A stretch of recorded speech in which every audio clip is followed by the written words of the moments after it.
And hello to What? You got fucking sniped. You motherfucker! You had like 20 minutes to load that shot. You had the thinnest window. My thing expired yesterday, you magnificent bastard. Thank you. Oh, That's a fucking Frankie. 360 no scope. You got fucking owned, Frankie. I'm so sorry to say it. Look, I got compatoes too. Hi. Hi. Hello. Hello, everybody. Welcome to the show. And since we are pre-stream, thank you so much again. That is fantastic of you. Thank you to people who followed in between streams, including Moonlight Masquerade, Lesbianist. The Lesbianist. I appreciate that. The And most of also, all of thank them. you so much to Crystal's Pearl, who gave out 2 Tier 1 community gift subs in between streams. Very mysterious. Indeed. Hey, Dan Still Creates. Hey, everybody. Hello. We are in a return to form. Bugs has mostly reformed after completing an animatic and is no longer a pile of kind of just, you know, like Play-Doh when it gets dried out. I make a drawing as warm-up today. Hang on. Look at this. Look at. Yeah, let's show everybody what we're working with. I'm doing this today. That's not right. That's not right. That's not even a little right. Hang on. Oh, hi, Pops. Hey, okay. Good night. Love you. Have fun drawing. I will. Hang on. We're all in the void. It's okay. It's going to be fine. We're just in the void for a moment. There it is. Okay. I make a drawing. Wow. It's true, a little bit. A little bit. Just a little bit. Of Hypnos for, for fun. He seems fun. I just think he's cool is all. I just think he's interesting, and I just think, what if we could romance Hypnos is the thing. What if we could romance Hypnos? What if we could romance Hypnos, please, Supergiant? Listen to me. Listen to me, Supergiant. Okay? Hi.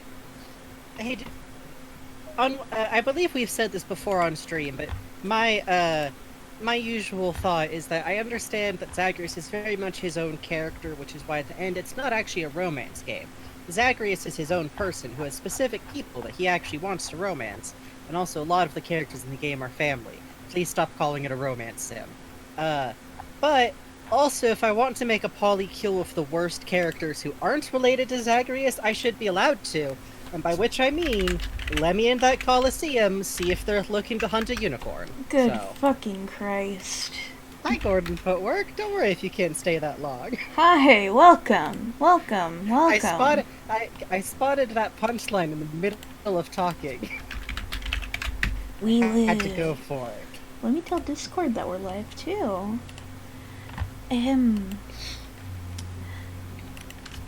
Everyone, we live. Oh, can't send it in all caps. Discord gets mad at me. We live. Discord doesn't like it. Discord doesn't like how noisy you are. It's true. I'm being silenced. Hello. Hi, everybody. Hello. Hey, non-binary Vegeta. Hello. Hey, Sarah Murphy. Hi. Hello. Hi. You live. We are most likely going to get to the ban himself tonight. Bugs seemed pretty confident we might get all the way through the first thing we're working on. Yeah, I think I have like one more doodle to do, and then a lot of this is going to be laying flats, and then we get to the Magnuson Araya is the thing. Indeed. Also, that sounds like a good time eventually there. And I close all my tabs where I was ordering books. Well, listen. I am genuinely excited. I have been greatly enjoying the page we've been doing with Hazel, of course. But also, Magnus and Uriah are such a niche thing that I love, and I'm so delighted that I have, like, spread this fucking concept around to get about it. I have the Twitch mobile app open so I can keep an eye on chat while I'm doing things, and it says we have 5 viewers. Oh boy, all 5 of you. Oh, thank you for coming, all 5 of you. I'm touched every day. I hope we can make it to 6. This is a noisy 5. Let's see. Why do I have all sound effects from Pokemon? Oh my god, that's what it was! Last night, What? I was playing Hades, laying awake, and I kept hearing this ping, ping, Oh my ping noise, God. and I guess my computer had auto-played all sound effects Pokemon Mystery Dungeon Blue Rescue Team OST. Oh my God. I thought something Just like, was wrong whoa, with is my this, like- computer. I wanted to talk to you. I just wanted to say hi. I'm You still closing did. windows. That's fine. Also, the baby says hi, chat. Oh, hello, baby. Little guy. Just a little dude. Little guy, the suckling. Who I definitely have not terrorized anyone on a muted voice chat to watch Lupin recently. No. I would never. You would never I do would that. never. You would never do that. I Whoa, would- Doodler! Thank you, Doodler! Yo, distracted diddler, thank you. That's very sweet of you. Oh, you got a sucklet You ad got on a suckler YouTube. ad on YouTube? That seems like the best way to... Hey, thanks for the follow, Pango Kid. Thank you for the follow. Let's see. Images, exotic birds. Why was I Googling that? Hang on. Sorry, go on. I mean, sometimes you just gotta look at a bird. I do think birds are cool. Is the You thing. got a peepee ad on YouTube today? Good. Good. I think ads on YouTube should only get to be from weird things made by cool artists. Mhm. Or they have to be made by Game Grumps. I know the Game Grumps kind of suck sometimes. They're not for everyone. But I like their commercial style and I hate having to look at normal ads. I think that's only fair. I'm gonna BRB Or- for less than 30 seconds to refill my water. Yeah, go. Okay. In that case, I get to ask Chad a question that Bugs definitely knows the answer to. Who the fuck did the commercials for the Aquabat Super Show? Actually, that's a better question. Does anyone in the chat actually know anything about Aquabat Super Show? Wide catch. Wide catch. Who's releasing wasps?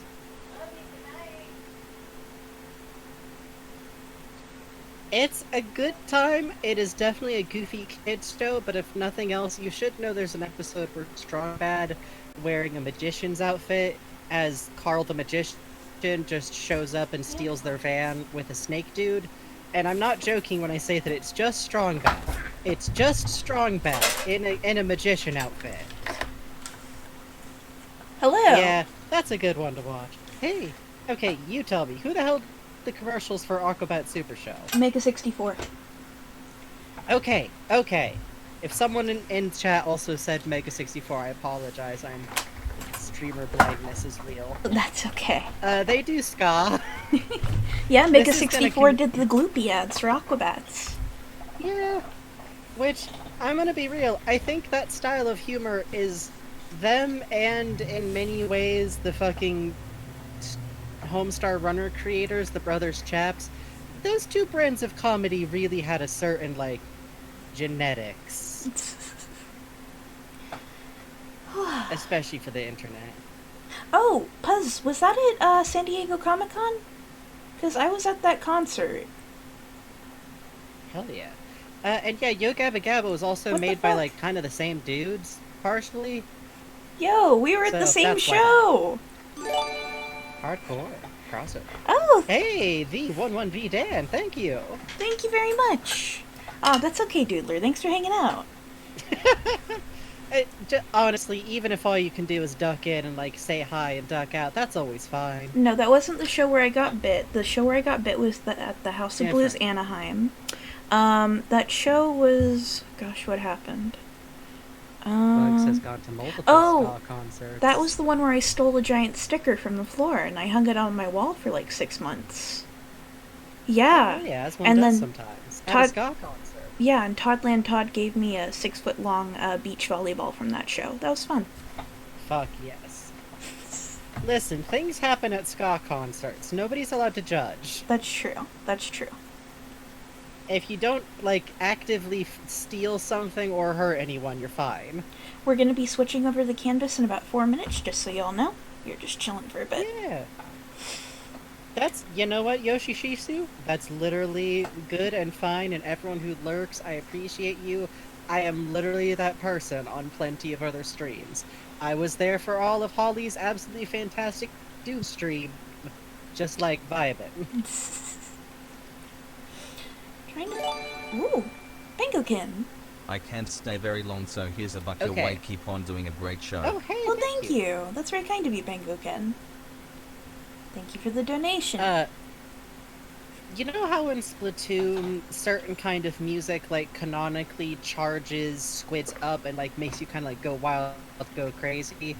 That's ska, and forgive me for saying this, especially with white people. Yeah, no, you're right. You're right. Like, to be clear, ska is not a white music genre. There's a lot of really cool ska made in a lot of places, In like fact- the Caribbean ska that fucking rules. In fact, the origins of ska are from, like, people in the Caribbean. It's reggae that bleeds into Yeah. ska.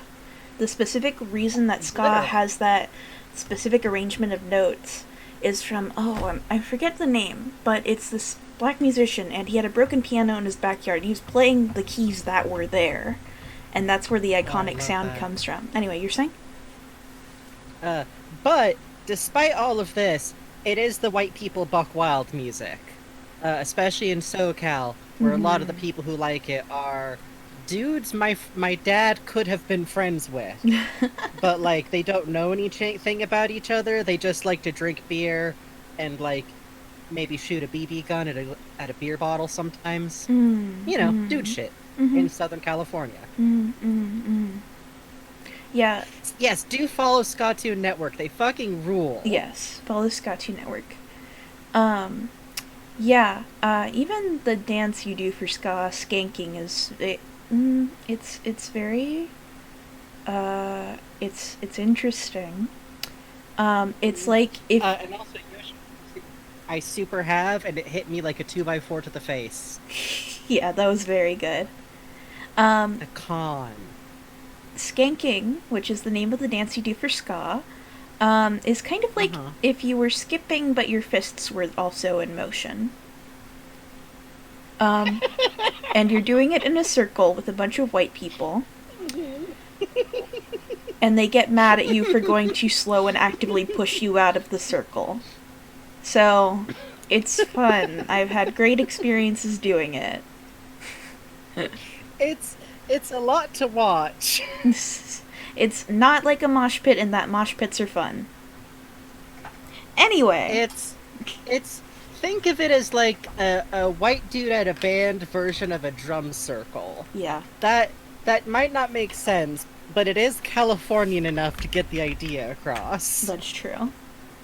Also, if none of you have ever been held hostage to a public drum circle, oh. So, I think we're gonna switch over. Yeah. Let's see. Beep boop. Okay. There's an episode of Scooby-Doo Mystery Inc. where the villains are a zombie ska band. That's kind of That might cool. actually be a reference to the Aquabats. Let's see. Could be. Also, I need to watch that goddamn show. You know, Eventually. from what I saw of it, I liked it. I did. Yeah, it looks good. Okay. It looked like it had the correct Scooby-Doo vibe, which is that everybody does need to be massive fucking dorks. Yeah, exactly. Alright, this is the pen I was using. Good. Pre-stream, I warm up with a few pens and I trade. Thank you. Yeah, Adrian changed his name to Male Wife on here. We are very proud of him. This is our mod, Male Wife. Our mod, Male They Wife. have been. He has been gifted a blade. So, So first, and has been given explicit instructions to cut down, well, actuallying. So, so watch out. the sword is loosed. The sword is loosed. There was a bounty.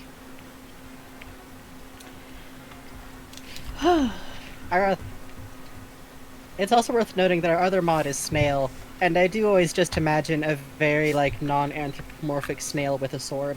Oh, I imagine that too, yeah. Okay, Right? that's layer Like, one. just a big snail with a sword. That would be nice. I think we should give snails swords. I think that I think would be we should. nice. Also, I have to voice act this one because the Buddha struck me. Here comes Adrian, Male Wife, with the sword! From the top rope! I kind of chickened out of going all the way on that one, but also sometimes your throat decides, hey, No. Not this time. And thank you guys for the. Just like. Go ahead. Oh, I was gonna say thank you guys for the subs and donations. I actually had a fun incident today where thanks to donations I was okay. Yeah. Someone stole my credit card info a while back, well, my debit card info a while back, and I was like, okay, I will cancel my card. Thankfully, I got this in time, so nothing was gone.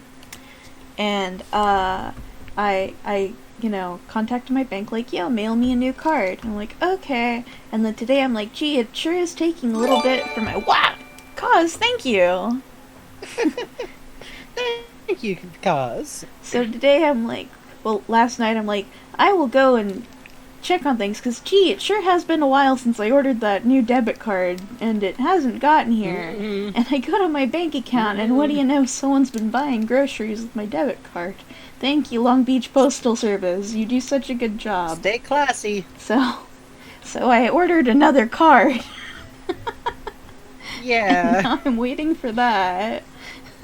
Yeah. But I had enough that it didn't ding me too bad, so thank you. Yeah, literally. Y'all are why, like, I have nice tea that will make me a little bit happier coming in the mail. Oh, Which, yeah. as always, thank y'all to even just people who come here to hang out. Always, gifts and subs should be done within your means. I'm looking at you all in the eyes very firmly, like I'm willing a cat not to push a glass off a table. Within your means. But being here and, sharing clips, telling friends about it, or just coming here every single time or watching the VODs makes a big difference for us. Yeah. Josh of the Zombies, thank you! Thank you, it Josh worked! Oh god! My evil scheme. Sorry about that random 00 factor. Oh no! I appreciate you had to tell. No, despite what it looks like, my nephew did not steal my card, bank.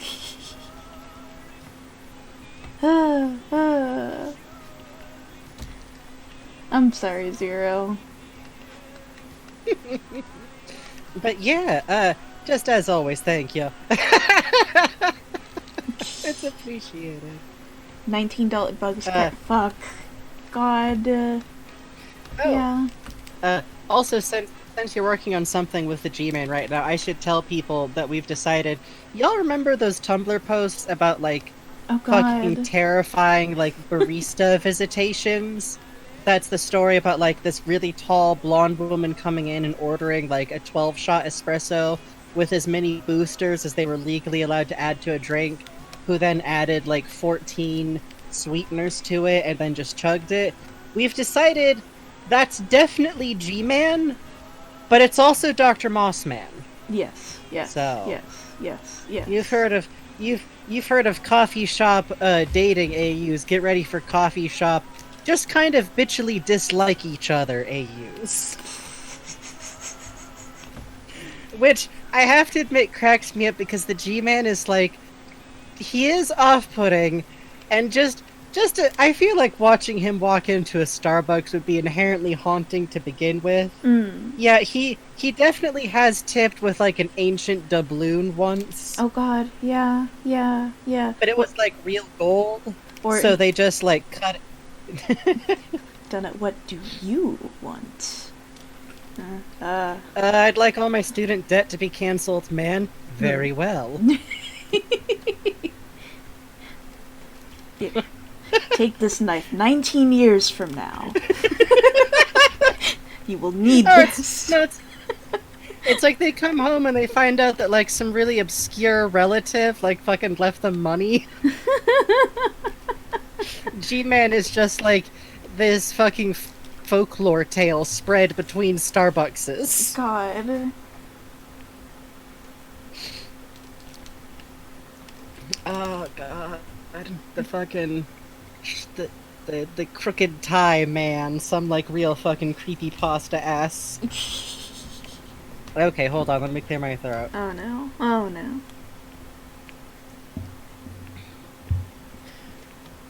Gaslight. Gatekeep. girl. No! No!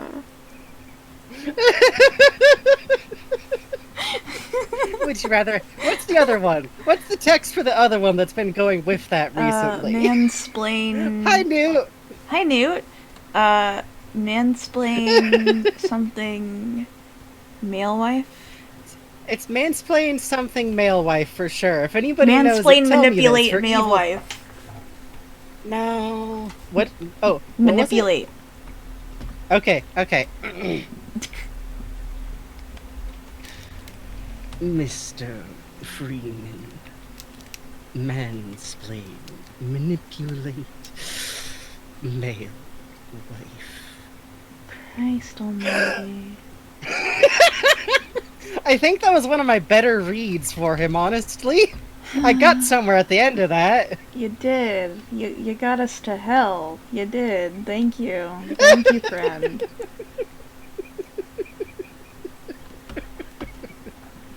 There's some clips for you. Every day I come to the stream and take damage. Listen. Good. We have a vibe. From what I can understand, it's both chill, 24-hour lo-fi conversations to fucking study or do art to, but also bad we are somewhat cursed. and mean to you. Also, I'm realizing that it's actually been long enough since I was really abusing the G-Man voice that some people are caught off guard, which delights me. Oh yeah, that's right. I have power. Like when None you of them are good. when you whipped out the hypno the other day, I saw a few people like, ah. Listen, I learned how to do Hypno's voice explicitly for the ability to say, "Hey Zacharias, have you tried getting good? That might fix some of your problems I'm seeing here." Oh. Art stream to play RuneScape and take damage too. Oh, good. Yeah, that seems like a good time. Oh, your Magnuson Opus. Wonderful, wonderful, wonderful. I do love to hear about the Magnuson Opus. Going to make this handle. If only, Sunworms. Where's that dev update? Here. There we go.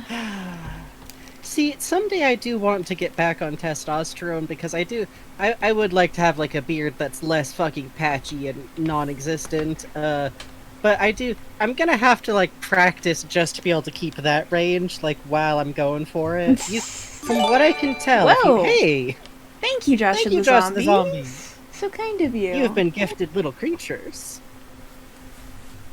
From what I can tell, if you do like the right vocal training, you can keep some of that upper register. So No here's kidding. hoping. Well, that's cool. Oh, that's great, Crystal's Pro. You can see a perp. I mean, the child is wise. Oh, that's right. I forgot I gave G-Man a Magnum here for some reason. Good. Good. Listen, Good. sometimes he keeps that thing on him, I guess. That's true. That is true. God, a part of me does wish sometimes that they'd done that very silly, you're like a G-Man intern game that they'd been with the planning. Team Fortress 1 characters? Yeah. I think that would have been very funny for them to have to work around with, like, or like ignore in lore later. Yeah, that would have been great. Because they are never going to explain anything about what G-Man is. They can't. They physically can't. It would ruin everything. Like the server they would try to render that game on would just melt spontaneously. That's why we haven't gotten Half-Life 3. That's true. It would just be such a... But I really think it would be funny. Because there's already a few things about G-Man that just don't make sense contextually anymore at all. And I think it'd be funny if that was worse. I guess. I This still may do seem like love, a weird thing to root for. I still do love the detail of, like, you know, you will be able to pilot your own tank. You will be able to shoot a satellite Yes! from space. It's like, okay. Yes, the G-Man yes, drives yes, the tank, like, huh? cool. It's your official fucking G-Man tank for your G-Man business. Gotta go get the treads changed. God. Which, by the way, things that don't actually make sense. Why G-Man have cell phone? Listen, he's on the Verizon data plan. He gets a free flip phone.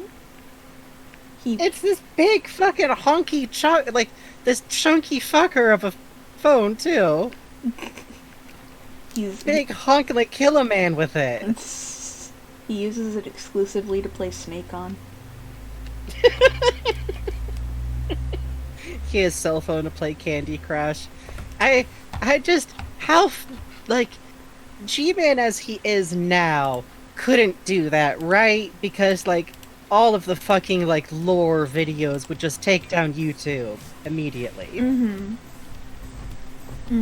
It just cracks me up though. It's such like he was just gonna be a spooky government man, wasn't he? No, he wasn't he? Yeah. G-Man has nostalgia for chunky big phones. I do think he has, like, if he has to make himself a space, he would put, like, a record player down instead of a CD player or an MP3 player. You know? That'd be cute. It just fits his concept. He would just, like, it's what he would default to. Side note, I also think that because he has that kind of view of things, if he tried to like spontaneously make a smartphone and wasn't paying attention, it would still be shaped like his clunky cell phone. Oh. It'd be shaped like the clunky cell phone, but it would be like one long touch screen. Fuck. That's kind of cursed. But I do like it. And it still has an antenna. Yeah, it definitely still has an antenna, and you do have to pop the antenna out to get a signal. God. Yeah, yeah. Because I feel like if he manifests a piece of technology that doesn't exist, and then he decides to leave it behind, it does just become like a very weird piece of tech that works normally, but it just never makes any fucking sense. Touchscreen flip phones. Yeah, I think I've seen those before. Oh yeah, those are popular in like China, I think. And where? I think they're popular in China. That makes sense. Because the thing is, like, sometimes smartphones really do ask a lot of pocket real estate for something that fragile. Mm-hmm. And I know there's like foldable ones that are just coming out now. I kind of think it looks interesting sometimes, but also I'm willing to admit that that's because I was born in 1991. Do I ever read comics / manga / Oh. Yes. I'm checking out a bunch of manga based on recommendations from buddies right now. It's I'm reading oh gosh, what is it? The one with the two little pixies? Oh, Hakume Tomokochi, Little Life in the Woods. Yeah, and I'm gonna be reading Still Sick because a friend recommended that one, and it looked really cute. Yeah, it's a good one. And I'm waiting for my new volume of Delicious in Dungeon to come, and Asadora is coming also. I'm so fucking happy. Oh, I'm excited about Asadora getting a fucking, like, official English translation. Me too, holy shit. I'm also very glad... I'm glad you're reading Hakume Tomokochi, because does it not... Every time it's like, oh... The fish is really big in comparison to them, so like look, they have to like break it down into distinct pieces and the dry one it. Where they had to make soap and they were like grinding the papori with a fucking whetstone. I was like, yes. When they went shopping and there was like they were like shopping and they had a basket and there was like one single squid taking up the entire thing. I was like, yes. Oh my god, to have that many meals. Oh. Right? Hakume Tomokochi, Hakume and Mikochi, to not be a fucking weeb about it, Little Life in the Woods, is basically about, kind of a society that's a mixed blend of mostly non-anthropomorphic but clothes-wearing, tool-using animals that are all still the same scale they would be, and also 3 centimeter tall, kind of little folk that are kind of elfish, kind of pixie-ish, but just like There's no magic in well, there's Well, necromancy in the setting. yeah. There is one necromancer, but she's cool, actually. She's just very goth and has a cute turtle skeleton friend. Hello, ducks. It's...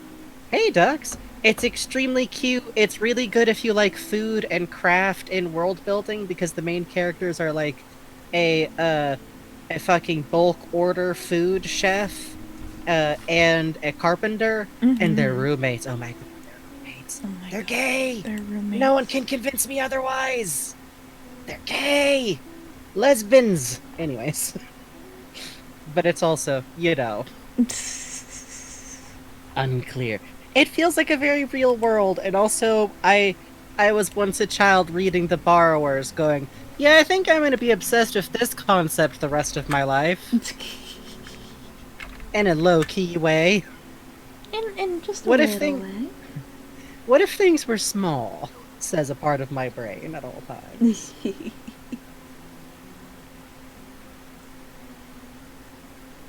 Yeah, it's also interesting because there's no humans in the setting, but there is a very fun sense of scale where, like, one of the other minor characters is a badger, who she, like, runs the food supply place that, like, the orders are being given to, and she has a little jacket, and she's the size of a real fucking badger. It's really cool. So- And there's like a Tanuki that owns a coffee shop.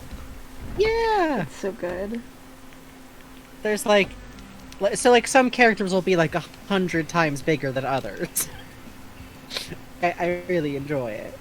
Yeah, that's exactly it, Snails. Yeah, it feels like a very real little setting, and you kind of wind up, like, knowing the location very well by the end. It's great. Like, also the chapters are about stuff like, whoops, we were helping our necromancer friend test out one of their new things, and now we're all stuck in a lake. Or, man, it's kind of a pain in the ass to deal with this big, cheap rental apartment building full of anarchists. So, if it's possibly the best kind of, like, if you liked Borrowers as a kid, this is very much like stories that you'll enjoy as an adult a lot. Yeah. Not that you won't still enjoy the Borrowers, but Not that y'all aren't writing AUs on AO3 about the borrowers. which, I think that's always a good one. Also, Sarah Murphy, I literally love when people who actually know stuff that characters are supposed to know just go off with it. Yeah, Because, honestly. like, I'm a writer who doesn't know much about any one particular kind of science, so I wave a lot of, like, don't pay too much attention to what I'm describing and doing. Or I'll do my best guess at, like, some Google searches and try to make sure I won't make anyone who's an expert angry. Yeah, exactly. But, so as a result, it does delight me to see people, like, get into it who do know what they're talking about, because it brings the character to life in a way that, like, I can't do without, like, scurrying off to pester my engineering friend. Okay, could this size robot throw a car? Weirdly enough, the answer is yes at a much lower bar of size than you'd think. Really? Yeah. Like, those pallet load. So Kate is awesome, extremely longtime friend of mine, a snail roommate friend also. She has done a lot of work with these pallet loading robots that are just kind of like the big, like, I am one singular arm and I do a task that's extremely heavy and also can injure people if it goes wrong. Good. Like to see that. Good style. But apparently a lot of the job was finding ways to make sure that nobody would be around it while it operates. Oh. Which you can't, literally, like, we need to make sure this doesn't turn on. Oh, wow. Yeah, she's a software engineer, to be specific. Which led to my favorite moment, was when she explained that she had to tell everyone, okay, there's a problem. If you're inside the machinery, the alarm doesn't go on. Oh. Because she tested that, which to me just proves that... Also, side note, she did graduate from MIT, which I mostly just highlight because Gordon being feral is Oh, yeah. pretty accurate. You were telling me the stories about them putting, like, nail polish in the punch over there. Oh, no, it's like that, yeah, not nail polish. I mean, nail just polish remover. that level of alcohol, but mostly I think about the thing about sneaking the cake into the dean's office while the door was still locked. I'm with you, buddy. Whoa. Oh, I'm goblins. still not Thank entirely. you. Hey, thank you for the host, goblins. And The raid. octagon? Oh, I think I might have told people. Hey, thank you for the raid. I might have told people about the stone octagon. Have I told you about this one, Bugs? Yes, I it's love it, Kate's- though. Yeah. So somewhere in MIT, there's just like this big statue installation. I don't know why there was a giant stone octagon. I gotta ask Kate at some point. Mm-hmm. But long story short is the engineers would just roll it around constantly because they wanted to see if they could, and it made a hell of a noise. Oh, excellent. Glad Bugsnax is a rad game, which we are going to play eventually. Yeah, Just- I don't know anything about it, but I like it a lot. You guys, Yeah. you should follow, hang on, I'm going to get the URL here, because Puzz's art of Yeah, Bug yeah. Snacks is extremely fucking good. Yeah. Puzz does good stuff. Puzz does good stuff. You should follow Puzz. Uh, Puzz make a good Also, art. hello to people from the raid. I'm Frankie. That one's Bugs. Hi. I draw. Hello. I draw, but it's not on screen. Sometimes we play video games. I don't know if y'all have heard of videos games, but That's true. Hey, do you want to play, like, Stardew Valley next? we are still kind of on like the coming back to it slowly schedule, so it could be Whoa! a good fucking time. Hey, thank you, Random Double Zero Factor. Oh, that's sweet of you, got Zero Factor. Thank you. Yeah. Now you have access to funny bugs again. That's true. Unfortunately, Twitch does try to keep them from escaping, but they can't stop us forever. That's true also. Okay, I think we are... I need... Oh yeah, non-binary Vegeta, you're an engineer, right? Yeah. It's a personality type. That's the... I see what I did here. I understand. Okay. You trying to fucking divine what Pasty was doing here? A little. I'll say that. Ah, yep, that'll do it. Rainbows. I did rainbows. That's what I did. I mean, Gordon can have a little rainbows as a treat. That's true. However, I must However. make this blend nicely. Because Barney is looking like he is not part of the background is the issue. Or he is looking like Yeah, he that is. makes sense. He has a bar going across his chest. There we go! Easy peasy. Now Barney is so big Easy and every fucking time. huge. Ah. Oh, Vegeta, you're an engineer too? No kidding. Mechanical engineering, holy shit. Hell yes, love to see it. Y'all are fucking This- smart. we really are streams to do homework too, as near as I can tell, which I do literally appreciate because I've been in that position. Yes. Yes. Let's see.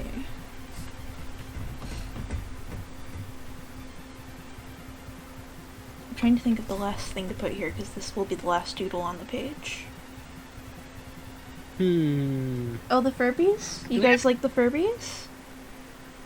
Do we have any cute, like, everyone's kind of exhausted, falling asleep, leaning on each other kind of shot? Oh, that'll be cute. That's kind of a classic.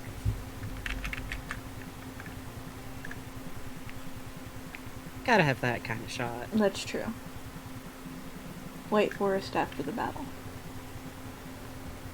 Yeah, exactly. They're like, there's like 20 fucking minutes. Listen, I know what the people like, and it's what I like, and it's characters having like little found family moments of gentle intimacy. That's true. These things matter, damn it. Let's see. And Gordon is here, and his head is a rectangle. And Barney is here, and his head is a square. And Alex is here, and your head is a little more diamond shaped, heart shaped, actually. Okay, all planned out. Beautiful. Gordon's at an odd angle. I'm going to rotate Gordon's head. Sometimes you have to, just to show them what for. And I'm going to rotate column. Yes, yes, yes, yes, yes, this is happening. Rotate the Gordon.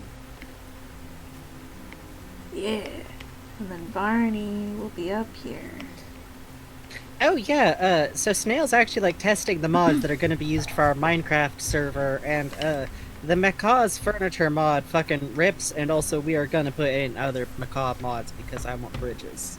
Yeah. Frankie want bridges. Those bridges are fucking gorgeous. Oh, literally making bridges in Minecraft where you end up with the like little stripe of dirt, and it still takes you forever to put up.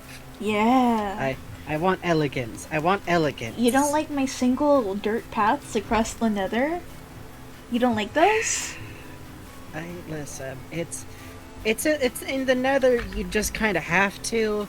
In the nether, exploring is usually done at like the pace of a run. So. Oh, the fan cam has passed 700 views on Twitter. Good. And did you see the Paul Martin one is past 1,000? Says Vegeta. Are you guys I'm so excited glad. for the next VHS viewing? Because I am. Because apparently there's a new Paul I Martin am video. so excited. God, I do love the VHS viewings. I do too. They're extremely fucking good. There's just, I don't know. It's such a specifically weird era of like. It was kind of the first time that like someone could just make a fucking video and like cheaply, and it could wind up in front of people, and it got buck wild. It was good. It's good. Sure did. Listen, we like to RT the fan cams because they're all very funny. Because y'all are very funny. Yeah, honestly. That's The exactly fucking it, Adrian. Grandpa's fucked up bed still has me in stitches. Oh yeah, fuck, God, we got fucking The big iron. We got like a minor DMCA for that on YouTube, and it was fucking worth it. Worth it. Worth it. Take my money. I do not give a goddamn about it. Fucking ugh. Keep your 5 cents.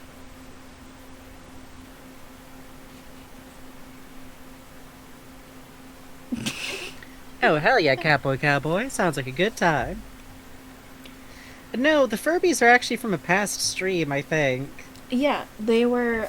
We were talking about Furbies. Oh, we were having discussing legs like Furbies' chicken legs and how it might be like how owls look like they just have little feetsies. Yeah, and then you but then scoop owls it up stand and up and they they actually got. have the long legs. It's just Feather's tricks. It's just that the way the owls' bodies look hides that they have legs as long as their bodies. Their skeleton would be something like this. Yeah. Let's show them the expanded Furby. Oh wait, chat's over it. Hang on. There we go. So the knees would be bent, and here's the feet, and the rib cage would be here, and it's a flightless creature, so it wouldn't have a connected collarbone. Probably no arms, but vestigial arms, if that makes sense. Yeah. Like a whale? Like kind of little, like kind of Kiwi's bird style. Yeah, I don't think the ears have bones, but they would have, holes on the skull for that. Yeah, probably like even with the size of the ear, I imagine they're also pretty big on the skull too. So we're looking at like clearly a sound hunting predator. Yeah, I imagine the eyes seem to be forward facing. But I feel like because of that, the beak probably goes back pretty far. We're looking at something similar. Yeah. Like a putu. Yeah, a putu. So it could, when it's docile, you see it like this. But if if it were eating prey, it would be something like this. But because which to me indicates that with the speed that we're looking at, we're probably looking at like grabbing a lizard and almost eating it whole, or like a frog, something of about that size, like mice for sure. But it's definitely like a leap and grab. Yeah, like, I feel we're swallowing these bubbies whole. It could go for eggs, but it's not like an egg-eating predator. But an egg would probably sustain it for a while. But definitely like they're way too like speed based to just be relying on eggs. Like a pelican type hunter would eat a pigeon, Yes. Would eat a baby, but it's too small. Well, back to work, everyone. Which, remember, we're also usually looking at the domesticated Furby. So you got to keep in mind that, like, in the wild, the colorization would be much more muted. Oh yeah, that's There's been true. a lot of, breeding work put into the different colorations of Furbies we see today, which, Mhm. buy from a reputable breeder if you can. But, if you can rehome a Furby, I do think that's always really important. Yeah. Uh, Even if your Furby isn't like so much trained for handling, mhm. I think it would be good to Like, still that's give it not a for home. everyone, but, Yeah. like, if you can, if you have the energy and the space, I think, it's just nice to see. I mean, even jerks deserve homes, you know? Yeah, exactly. Just remember, they live a really long time, so that's Yeah. good to keep in mind, too. That's, don't give them to your kid for Easter. I know it's And they will tempting. eat wasps, so that's good to. Yeah. Hey, Silver Orb 607. Hello. I actually blame the Wizard of Oz for why I'm like this about speculative animal design. The the Wizard of Oz is mostly an excuse for a series of set pieces about like things that don't make sense. Oh, Galactic Pal, With some thank you. Hey, we got more wasps. We got more wasps for the Furbies. They never reach me. You are fools. They will They never don't. come to me. Bug They redistribute among you. I have a wasp barrier on my literally house. by the rules, Bugs isn't viewing the streams. So I'm viewing the streams, Oh yeah, Frankie's at but risk. But that's okay, I pay him risk pay. Same with all the mods. it's true. It's true. So be careful though. If Adrian gets any more wasps in his house, I think we Yeah, have to, Adrian's terribly allergic is the thing. I don't know what we're gonna do. I mean, hiring we a don't new really mod pay is enough to always help with tough. medical insurance. Yeah. That's just to keep an eye on chat. That doesn't The count. video isn't playing. Yeah, the video Viewing, isn't you have to have the playing. video playing. I have That's literally how Twitch counts it. yeah. And also, if you raid someone, sometimes it's good to go to their page directly because raiders don't. I don't know why. I don't mind that much, but it doesn't get added to your average, I guess. I mean, it makes sense Don't because quote me it on could this. be Don't like quote me on this. like Yeah, you get yeah, raided like by like weird. fucking ninja, and then it's like, okay, well, you can't apply for partner like this because you had 5 people yesterday. You grew up with a Russian book series based on The Wizard of Oz? Oh, that sounds interesting. Oh, what was it about? I'm Was it just I'm trying to expand my reading because I fell off of reading proper books for a few years. So as we all do? please let me know. Please. I love the Wizard of Oz books. I don't know if I recommend them. Is there I haven't like reread them for a hot second. I adored them as a kid and I loved so much about them, but I would fight Frank Baum in a parking lot. Partially just because he was racist. Oh, you're saving him for the bugs info dump, hell yeah. Oh God. Yeah, the Wizard of Oz books are... Well, have I told the crowd about the Tin Man thing for a while? Have I told them about how in one of the Oz books the Tin Man talks to his own alive human head? No. That's right. I remember that. That is the one Oz book I read. But That's... goddamn You read wild. the Tin Soldier of Oz, like, as your first Oz book? Uh, How? Wait. Didn't he have his head severed and he was talking to it in the one where they had to cross the poison desert and there was the sawhorse? The Sawhorse was there, but the reason it's called the Tin Soldier of Oz is because he also meets up with the other dude who it turns out fell in love with the same girl and also turned into a tin person. Maybe it was like a story book collection I was reading or something? It might have been. It was I'm like the seeing one where some- they have to what? cross the desert and then burrow under it because like the desert sand is poison. And then there's a sawhorse What? and a chicken was there. Belina. The problem is the Sawhorse and Belina are in a couple of different books, Oh. so it's possible. But if Dorothy was there, then you're not. Then this isn't the same book because weirdly enough, the book I'm talking to does not have Dorothy or any of the other reoccurring children character. Just a random Munchkin kid who literally goes to the Tin Woodsman, who you all need to understand lives in the same castle as the Scarecrow. Oh. They live together. They have a little pair of thrones next to each other.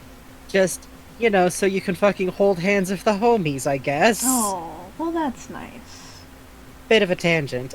So like a random kid from Oz walks in and is like, "Hey, about that story from how the Tin Man got made, about how like you were in love with this girl and she was like the servant of a witch, so the witch like enchanted you to chop yourself into pieces, Oh. and then you turn into a Tin Man, and then you just kind of bailed on her, huh?"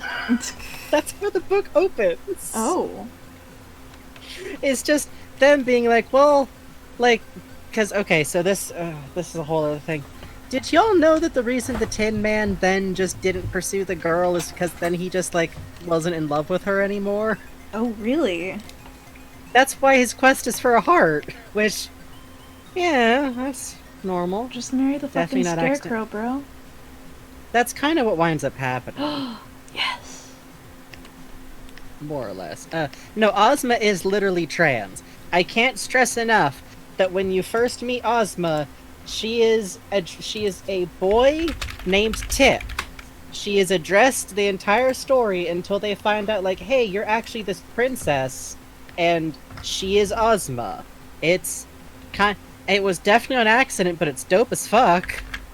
God And also, bless. it's definitely kind of dating Dorothy, like 100% later on. Oh, wow. Yeah, the Wizard of Oz books fall into that category of, I don't think the dude writing them knew well enough to not make it gay. God bless. I'm way ahead of you, Phantasmagoric Glitch. I have fantasized about, like, okay, you could actually make a new adaptation of The Wizard of Oz, because the movie adaptation that exists is fucking hot nonsense. It's very pretty, but it's let's take this whole book series and compress it down and add stories, and also this 10-year-old should be played by this hot girl. Oy. Oy. You could do something, but then people do, like, Wizard of Oz adaptations, and they're like, and it's set before Oz. Okay, cool, a lot of shit happened in Oz's history, but it's about the Wizard of Oz. No. And the haunted evil witches having their war. Okay. Okay. You Hey, side really, note, did you know that... Go ahead. you really liked that movie, huh? I can't. I haven't seen it. I can't. I would just be mad. I would just be so mad forever.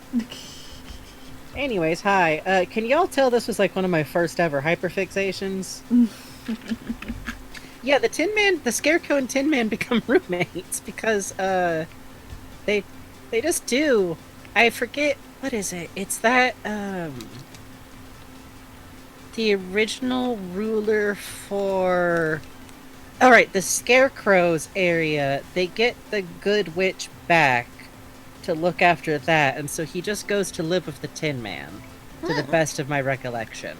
Right on. Yeah, and I can't stress enough, they have... No, I remember, it's because he was the King of Oz. That's what it was. He was the King of Oz, and then Ozma comes back, and he just peacefully gives up the throne because she's the rightful fucking ruler, and he's gonna go live with the Tin Man now. That's what happens. Okay.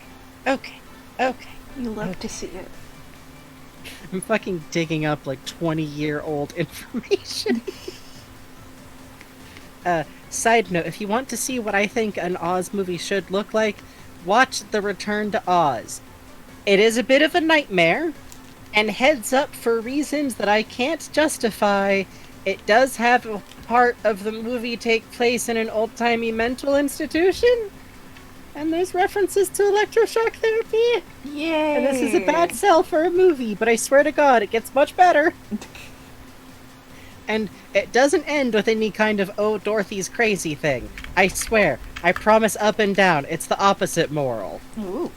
But anyways, it's, I have seen The Wiz. I find it a little bit of a disappointing translation of the original Broadway to film. Oh! And also kind of a waste of the talents involved. I It's a good movie. It has great parts, Yeah, though. I love The Wiz. I love, specifically the subway scene. Fucking dope. Yeah, that shit's dope. And Phantasmagoric Glitch, yes! The Return to Oz is a beautiful fairy tale nightmare. And to me, that's like half delightful. To me, that's kind of how the Oz books are. A lot of them are really scary and weird, and in the greatest of fairy tale traditions, you later on look at them and go, wait, hold on. Hold on. What was this? Oh, that's awesome, New. I'm gonna take a look at that later for sure. But yeah, it's got a character.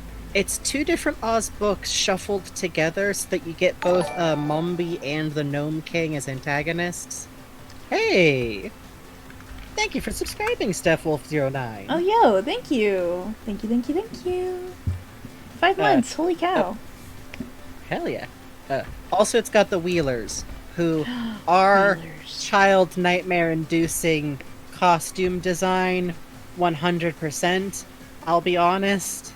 And hey, Mick Sanguine Bugs is drawing a Sketchdump commission, which is a large double-page spread about size of specific characters and themes, which is a particular kind of commission, in this case done with the wonderful O.C. Hazel having adventures in the Wallhammer Barney version of the Half-Life series. How's that? I think that's perfect. You did wonderful. Excellent. I'm getting very good at summing up these streams. Yeah, Big Barney AU.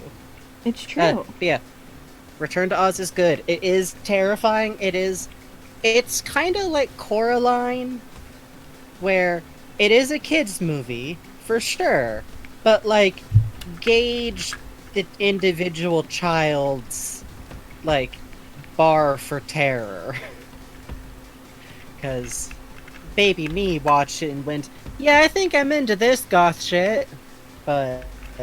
Oh, I know why it's doing that. Okay, okay. Yo, hell yeah, Mick Sanguine!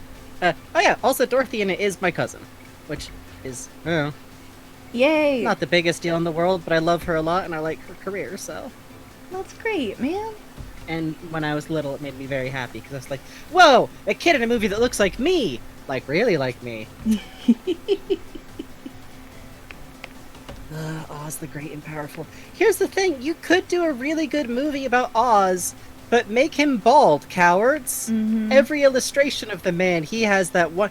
It's bald on the top, but with the hair teased into little curly points around it.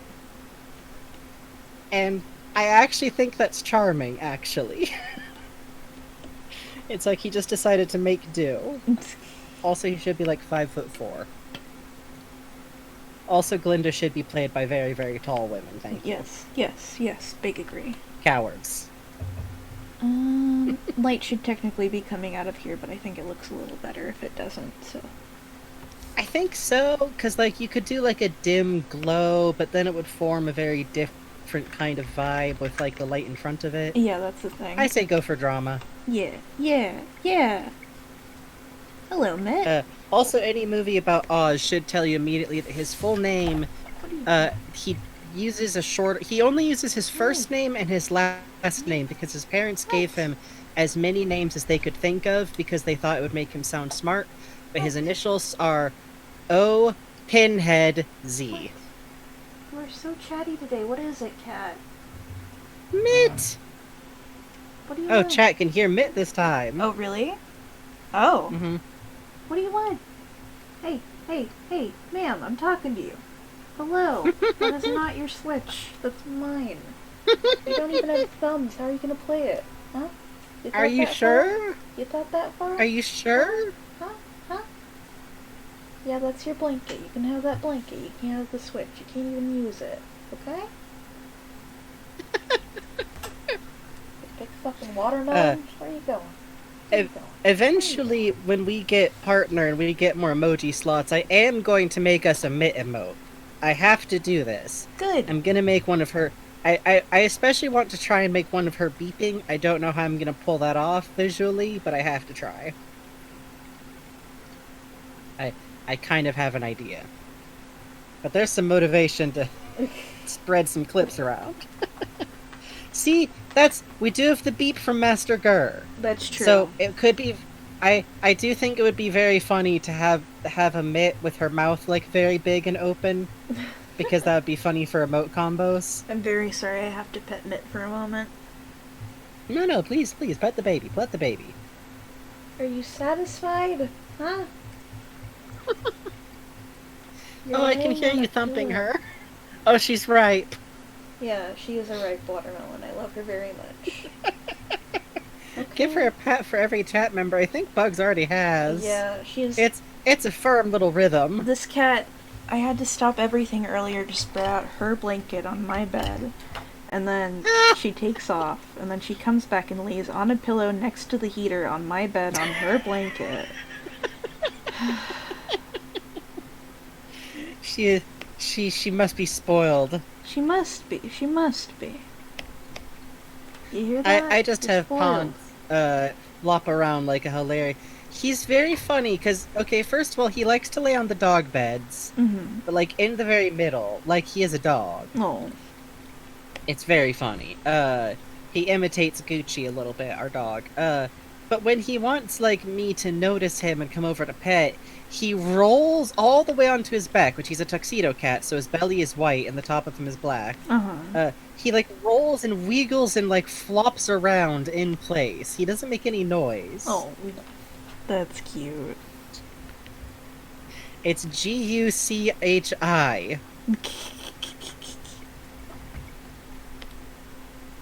Guccico. It's Guccico the dog, okay? It's a nickname.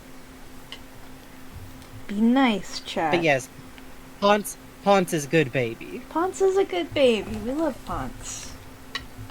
That is Pantalones and Arlequina, the kitties, aka Pants and Harley. No. But I call him Ponce, because of a very specific McElroy voice inflection. It's very convoluted to explain that it's just from a specific voice line from the Knife Dad episode of Monster Factory. God. This is how my brain works. I just save specific things at random and walk around saying to myself, or just Ponce, any Ponce, to myself at random. This is life. Also, man, for how like wildly overpowering this tea smelled, it doesn't taste like as much, so... Oh, yeah? Still kind of smells like a candle, but I think it fades off after the initial brew, so maybe I'll use more tea leaves. Okay, Leon the Cowboy, you knowing exactly what you mean. You are a real one for the day. Yes, brains are just funny soundboards. My brain is just sounds. That's true. I forgot to render Gordon's my- hand, I just realized. He could use a little bit of hand. What if he as had a treat. hand and not a flipper? The thing is, if you draw with enough confidence, I feel like sometimes your brain just goes, that's fine. That's And true. it goes there. The hand. It's...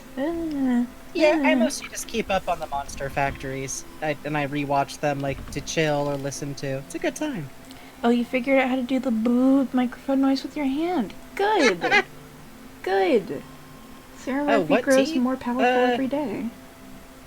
This is... Okay, so I'm out of the tea that I love best, but I've got new ones coming on the way, thanks to chat. But I also found a random tin of some David's tea that I must have gotten forever ago and then forgot about. And it's Earl Grey Vanilla? Ooh. And its description seems like very tame. And then you open it, and you're punched in the face with a Yankee Candle labeled vanilla. Which is funny because it's David's tea, so there's no way there's like artificial oils in there. They're very like, they do it with all the, they make a big fuss about it. Mhm. It's just some combination of it when it's first opened is a lot. But it tastes fine. Just maybe could have used a little more honey. It wasn't real vanilla. It didn't cost me $50 for a tin. If it was real vanilla, it would cost so much. It's something like vanilla. Ugh, I do love working with a vanilla bean pod, though. Oh, I know what I'm gonna do. I'm so smart. Okay. Alright, okay. Oh, my brain. My favorite tea is from Serengeti Teas, and it's the Tanzanian breakfast bread. We're not sponsored by them, but I would fucking like to be. I will literally write a fucking ad, okay? They're just a really good tea place in New York, which has really, really good tea.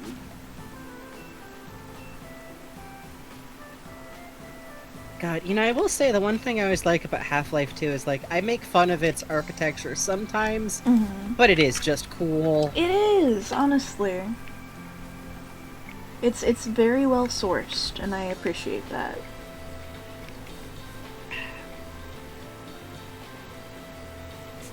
Hell yeah. Which, by the way, I don't get David's tea that much anymore because I feel like they're a little bit, I don't know. Eek, eek.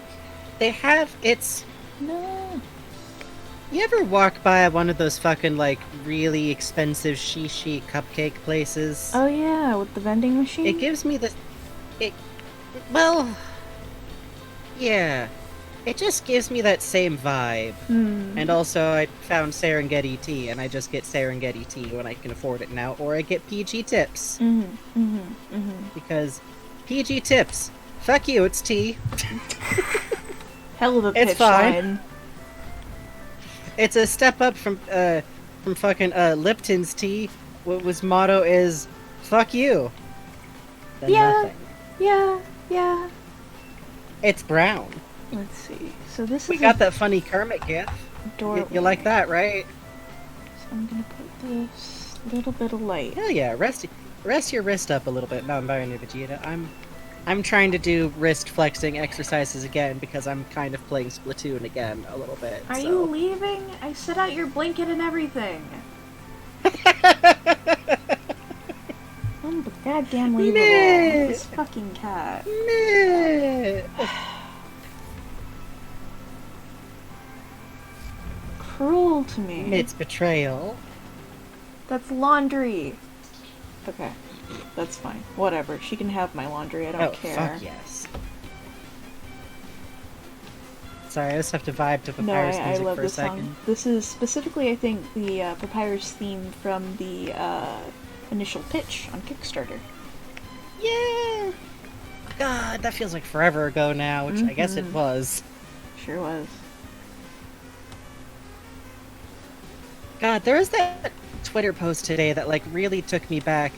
Because it was someone talking about how, they got Undertale the day it came out, and there were no guides out for it yet. Oh, yeah, and they they emailed genuinely Toby. thought that, yeah, they thought that the true Flowey fight was what they literally were starting to get convinced it was supposed to be undefeatable, and they messaged help, which was presumably just Toby Fox, and it has a screen cap of the message they got back, which was, "Be brave," which I kind of like, I like that too. because it's true. Just be brave, okay? Advice for getting people to commission you? Draw fan art until you have eyes on you, and then make commission posts and make sure to charge like an actually good price, because weirdly enough, people notice stuff that's like a little bit higher range, a little bit more. That's my armchair advice, which is very brutally honest. Bugs? Yeah. Honestly, I've lucked out in that, by being autistic and drawing the stuff I love over and over and over again, I've been accidentally marketing myself. Basically, like, it's tricky because the answer is build up a little bit of an audience, which fucking, oh, well, if you put it like that, then I know that sounds like very, like, not helpful advice in the immediate term, but the good news is that part of that means, like, hey, is there something that you really love, like, that you love as a series and you love drawing it? Fucking sit down and do a couple of, like, good, fun studies, or, like, a bunch of doodles of that. Yeah, Like, the love shines through. People can tell when you love something and you're drawing it, you know? Also, and this is a little bit evil, but if there's a SpongeBob quote you think is very funny, I'm just saying, sometimes you draw characters saying a funny thing from SpongeBob, like the SpongeBob. Oh, Christ. You fucking vulture. I'm giving real advice! I mean, you're not wrong, but...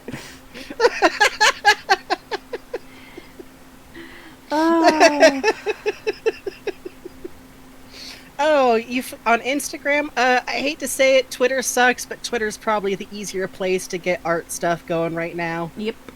Twitter's the best platform for art right now. It is. And that's fucking Frankie's evil advice for the night, but I'm not wrong. I like to give people very direct advice because I feel like sometimes people want to be positive and Mm. like encourage young artists, but sometimes the answers are like kind of got to get an audience. But the good news is sometimes you just like have to run into a couple of people who Mhm. start to like your work, and maybe one or two of them will be able to like throw some commissions your way. And it starts small, but you will like kind of get there after a bit. Yeah. And you know. as you work, you slowly build up a reputation. Exactly. And sometimes even just like get a little coffee little thing set up. That's a very easy way for like people who might not be able to afford a full commission to just like toss you a tip. Yeah, I have a Patreon Frank- set up for that reason too. Frankie's evil advice as a mite request. That would probably need to be like on specific days. Well, I gave Gordon Just- only 4 fingers here. Hang on. Now he's secret unlined finger. It's true. Secret fingers. Gotta keep those secret. Give me 1 sec. I'm gonna mute myself real quick. Oh yeah, this is the night. This is the night market from Stardew, huh?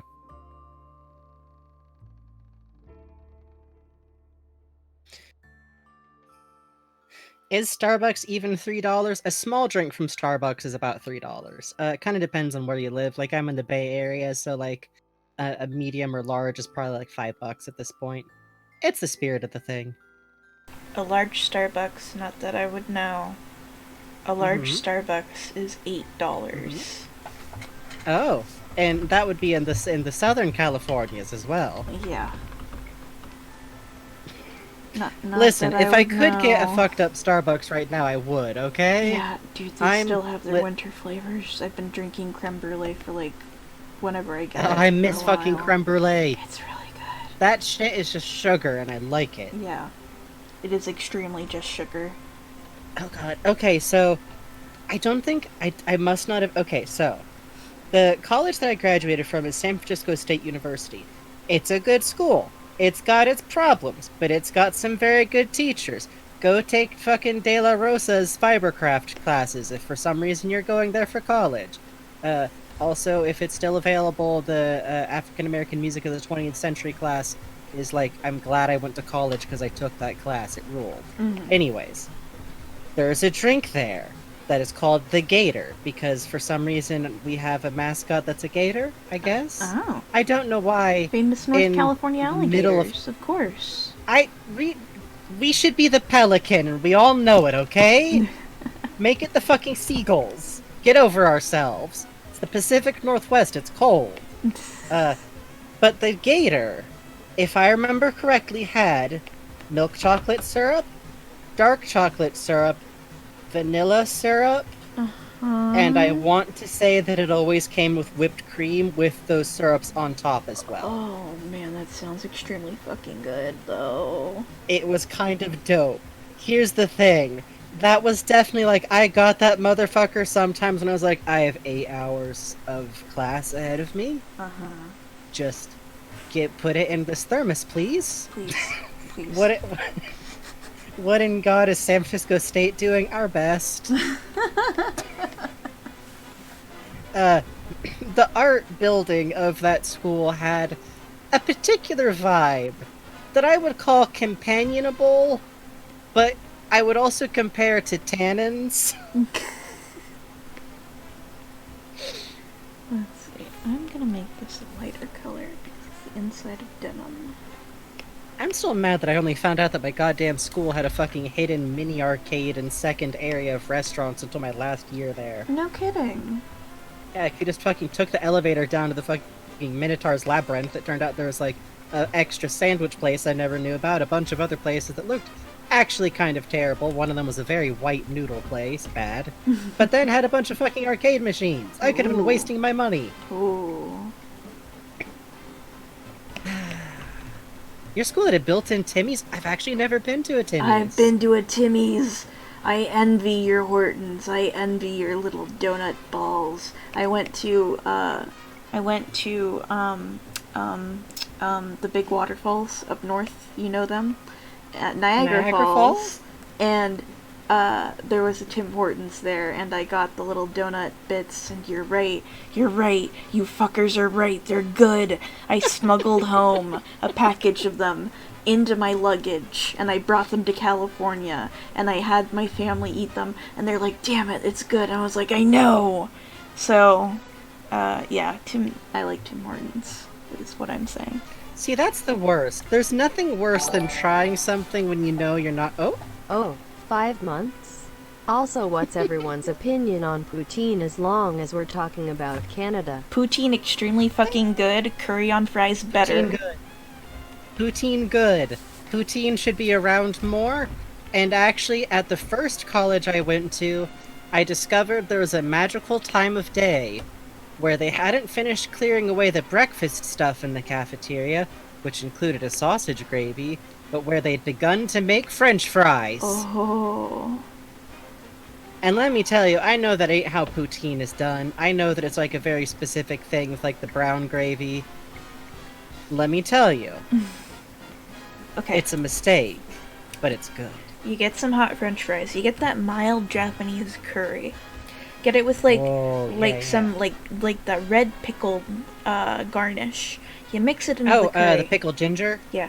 You pour it on top of the fries. You get a heaping helping of cheese. You just put it on top of that. You mix it all up. The cheese gets all melty on the fries. The curry is soaked into the fries, but it's still crispy and oily and warm, and you eat the fries. Maybe you cut up some green onions and you put it on there. I want to eat it so bad. Coco Ichiban made it, and then they changed the recipe, and it's not good anymore.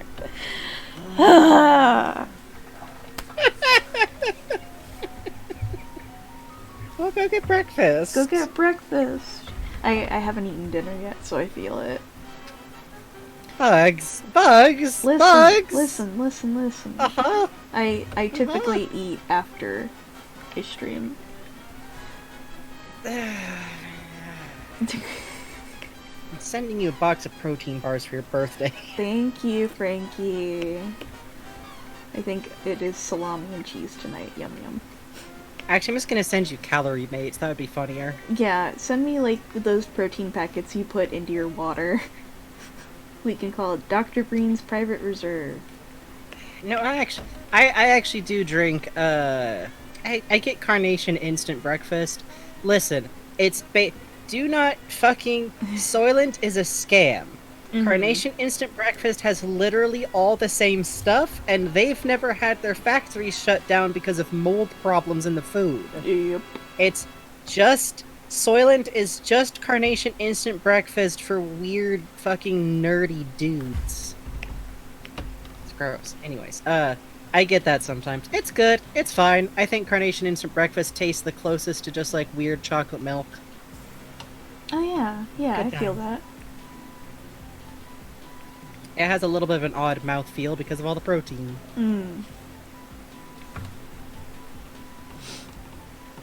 Hell, Puzz, you do yours in coffee? Ooh, yum. That's... why would they call it Soylent? Because they're fucking weird, like... There's a type of macho that's very nerd dude, if that makes sense. Like, this weird flaunting of masculine... Because it's sci-fi thing. Yeah, like, I'm drinking Soylent from the thing. And, what do you mean, Leon? This was a, Oh, like how you're doing it? Yeah. Oh, how I got this kind of gradient effect going on here? Is that what you mean? That was... I did an overlay of a very soft brush. So let's say HB soft, which looks like this. And that was on another layer. And then when I came up behind it with this darker color, and I did a fill, it made an automatic gradient. Ta-da! Yeah, Bugs has figured out this technique, which really just, like, clocks the hell through on some flats. Yeah. That's part of why we're pretty sure we'll be able to get to the other, I stole it from Log! Watch this. Oh, yeah. Okay. There's a tool that Log was showing off. Read, gather, yeah, power. By the way, Read, gather ye power. Read. I'm not asking. I'm telling. Read. It's really fucking funny. You see, If you're from my weirdo generation and you remember opening the giant weird Shonen Jump and laying eyes on One Piece, it gives like the same stupid belly laughs and whoa, what the fuck is going on feeling. Read it. Anyway, go so ahead. this is a brush that when you circle, well, it's a tool, certain line work, it'll do that. It'll automatically color things for you. My issue is, sometimes it doesn't register on my line work, because my line work is a little more, I'll say hanky, as a nice word. Descriptive. Sure. See what it automatically reads your lines here. So what I do is I take the lasso tool, and because it's basically an upgraded lasso tool automatic fill function. And what I do, let's take a skin tone from Gordon here. Let's see, what layer was this on? God help me. Yeah, layer 10. I use the lasso tool. I do a fill. And then because I use the lasso tool, this means that if I go like, oh, this color's weird, Control Z, select, fill, it's a different color. Control Z, select, fill, it's a different color. And so yeah, it's a good way to clean lines. There's a lot less gaps. It saves my hand a lot of trouble too. So yeah, Log should have won the jump contest. Log should have fucking won that contest. I'm salty about it. Yeah, I extremely fucking agree. But And Gaul, they fucking I've missed out. read and enjoyed Isekai, but the fucking Gaul. Hey, holy shit! Thanks for following Homestar Facts. Ooh, Please give us a Homestar fact. please. I know a lot of Homestar facts, but did you know that originally he wore a weird ducky shirt? People don't remember that, but it's true. Oh yeah, It yeah. was definitely true the entire time. Fucking Headhunters Iliad could have been their next great thing, and they passed it up for something like, ugh. Man, but it's still out there and it like can still be read because we are living in a fucking literal golden age of like comics being made that probably wouldn't necessarily get like a publisher saying go for it. Which Yeah, that's true. you know it's actually kind of nice. I've been seeing more and more like published manga that started off as someone's like independent little thing on like Oh yeah. Pixaki or something. No, you're right. You know, I haven't really been thinking about that, but yeah. Right? I've been seeing it come up a lot. And I've even, like, there was a manga that I read where the author was like, I was actually approached to publish this, but I kind of selfishly decided to finish doing it on my own. I'm like, okay, I like seeing that. Yeah. That is very cool to me. Let's see, that doesn't so much read. Which, I'm gonna be honest, can... The Poofsmith has speaking lines in Speed Mail 200, Email Thunder. He does! He does. He breaks his vow of silence! And he's voiced by one of the They Might Be Giants guys. Yeah, because on account of all that time Homestar sung with They Might Be Giants. And Strongbad too, I think. And Strongbad later sang with the Aquabats. Oh. Josh of the Zombies has redeemed a Frankie Explains info incorrectly and has been asked for some Homestar Runner facts. Okay. Oh no. Time for some specifically incorrect Homestar Runner facts, which is, not a lot of people know, it was actually adapted from a series made in the 1960s. That's true. It was actually by the Brothers Chaps' uncles, the Brothers Chaps the First, which is a little bit weird because they're actually on separate sides of the family. Like, one of them is their mom's brother, and the other one's It's a whole odd thing. Anyways, in the 1960s, this cartoon was made for an exact run of 2.5 episodes, but only on ABC, which is confusing because I don't think ABC existed at the time. So as you can see, it fell apart for many reasons. The problem is it immediately attracted controversy for the fact that no one had any idea what the hell was going on, and America hadn't discovered weed yet. Due to this, it didn't quite get the traction that it would later get in its modern reimaginings. Some characters, of course, are carryovers from the original. Homestar and Strongbad had their designs changed a lot. A lot. They're kind of unrecognizable, but the funny thing is, at the time, the King of Town was the breakout fan favorite. Even though the original run was only 2.5, they did a bunch of like little side kind of indie underground comics starring just the King of Town. They're really hard to find. They go on market for like a lot of money. Yeah, that's and it's true. like, come on, man, just scan this shit. Yeah. Like, I guess. You know, when I was at the American Illustration Museum, I actually saw the original concepts for when they commissioned that guy who did the, the Japanese guy who did the Scooby-Dooby-Doo character designs. He did the initial pitch document for the Homestar Runner show back in the 60s. Yeah, that's right. They were going to actually dub it to be shown in Japan, which would have led to an anime adaptation, which we now know did actually survive for the Stinko Man series, which I think is really cool. Like, they actually got the original rights to the design and brought back, like, the original image of it. It's a nice homage. But basically, like, it didn't work out in the 60s, but then later on in the aughts, they found a half-disintegrated book of character design guides of the Homestar Runner cast, and a single 1960s-style VHS, which is actually just a Volkswagen. And you have to get, like, a lot of cables to get it to work with the television. You know what kills me is, you know how many fucking of the original reels were lost because they're all printed on iodine, too? Yeah, it was, like... And some of them got, like, taped over with episodes of I Love Lucy, but, like, the two different types of film just kind of melted together. Yeah. They actually had that in... arcs. And they based an SCP off of that, which is the Ronald Reagan cuts his own face one. Ugh. You know how that is. They never really credit where they get their ideas from, which I kind of wish they did. It's interesting to hear about. I mean, I know the whole thing with, like, SCP is, like, anonymous artists and anonymous writers, but I do feel like it's better like... about it. Credit your fucking sources, you know? You're walking, you're running because Homestar walked, you know? It's true, although in the original series he did mostly ice skate. Yeah, that's true. Difficult to translate. I hope you got your money's worth there, Fandom Pop. Yeah, and thank Thank you, Buggy Bug, for the follow. Yeah, thank you for the follow. Oh no, Josh the Zombie's got that. Sorry, scrolling back down. Thank you for getting that info done. Did y'all have fun with that one? Also, this is... People don't know this, but this is also where Mad Magazine got the original idea for Spy vs. Spy. Mm-hmm. But it's cool. It's kind of more of an homage that became its own thing. Real talk, I feel like kids who were way too into Spy vs. Spy from Mad Magazine when Mad Magazine still existed did mostly grow up to be gay. Yeah. And kind of into rival things. Yeah. I feel like I can plot a direct line from there to, oh, Lupin the Third, huh?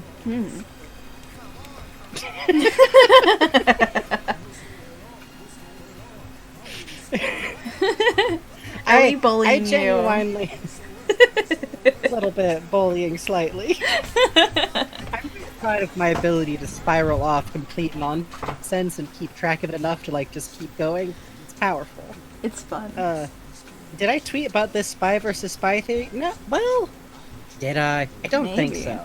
But I've been on Twitter a while, and I tweet a lot, so... My attitude with Tumblr is I'm not leaving my chair until they shut this goddamn site down. Mm-hmm. But Twitter is just where all the people I think are funny are. Mm-hmm. So it's more of a cursed ghost ship scenario. Yeah, Tumblr is like my backup art source. Tumblr, I'm very... you're not trapped here with... I'm not trapped with you. You're trapped here with me, Tumblr. We will not let anyone make a profit off that goddamn site. That's true. And I'm very glad, Moth Critter, because I think it's funny every time. Oh, this is Parappa the Rappa, isn't it? Belp actually has a really nice intro to his streams with this, the instrumental of this. It's really dope. It's a dope song, is the thing. Yeah. Even if it's one of those, like, Parappa songs where it's like, if you don't quite listen, it's like, whoa, kind of romantic for Parappa the Rappa. There's, Not including the outright romantic song. If you go into the multiplayer duel version of this, you can make him go, "What's your full name? What's your full name?" And Fuck. Parappa is demanding documentation. Fuck. Time it. What? What do you want? What do you want? Yeah. Ugh. I think the Earthbound thing I've been working on is actually done. Oh, fuck yeah. I kind of gotta sit and figure out if I need to, like, fuck around with these stars anymore, but... I think it's good. Hell yeah, dude. Congrats. Hey. Let's see. No, his hand's Yeah, I probably won't put it up like tonight on the social medias, but I will soon because even though Bugs has got a part to add to it, I do want to show close-ups because Jesus Christ, Yeah. the grass in Earthbound is so much more complicated than it looks, y'all. There's so many hidden gradients in the color shading of that game. Earthbound is in many ways like I'd been messing around with pixel like stuff before then because I grew up with MS Paint and I would just zoom it all the way in and make little pixel rainbows for a while. Listen, we had so little to do in the 90s. That's true. You can't understand. But I feel like Earthbound, when I got into Earthbound, is the first time I got really into like, whoa, had like this little space and they managed to communicate this or that, or like, well, everything looks kind of goofy, but I understand what everything is and it's really charming. And Mother 3 is just fucking tour de force of fucking GB, like, Game Boy Advance era graphics. Oh, hell yeah, Mick Sanguine. Yeah, genuinely, you can do pixel stuff in MS Paint, and it is cheap as MS Paint. What are you guys talking about? I don't know what video you're referencing. What video? Nothing. Oh, dear God. I see nothing. Okay.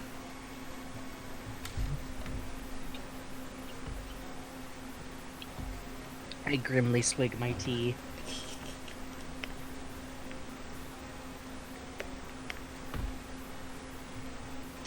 Okay, I'm trying to think. So I like to think that Half-Life 1 could have taken place in 2009, and the reason why the technology looks outdated is because it's a government facility, and they tend to hold on to older models of PCs a much longer time, because fucking Valve is cowards, and they decided it took place in 2000 and X. Yeah. And so I am free to decide that that's 2009. Cowards. Just admit it's like 2002. But I'm trying to remember, was Bob and George out yet? Oh God. I'm gonna Google real quick. Listen. Spectre. There wasn't much to do at the time. First appeared on April 1st, 2000 and ran until July 28, 2007. It is possible that Gordon Freeman read Bob and George since the beginning until it ended. Wow. That's very sad. So, I don't know why I like to think of these things. It's just, I like to occasionally do psychic damage by, like, calibrating the mid-aughts media possibilities. Oh, hell yeah, Sarah Murphy. Magnuson is a trans flag spray painted on the walls of his office. He would. Oh yeah, yeah. In the thing Sarah Murphy's working on, it's really dope. The backgrounds for that are fucking amazing. That's They even managed to like replicate his handwriting for a gag, and it kills me. Oh, whoa, that's awesome. Yeah.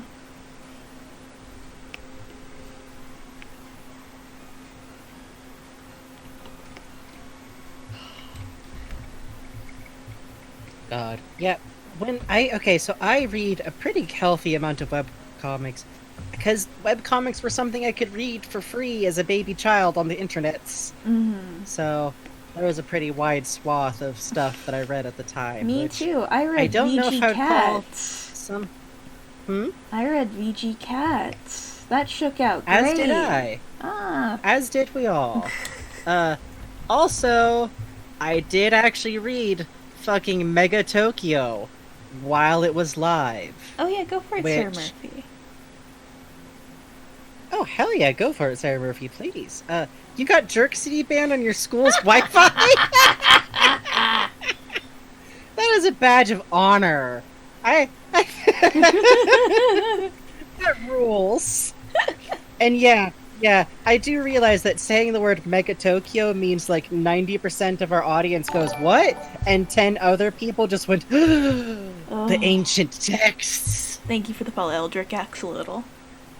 Thank you for the follow. Yeah, it was times. These were days. Suki Prince 01, thank you for the follow. Hey, thank you for the follow. The day I realized after reading Jerk City for 4 years that the mashing was actually just an anagram of laugh, laugh, laugh, laugh, laugh. Fucking... I didn't notice that till you pointed it out to me. Yeah. Also, Homestar Fact says, and please forgive me, the name Greg appears in the Homestar Runner body of work several times, although not as much as the name Dan. Ah. It's just not good. Oh, it's getting there. You used to read Control Alt Delete, huh? Wow. How So nice. Oh, Frankie. Hmm? Did you? What? Did you enjoy it? I mean, I feel like when I started reading it, I kind of assumed it was funny because I was still a teenager. And all due respect to teenagers, I do think, like, at that time you are a person with, like, taste and everything. But there's still a little bit of, like, well, this is formatted like a joke. So... and, like, he kind of tapped into a particular kind of, like, cynical randomness that was very in at the time. Thank you, Adrian. Very cool, Adrian. Thank you, Adrian. Yeah, but, like... I feel that. It was of the times, but here's what I'm gonna say is that, like, that comic's pretty much still the same, and it looks how it looks. I'm not gonna say, like, the Penny Arcade guys aren't great guys, they're imperfect, they've said some things, but I read the comic still out of nostalgia, and you know what? The art looks better than it used to. And, like, they don't do shitty comics the same way, and jettison Scott Kurtz the fuck out of their professional lives, which is better for everyone. Anyways. Not to get into fucking webcomics gossip that nobody will understand at any point, and you shouldn't. Sorry. Weird niche stuff that I know too much about is actually webcomic stuff.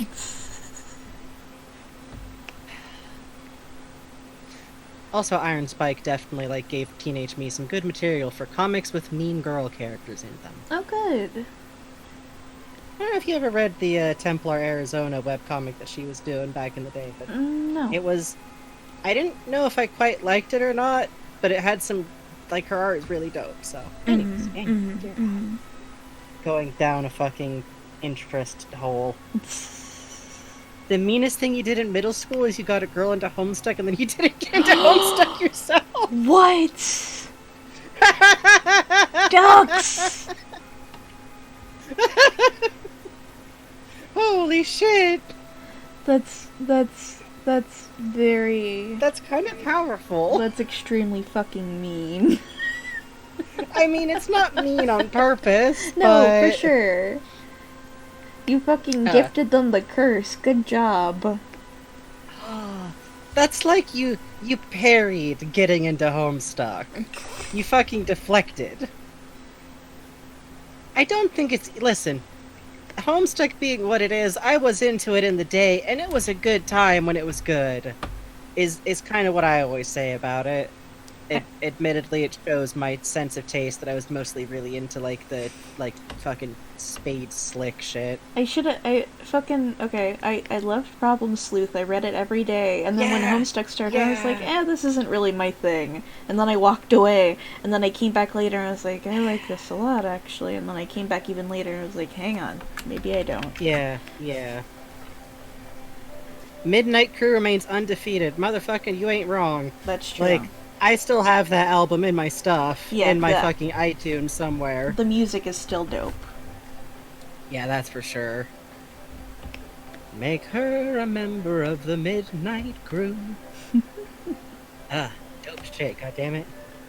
Yeah, I really loved The Wanderers too, which, honestly, I feel like part of when I wandered away was when, like, that kind of, like, side stuff kind of got the shaft for metatextual examinations of the concept of a story, and what does it mean if an author is in I could just watch Princess Tutu, motherfucker. I don't gotta put up with all this. At least in Princess Tutu, the author is unequivocally the bad guy, and the story is about the triumph of the human spirit against the concept of being forced into a box by stories, and how the meaningfulness of connection between people matters more than the concept of a fucking satisfying tragic narrative. Watch Princess Tutu. Cry over a duck, okay? By the way, Snails is at fault for me watching Princess Tutu, so this one goes out to Snails. How mean! I've never It's seen Princess good. Tutu. It will make you sob. It's really good. Princess Tutu is... It's a magical girl anime, but it's more of a fairy tale with magical girl elements. It's like a fairy tale in a super literal way. Like, Oh. a duck who wished to be able to dance with the prince is attending a ballet academy in the form of a human, and but also like just animals are people, and her instructor is a cat, and it gets better from there, which is a good intro. That sounds really cool. I always like that little cap with the little alligator in the dance thing. Yes! Oh, I love her. It's a good one because it's very charming and has a lot of great sweet moments to it. And then it does get very metaphysics, and then in the middle I cry really hard about a character who insists that she's not a real person, but is instead an artificial construct, because fuck you, fuck you, fuck you. You've made me cry about puppets and dolls for the last time. No, you have not. Every time. All the story's gotta do. Fucking... Oh yeah, that I would hate be fun. Pinocchio, but... Oh, fuck yeah. We should see if the Paintbox crew would like to watch Princess Tutu. Oh, that'd be fun. Yeah, I'm a big sucker for magical girl type stories. I mean, we were just saying, we're from the 90s.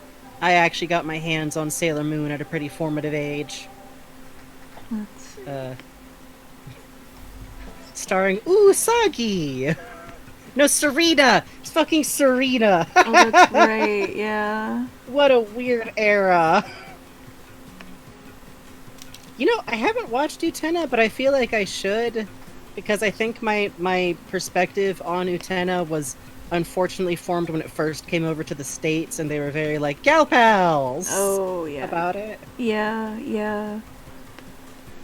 Let's see. This is on the Oh, job. Sarah Murphy! Listen, I actually, to this day, still kind of like Vriska, but that's rough. Filter, blur, Gaussian blur. This is the same trick Yeah, I used Serena on Hers is a- thing. Hell yeah. Serena is a relevant name, but I feel like anglicizing the names in anime is just whack. There's, like, no real way around it. It just dead-ass changing them to white names is a weird, weird moment in history. Yep. Oh no! Oh, Adrian! I kind of get that. Not in the same way, but, like, I got my hands on some, like, used book copies of, like, some very random Ranma 1/2 manga.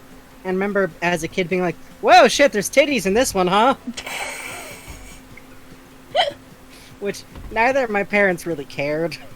Well, that's I don't know good. if they ever flipped through the comics, but I can't imagine them caring much. Yeah, the Sailor Moon dubs do make them weirdly hostile, huh?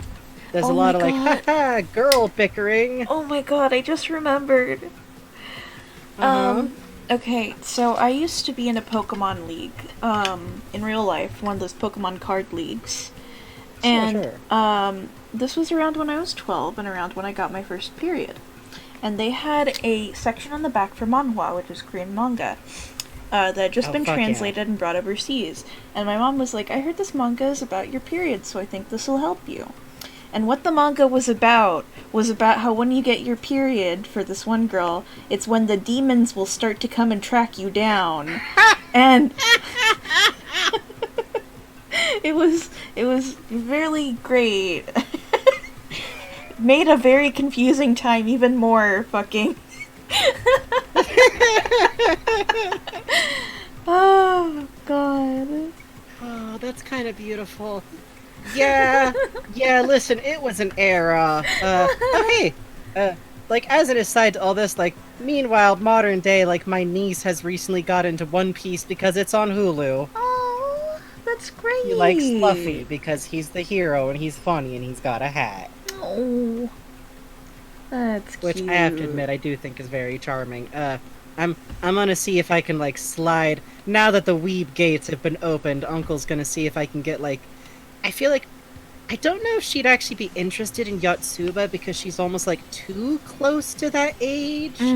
But she's like 7.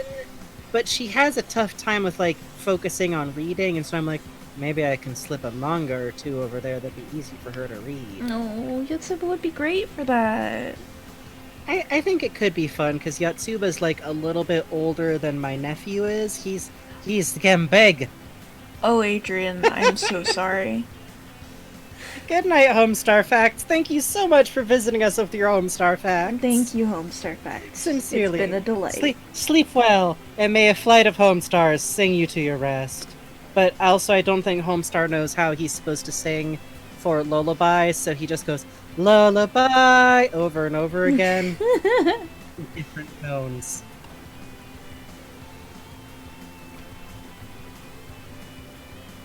Sonic music, right? Yep.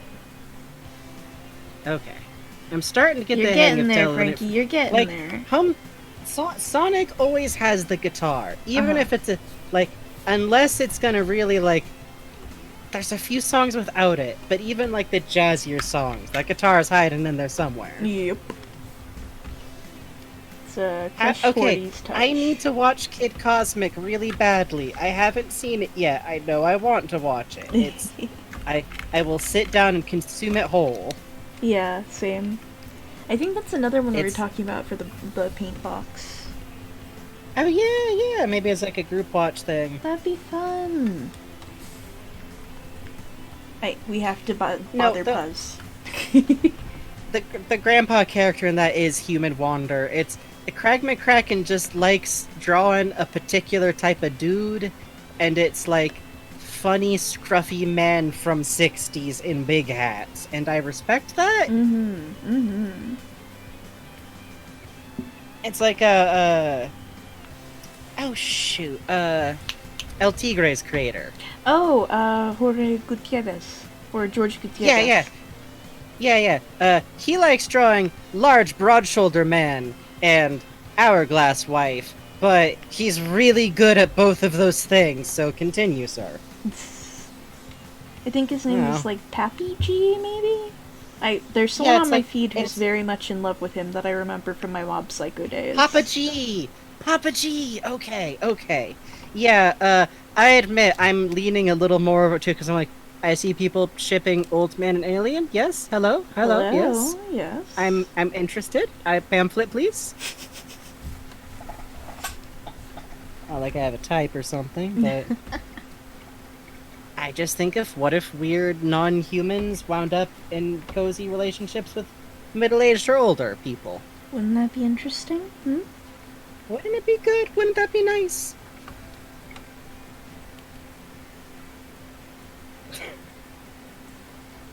I think I've seen the alien's name, but I've like skipped over. Oh hell yeah, Puzzle, we'll hit you up. Fuck yeah, Puzz. Okay, well since I finished that other thing, I'm gonna start working on my parents.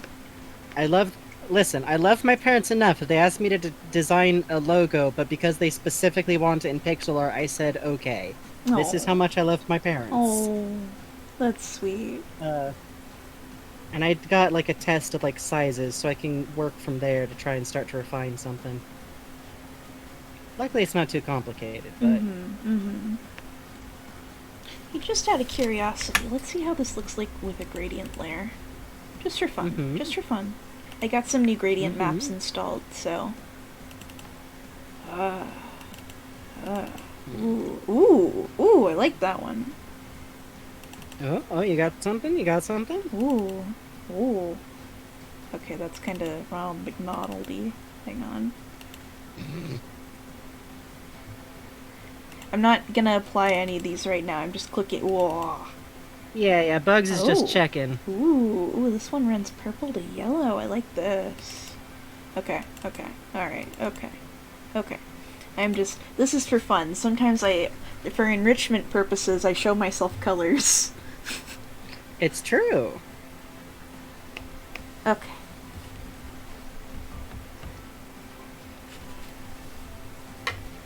Man, a lot of pixel art is just staring between two different versions of something you did and figuring out what goddamn hell math you need to do to get the between of them. Gradient maps are fun. I love them. I used to not use them, but I use them to color this, and I use them like all the time now. They're great. They're a very good way to translate grayscale into painting. But what you can also do, my fun little cheat, I'm going to duplicate this layer, okay? Now we're gonna do this as a gradient map. Let's say, I liked... Where's the one I liked? Where's the one I liked? Where's the one I liked? Sure. That's not it, but fucking whatever. Maybe this one, yeah. And then what you can do is, if you put it at like 50% and then you put it on like color mode, or if you put it on like soft light mode, then you get like this nice little touch on your art. And imagine if this was a full color piece. I'm simply saying. Anyway. Oh, who's headed to bed? Good night, Crystal's Pearl. Thanks for hanging out. Yeah, sweet dreams, okay?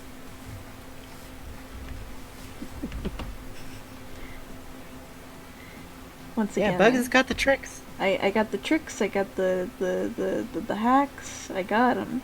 I should be using rulers, but I don't, but I should be using them. A lot of this Rulers with the heart. A lot of this is for sake of saving my wrists the trouble.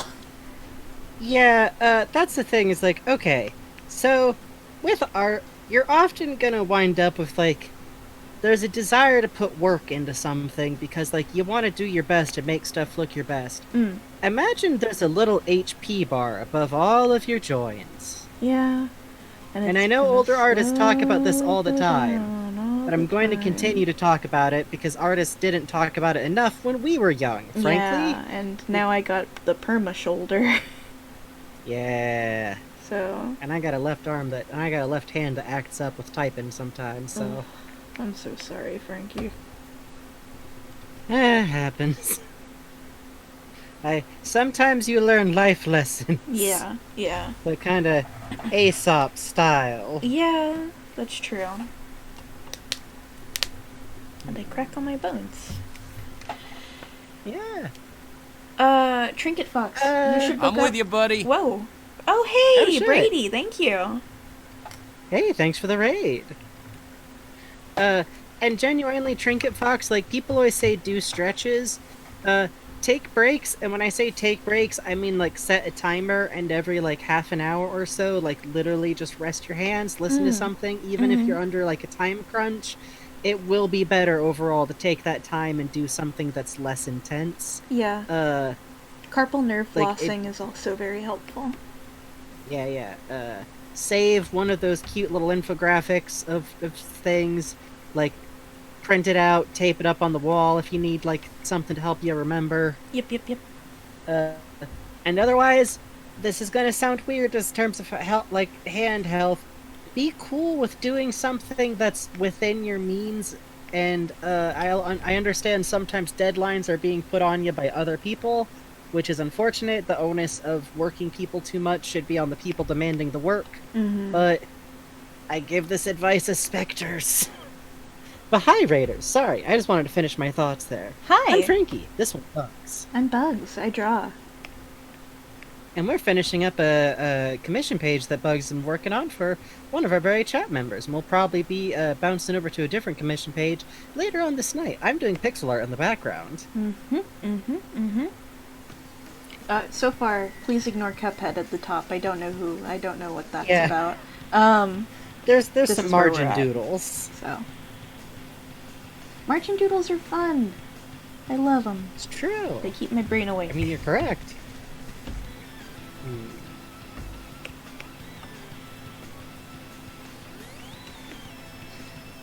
So I've been playing Splatoon 2 again, which I think is part of why stretching your goddamn hands came up. And I've been playing in very small bursts, because it's kind of fun. You just pick it up, you play a little, like 1 to 3 games in between doing other stuff. Gives me a little charge. I typically play until I get one of the ink colors that I like on my characters, Oh which yeah, is a I good do that external too. timer. Yeah. Yeah, it works out well if I'm like looking for a stopping point. But today at one point I played one game because I had to go look after my parents' dogs, who's a very, very, very good boy. And for some reason it's the one game where I whipped ass. Yo, And congrats. was just like running loops around the other players and got to do my favorite thing ever, which is be big carbon roller bastard who runs into the enemy territory a lot. Because if people get too focused on killing you instead of dealing with the paint that you've spread, it's very easy to dodge and run around. Yeah. And they kept throwing down sprinklers. And the thing is, carbon roller just gently smashes that. It's very Just good. little- It's very little bump. good. But it was very funny because then I had to go immediately. I went, I've seen this. I'm the cryptid this time. So, if you ever feel bad about how you're doing in Splatoon, just remember, sometimes the cryptid is having a lucky streak and then has to go walk a dog. Let's see. Okay, yeah, that's the same tone. Cool.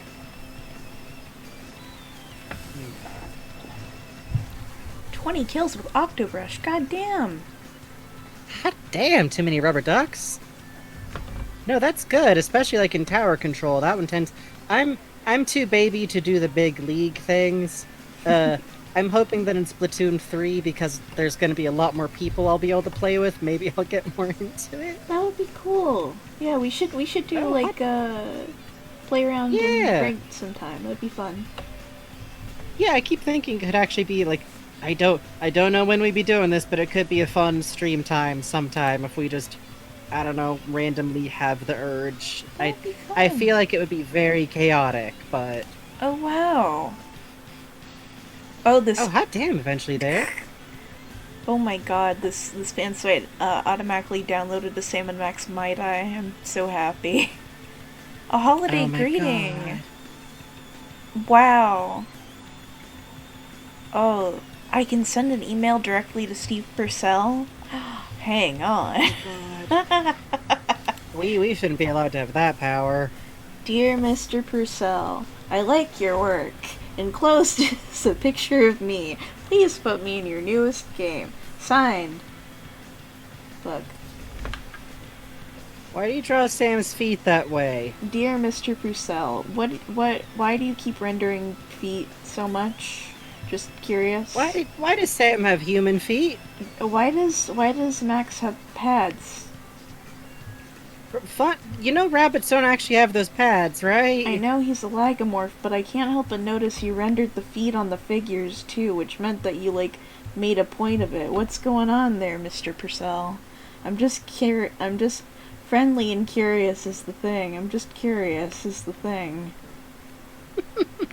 I don't. See you later, Mintaka Blue. Goodbye, Mintaka Blue. And honestly, Sunworms, the problem is I use a carbon roller, so if a carbon roller can't just casually run people over by accident. So every now and then I do try to use the normal roller because I do miss the squish, and then immediately I just want to go fast. The problem is if you get used to the carbon roller speed. Oh, it's good time.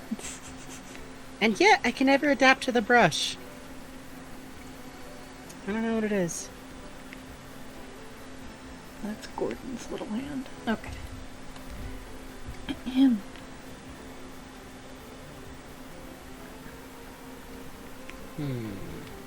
Yeah. You like using the big hammer to squish enemies? It's a good time. Oh, that hammer looks fun. Yeah. I like playing around with it in warm-ups, but I'm exactly Adrian, dualies till I die. Fucking dualies, God. And I will die, especially if I'm confronted Cares. with someone using a fucking umbrella. Yeah, that is kind of how that matchup goes, huh? Yeah. And then it's like, okay, I guess I'm just avoiding this part of the map. Very cool. Everything else has a counter, not this. Oh god, you're an Octobrush main. I always want to play with the Octobrush, but it just... I don't know, I can't quite get the hang of, like, the spray mode. That's... I like to roll. I like the jump and flick. Did you know if you jump and flick with the right timing, you can kill someone in the middle of their special? Oh yeah, I've It's actually very hard. I've done that with when the Booyah Bomb is like starting up. I think there's a certain period of time where they're yeah. that They're is actually vulnerable, always so fucking and good. People riding around in the rocket firing mode are not actually invulnerable to fire. Yeah, and they forget about that, and they come and go right to you, and then you shoot them. And it's I actually had a lot of funny. fun. I played a few other matches today where I didn't do as good. Partially because one of the people on the map I noticed mid-playing was using the hero sniper. Oh. That'll do Which it. means they had to have finished one single player using just that the entire time, because that's how you unlock those weapons. Fear.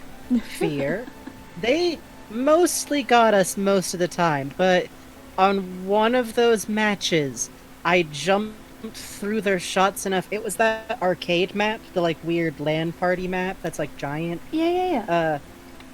I know a very weird shortcut that involves jumping on top of one of the larger sight things, which, if you time it right, you can kind of do a Hail Mary jump into the enemy territory. Real quick. Cause, yes? if you're listening, can you do me a favor and chuck me the reference of this character again so I can have some color ref for them? Thank you. Yeah. Alright, sorry, you're saying? Thank you. Oh, the other times I just got them down from a sniper post by circling the base of where they were hiding and luring them down and then running. Because some snipers don't like it if you just hang out in their blind spot. Mind, you now have a sniper that really wants to kill you. Good. So, Always good to have. It is good. It's also one of the funner ways to play if you can pull it off. The sniper versus roller matchup is you'll die, but you can be a real big pain in the ass. Sniper sharking? Fuck. Yes, you get it, puzzle gaming nerd. Nothing is better than making a sniper in Splatoon suddenly decide that you are their problem, because it frees up the rest. Ideally, the rest of your team can now get more stuff done. Yeah, it's very, very funny. If you're doing dualies, you can do this fun thing where as soon as the laser lands on you, if you dodge and turn, they miss every single time because they think that they've got you, and then they aim at you and they forget that you can dodge again, and they get really fucking mad. It's really good. I love to do it. Let's see.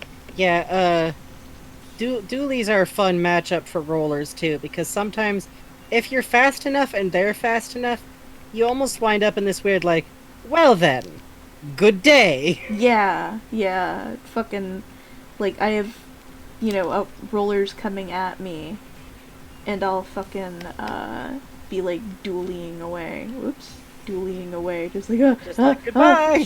Shit, fuck, oh god. Like that.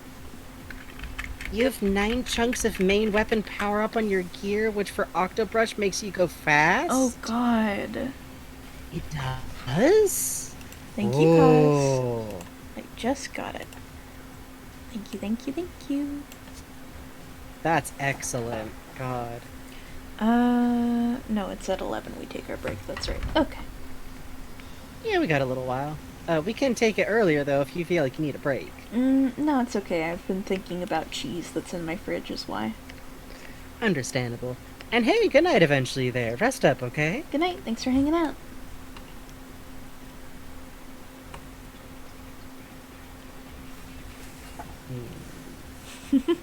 Cause, shut up.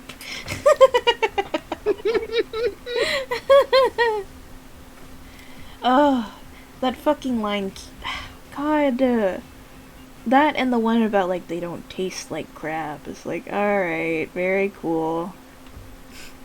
What is that from? That's one of the lines that the, Survivor people, Resistance people can say in Half-Life 2. Oh, that's right. Sometimes I dream about cheese.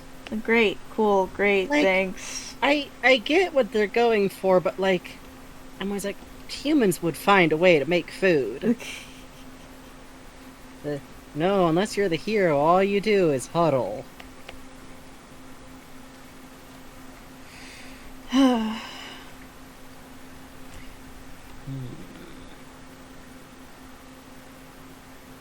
we go. Okay. Alright. Okay. Alright. Cool. Let's see. They had cheese and that guy just really wanted cheese. God. Keeps eating all the cheese. And then he's just shaped like a funny little wedge. But in his awful little denim outfit. Yeah, and he says he didn't do it, but... He didn't eat the cheese. But you know, like, you can't really repair trust after that. Yeah, that's true.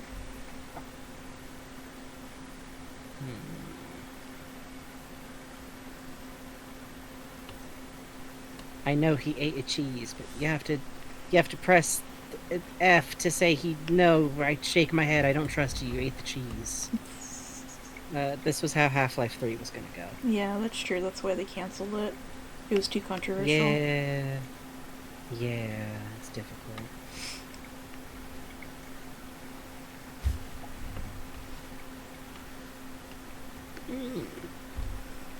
I'm at that stage of pixeling where you just kind of squint to figure out if a line is crooked. Okay, I have to eat this fucking cheese right now. I'm Go sorry. eat your goddamn cheese. All right, we'll be back in a minute, folks. We're gonna BRB to do a little stretch and eat some fucking cheese.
Hello, hello. Alright, good. Everything's working.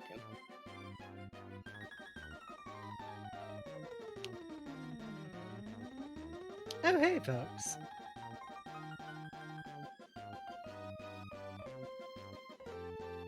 Oh, whoops.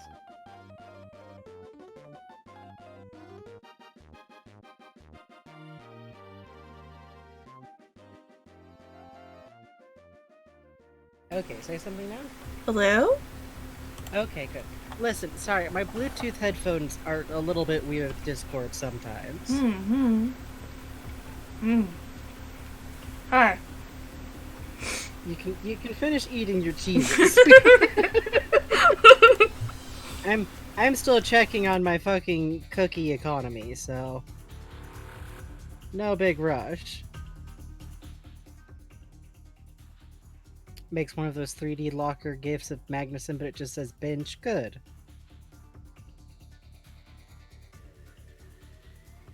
I don't think Bugs has that much cheese. I imagine Bugs wouldn't mind having that much cheese. I would love to have that much cheese. I had actually moved on to chocolate, so Excellent, good. I ate most of a cookie, so I ate 3 little squares of cheese. I ate like 20 little salami pieces. I ate a banana and then chocolate.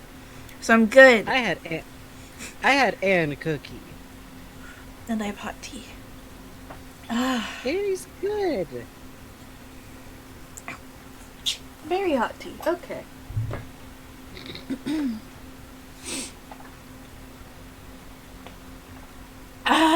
Okay.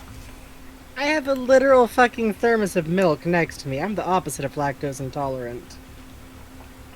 Wow, Adrian, I can't believe Frankie took all your tolerance. That's fucked up. It's true. Sorry, but listen, it happens. Well, that was part of the deal to become a mod, actually, so. Yeah, it's fucked up, but Twitch TOS insists. it's weird. Like, there's a lot of weird fine print. Never give Jeff Bezos your actual name. Very important. You have to count how many fingers he has when he talks to you, too.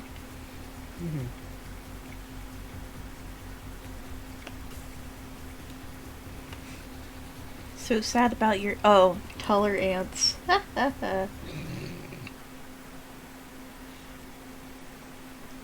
Sometimes ants get big. Just a little. It's always fun with ants in California because sometimes during winter they're like, "Hey, would you like to be time for ants again? It's a little bit wet outside." And then in summer No? it's like, "Good morning. Your water is Hello, ours." ants. Hello. Hello? And what's really fun is when there's a bunch of ants and they don't actually have any idea of like where like the food is, which is good. That's much better than the alternative. But also you just have these fucking little dumbasses being gross everywhere. Yeah, and they are like, "Hello, is this leg food? No? Let me bite it to Do be we sure." share? I notice you're having a shower. Hello, hello. Would you be interested in me drinking that off of you? Just curious. Ma'am. Ugh. Hi, Adrian. Hi, Adrian. Hi, Adrian. What did Newt say? Newt said, "I'm currently drawing Wallhammer Barney, Beauty Calhoun, and regular Barney next to each other." Of course Barney's small next to both of them. Bullying him. So mean to Barney. But also good. Yeah. Bully him. Bully him more, okay? It's good. It's okay. It's fine, actually. It's okay to bully Barney about being short, canonically. That's true. Never forget, the uniform he's wearing kind of involves heel, like a little bit of heel on it. Just He a is little bit. he is an inch or two shorter than he even looks. Just a little bit of heel. That's interesting. Just a little bit. He likes It's to interesting. feel tall. They are just big. That's true also. It is always funny when a character is only small by comparison. Yeah, Barney really is like 5'6", 5'7". Don't anyone start who's shorter than that. I know. But Gordon's 6 feet tall.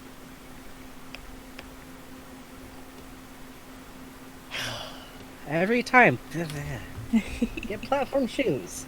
I don't know.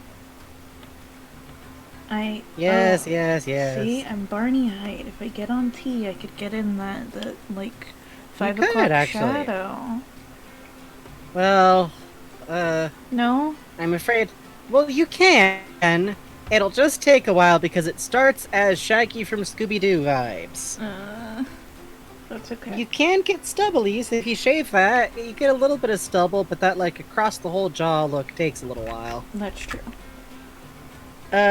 Uriah is canonic. Me and Bugs have mysteriously already talked this over. Magnuson isn't that tall, but Uriah's just fucking giant. I think they took the normal like the model they used for like Vortigons and just scaled it up a little bit when they were making Uriah. But the problem is that because of where he falls on Gordon, who's 6 feet tall sightline, and the fact that most Vortigons, like, their natural resting position is, like, half crouched over, we're pretty sure if he stood up, like, even Vortigaunt level straight, he's kind of getting into 7 feet there. And we love it. We do love it very much. And good, Newt. Sometimes it's good when boys are big. Let them. Please.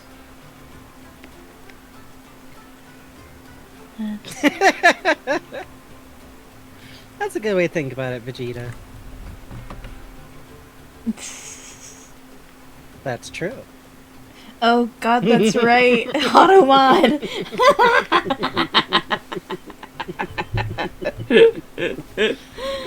We tried to turn it off once and y'all ruined it immediately. That's right. These are the consequences of your actions. If only chat wouldn't then immediately start chanting the banned word. A word that was jokingly banned because it really can cause problems. See? Cause has the right idea.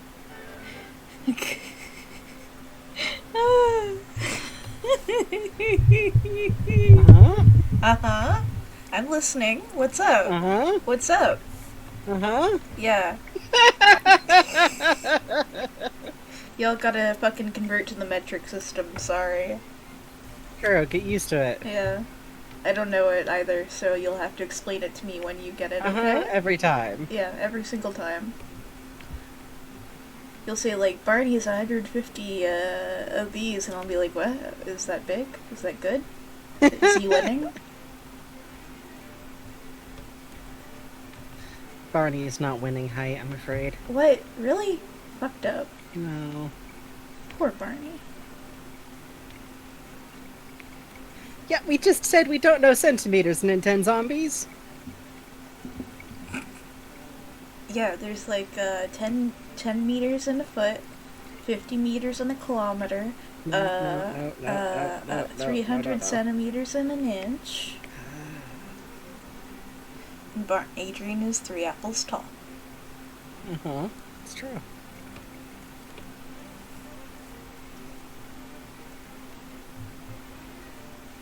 Alright, no actually explaining centimeters to us. We can't stress enough. We're just Americans who never went to science courses. Also, we are joking. we are joking to Funny some joke. degrees. I will mute people if they get too funny about it.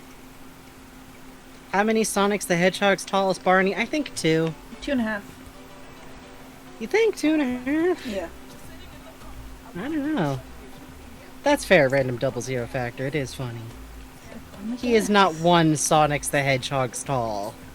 Do you know how tall Sonic is if you're saying that? He is not that short. You are mean to him. Sonic's not. I mean, Come on, it's Sonic's true. Sonic comes up to like half the size of like the cops, right? Sometimes. Yes. Sometimes. Sometimes. Wait, is one of these games is he 3 apples tall? Do we have actual God, I wish the Sonic the Hedgehog cast were the size of actual fucking hedgehogs so bad. That would be really cute, Like, actually. please, it'd be so funny. Please, I want a Sonic the Hedgehog game where when you go to the city full of humans, you're just like ankle high. It would be so good. Listen. It would. That's Sonic CD? Really? Mm-hmm. Oh, small Sonic. Good. Good. No, it would make Eggman's rage even sillier, because either Eggman is a normal human, doubt, I don't believe you, and he's just, like, literally upset with, like, actual to scale wildlife, weird little creature people from another world, I guess, as best as I've been given to understand, is occasionally Sega's official policy, even though it doesn't match up with older canon. But, like, it would also be very funny if Eggman was also proportionally small, and he was just some kind of weird gremlin. Robotnik. He concerns me? Yeah. I don't have much more to say about that. It's just, I kind of like that he's so old school. His motivation is just, fuck the earth, I'm gonna carpet bomb it and, like, make my own thing. Dr. Robotnik's motivations is fucking around and finding out. But it does make him kind of frightening. That's true. Hey, what if the thing I was drawing was on screen? Yeah, no, Newt, you get it now. You get it. Gordon's only, like, 6 feet tall. He's not that tall. He's average tall. Barney's kind of small.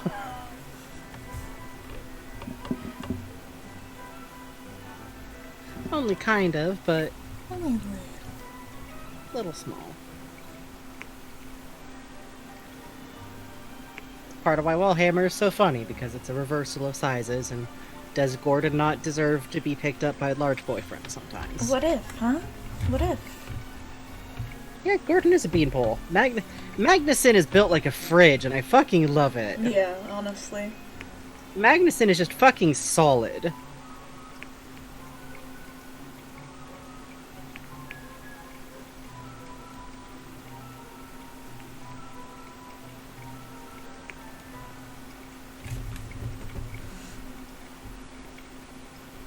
Magnuson cracks me up because he's like, I don't know.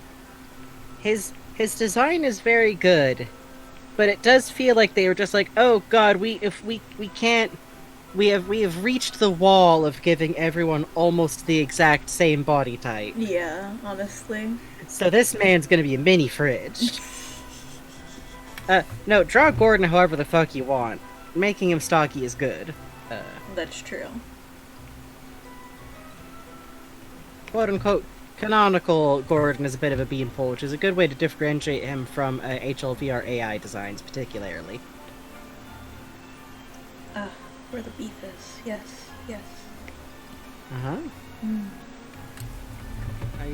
Are you indicating the beef?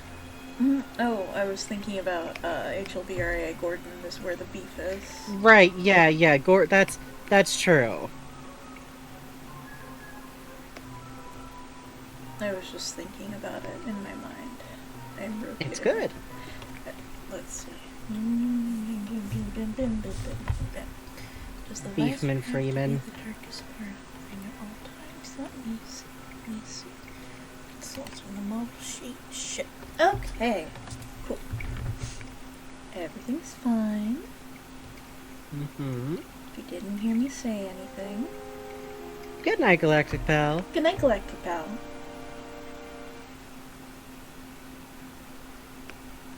Okay.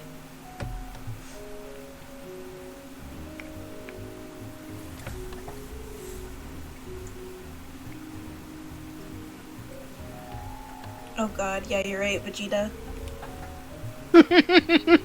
Oh no. Oh, yeah, you're right. You're super right. Frankie, Mm-hmm. you have a request. Oh, I do? Please incorrectly explain Magnuson? Oh. Okay.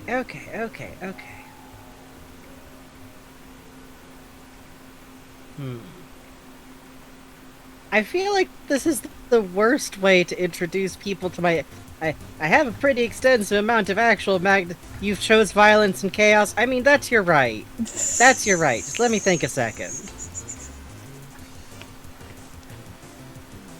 Well, we all remember Magnus's famous cameo in Half-Life 1. Well, yeah, as the guy who tried to shoot Breen. Yeah. This is they added this in a later patch because they'd realized that they were going to add all of this story to Half-Life 2. No, Gabe Newell knew that's- that from the get-go, remember? Good improv! Fucking last podcast on the left. Okay, go.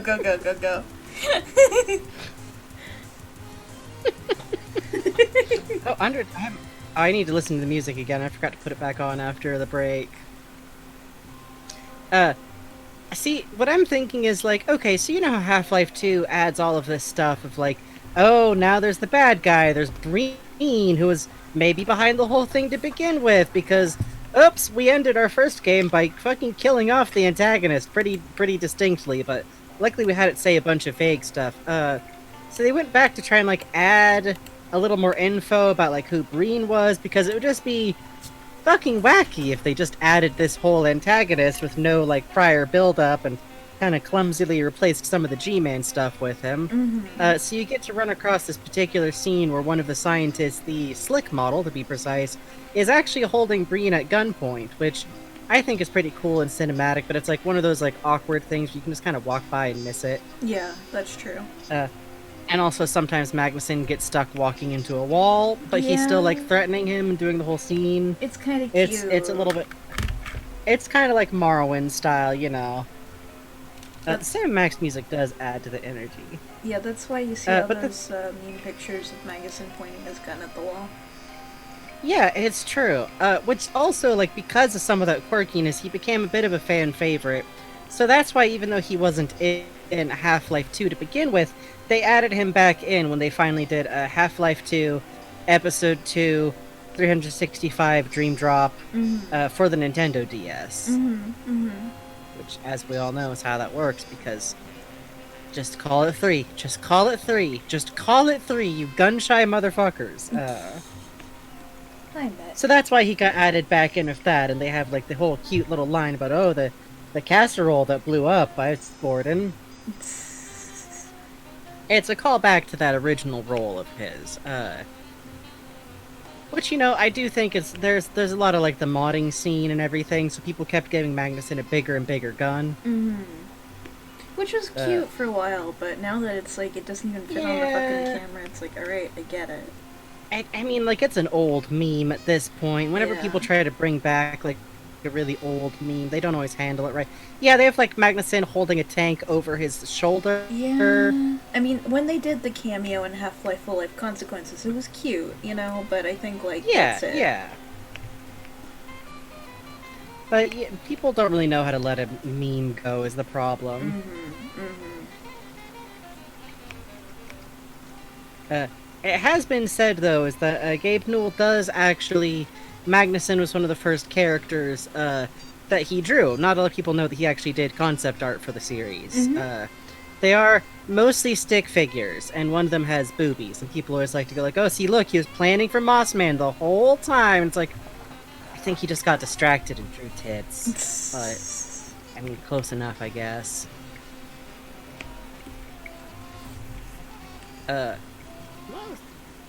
Oh yeah, that reminds me.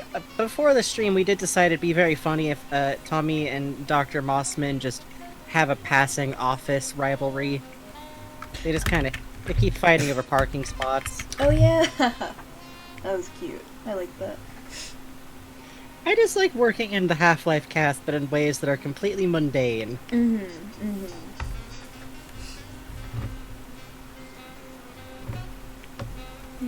me actually bring the skin tone down a little. Yeah, that's good. Side note, the one thing that is true in all of that is that we're pretty sure Magnuson is meant to be the scientist who was the Slick model. AKA Tommy's same model, which is why I thought of him. Oh yeah, because he's got the same hairline. Yeah, and he can't be Einstein because... Yeah. Look at him. Which, I keep wondering, do you think eventually they're like someone's got to be like champing at the bit to introduce the scientist who's the Einstein, right? I bet there's concept art of Russell I would not be shocked if Russell didn't start out as basically the Einstein scientist, like him having white hair and everything, which I'm still pretty sure he's an albino, which is interesting because I'm always like, well, was he an albino originally, or is that the DNA fiddling? Oh, yeah. He made himself a shiny. Accidentally. he was... God, you know what it could have been? Huh. He was trying to see if he could change stuff about the DNA that should have, like, required, like, something you can't usually change, and he was like, well, what's something with a really clear visual marker? Oh, yeah. Hey! I know! Oh, I'm so glad, Cause. I am glad. Sometimes you have to pick up a man.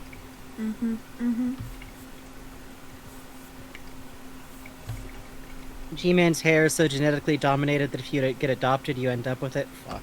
God. You're not wrong. Russell makes himself extremely susceptible to sunburns, ASMR, and presumably he has overly sensitive eyes now, too. Oh, yeah. Because I can't stress enough, part of why, like, we know that he's an albino and not just, like, got white hair from stress or being older is his eyes are purple. The eyes are just purple. They just are. Liz.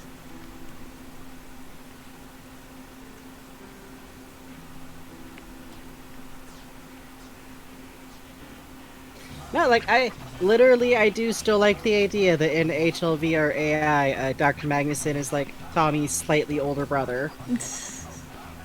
Not even by that much.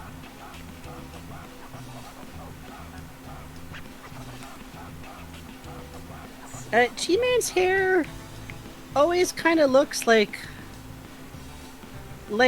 imagine an alien sees people whose hair is being treated with pomade and doesn't know that it's pomade causing it to look like that. Fuck. And so in the imitation, he's just given himself the hair of the correct texture to look like that. You're right. You're fucking right.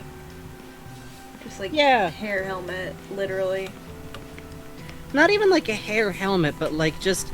I imagine it very, like, soft but stiff.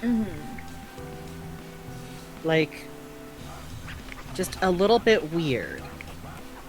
No, I'm not saying it has gel in it. I'm saying the opposite. It looks like hair that has gel in it, but it does not have gel in it.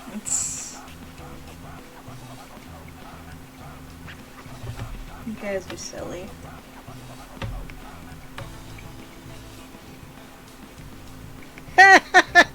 You've decided to adopt the Tommy mid-part into his design? Good! No! I think it looks good, actually. No, it doesn't look good. It's good. No. Oh, God.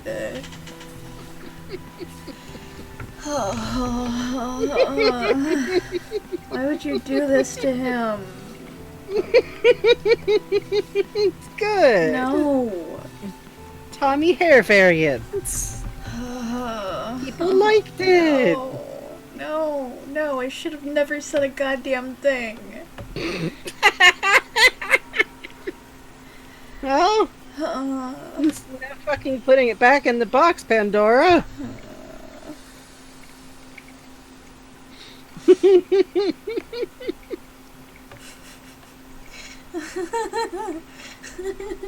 Bug's paint settles my... Fuck. Mean to me. A little mean. A little bit mean to Bugs as a treat. Hey, good night, too many rubber ducks. Thanks for hanging out, ducks.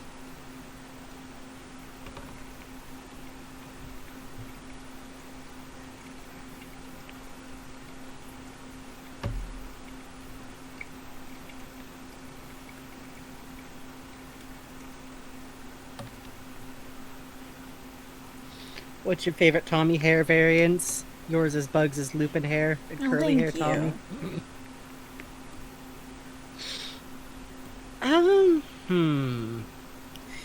I kind of like when people draw him with hair that looks like slightly awkwardly grown out. Like, I also once saw someone have him with like bangs that were clipped back by a barrette, which I thought was very charming. Oh yeah, that was cute. I like that. Yeah. Uh, I'm also a big fan of like, there's a couple of there's that one person who like draws him with this very cool shape with like the arms of his jackets very big. With, like these very dramatic like shapes to their characters. That's really dope. Ooh. Yeah, if I see them go by on my dash again. Yeah, yeah, please. I'd love to see. Yeah. Let's see. What, y'all ain't Bald Tommy fans? What? Shut up. Shut up. Shut up. Why, is your fucking demon hand twitching? Shut up. Liz. Uh-huh. Uh-huh. It's just One Punch Man. Hey, Saitama doesn't smile that much. Go to hell. Uh-huh.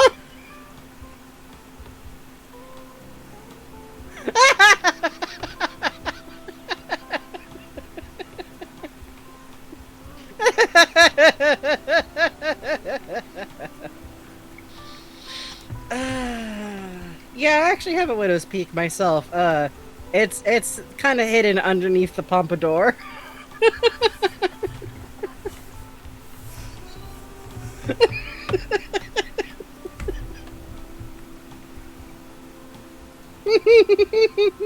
You got. What about the beanie?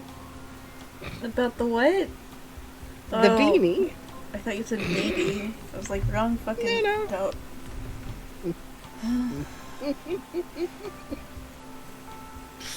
You can't, cause the bug is protected.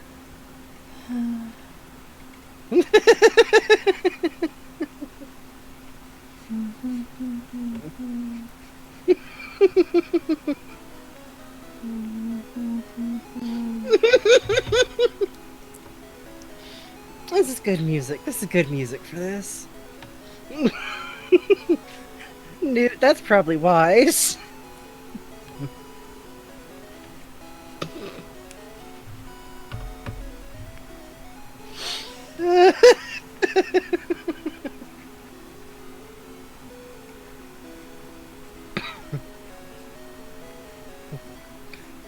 Listen, sometimes there's gentle bugs murmuring. Oh, you see now, huh, sunworms?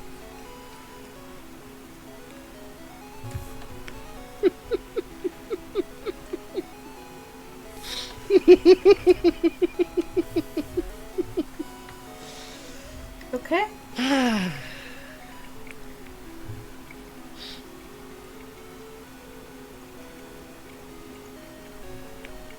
Okay. Okay. What the fuck do you mean, Onion? Shut up! I don't... That's just someone who's bald. No, he doesn't. Oh, hey. I didn't know the ghosts showed up if someone continued a gift sub they got from an anonymous gifter, but that's cute. Oh, thank you, Quasarcus. Quasar curious. Quasarcus. Sorry. Thank you. Hi, ghosts. Hi, Ghost. I hadn't seen his hands. Oh, good. Yeah, there's his hands. You like it, Frankie? You like that artwork I did? I worked really hard on it. You know, I've been drawing for 10 years. Yeah. Ah.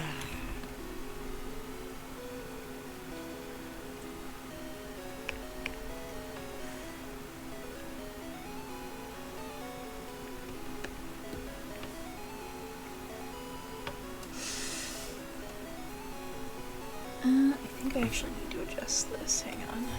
No. What? Random zero factor. Thank you. Thank you, random 00 factor. Genuinely. Seriously. We're gonna lighten this a little. Yeah, that looks better. Okay.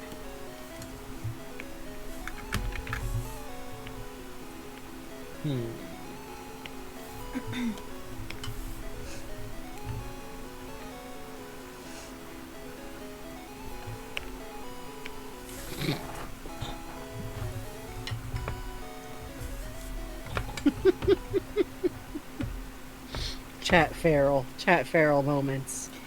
Ah. Hey, you got little shapes now, Mia Petko. Ah. Mitya Petko. And now you have smallest of creatures. I'm actually very fond of the 1 month creature badge, because to me that's still what I imagine a singular unit of chat tends to look like. just a little puffball of legs. Let's see, I think she'd still be wearing... Yeah, okay. So, be this color.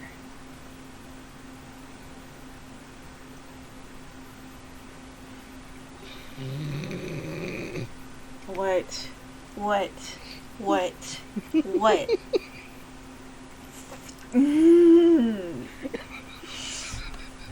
I don't see that. Okay?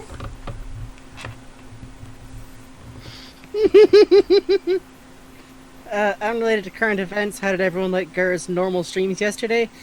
We had to catch them after the fact, sadly, because we both get up a little bit late, but, I'm really excited for his new style of videos. I think it's clearly working out for him. He's definitely not being held hostage in any way. No, I think his, food reviews are always pretty insightful. Very normal. So. Yeah.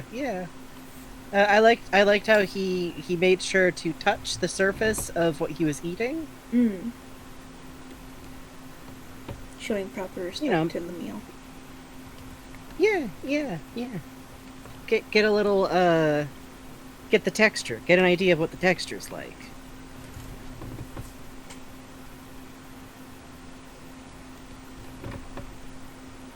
Let's see. I'm going to give you eyeballs. And I'm going to give you eyeballs.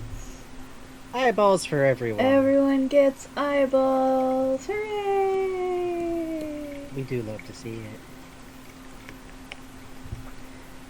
You're gonna get an eyeball.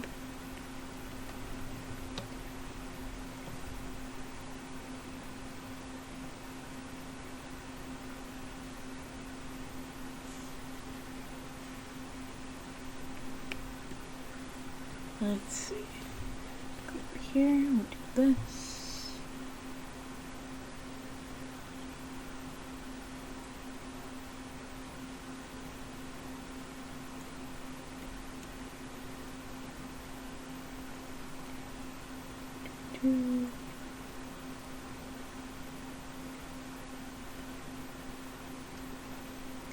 Okay, there we go. I think that should be fine. Gotta get the hair on the man. Yeah. I finally figured out a good color depth for Barney's hair, so that makes me happy. It seems like it's really tricky with like dark enough haired characters where like you can't just use default pencil lines to like define. Yeah, exactly. I mean, at least like when it's a full color piece, I can kind of lean into like, okay, this will be like raven blue. Mm-hmm. But it's tricky when you're doing the grayscale pass. Yeah, that makes sense. Oh, I gotta remember to go back and, speaking of gray, give him the streaks. Are you taking a bath on my bed where I sleep? Meh. She does this. Meh, why? She comes directly to my bed to take her baths. She does not do it on my mom's bed. She does not do this on my pops' bed. She comes and takes her baths on my bed. And I sleep. Sometimes. Mean of me. There we go. Okay, lay down. Oh, wasps. Very good, very good. Little bit of wasp. Yeah, my dad's fiance/girlfriend, told me when I was little that the way you get a cat to learn a new home is you put butter on their paws because they only clean when they're home. And I don't think that's true, but I am very tickled by the idea that there were people just buttering their cats. I mean, I guess it'll make your cat much more focused on, like, getting the butter off their feet, and then maybe by the time they're done doing that, they have had butter treat, and they're, like, less freaked out. That definitely sounds like one of those, like, folk advices. Right?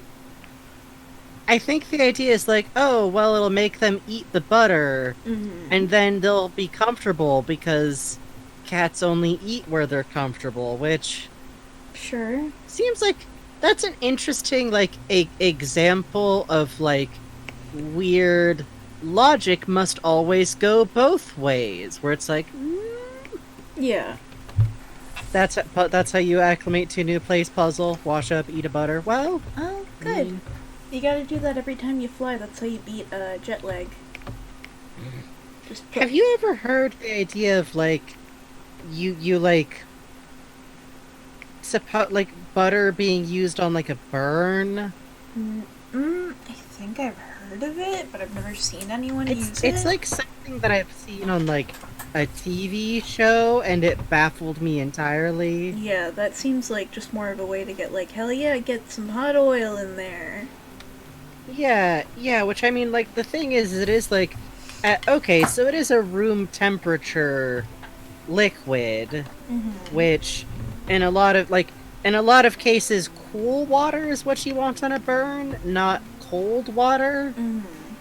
So I can see, like, well, maybe it's better than, like, immediately putting ice on that bad boy, but...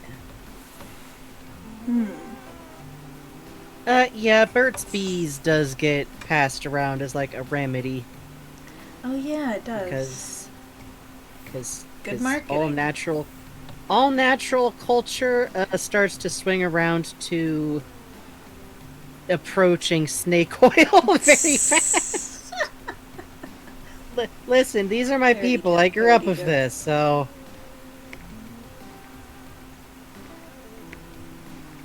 Let's see.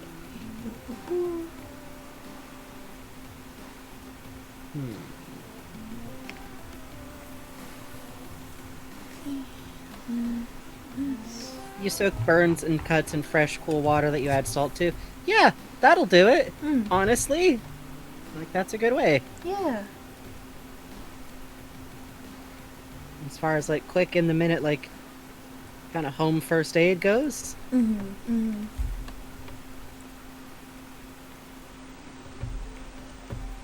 Hanna-Barbera type eyes. Hey. Hey. Hey. I assume meant with love. Hey. Be nice to me. I'm drawing your commission. I'm gonna draw it all shitty. I'm gonna be like, here's your Magnuson. Oh boy, it's Magnuson. Not that I would ever do that to a beloved client. Please consider booking me for a commission.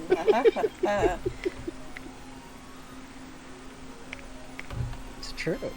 Wow, it's Magnuson. That's right. That's actually how Gabe Newell initially drew him. That's true.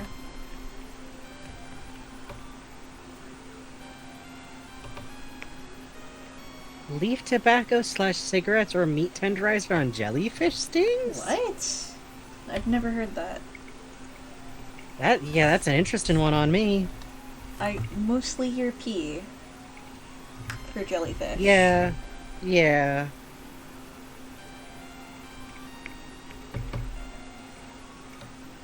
Is this? Yes. It is Final Fantasy Yes. Legend music. Yes. Yes. Huh? Who am I to deny? It's good. It's good. It is a good time. Sound of eating meat. Yeah, honestly.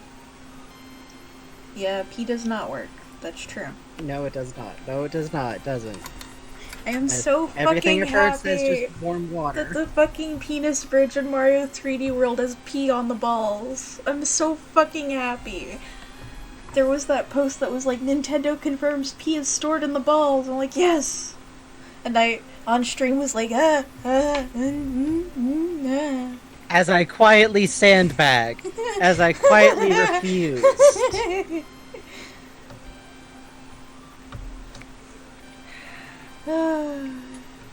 I'm gonna say this. Speaking of, like, a lot of the Mario elements basically resolve out to like little square kind of elements of stuff that they like chunk down in little blocks. If you work in pixel or anything reduced like that, eventually you will accidentally draw a penis.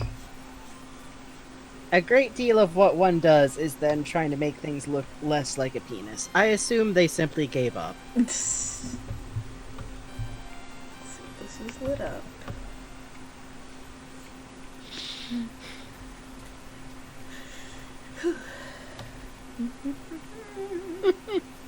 I love Barney just settling his head on Gordon. Yeah. It's a shelf. Tuck the man. Shelf of Tuck husband. the man.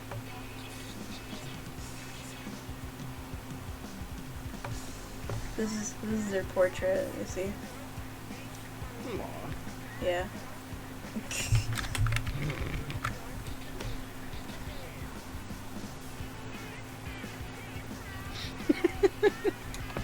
Oh yeah, I assume you mean like papaya powder kind of meat tenderizer.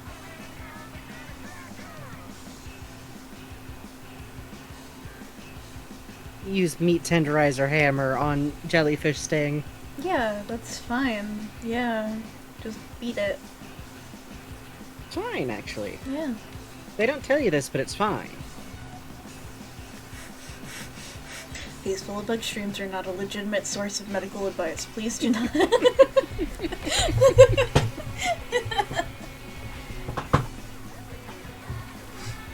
I mean, you know, you're a coward.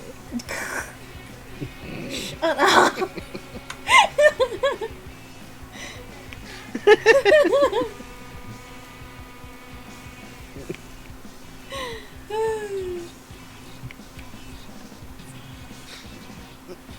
Ocha?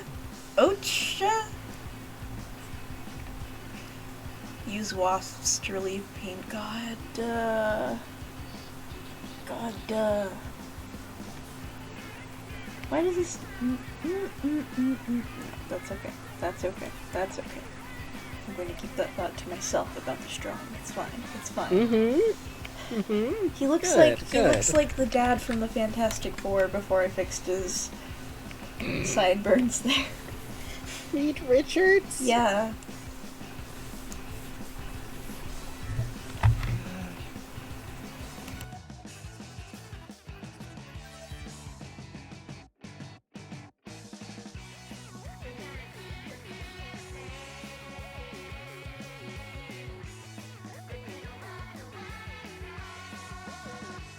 Nope, Reed Richards becomes a dad eventually. I'm hovering my funny little finger over mutes. I'm kidding, but no, seriously, Reed Richards does become a dad eventually. To like the world's evilest kid.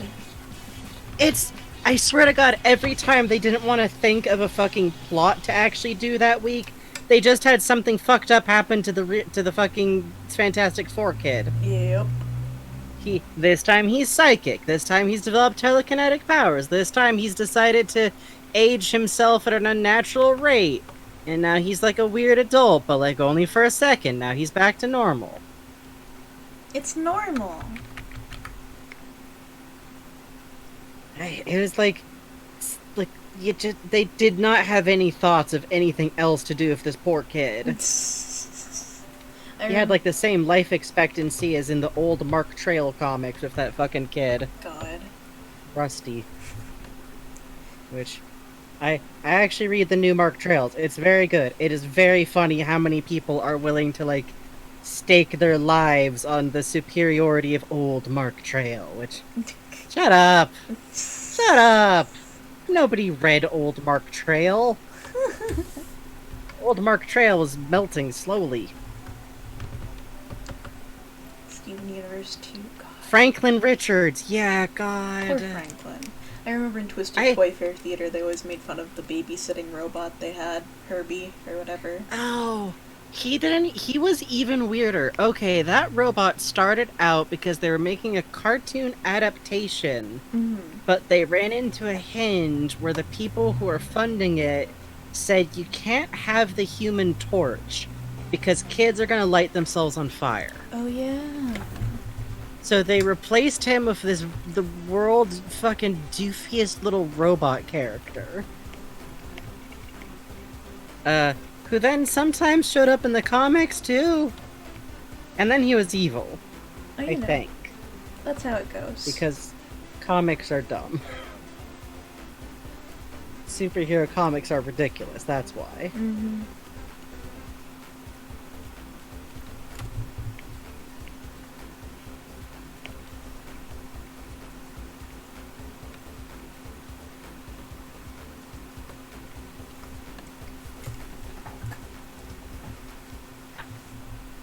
Sorry, I'm simply vibing to the music. It's a good song.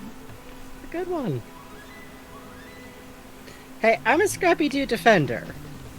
There was nothing actually wrong with Scrappy-Doo, and everyone who says they hate Scrappy-Doo does not actually remember watching that show. He was fine. It was as good as any other character in Scooby-Doo at the time. Saying they added a worse character to fucking Scooby-Doo is like saying, oh, that's like having, like, you know, in the Flintstones, I really hate it when they focus on Barney's problems. It's all the same! It's all goofy, cheap animation. The live-action movie was made by people who still treat... That was like if someone my age made a movie where it turned out Barney the dinosaur was evil. That's like half-remembered dislike of a cartoon character from when you were 12.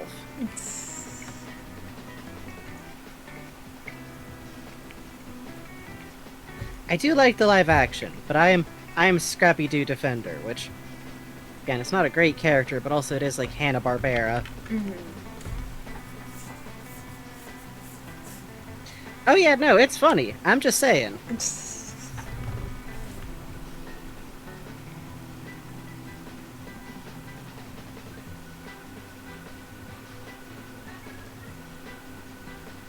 Huh.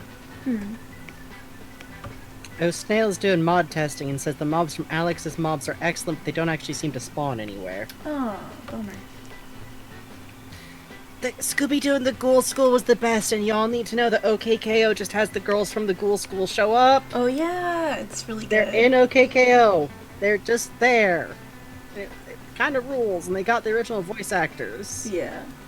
I think it was like one of Lucy Taylor's last roles, too. It was!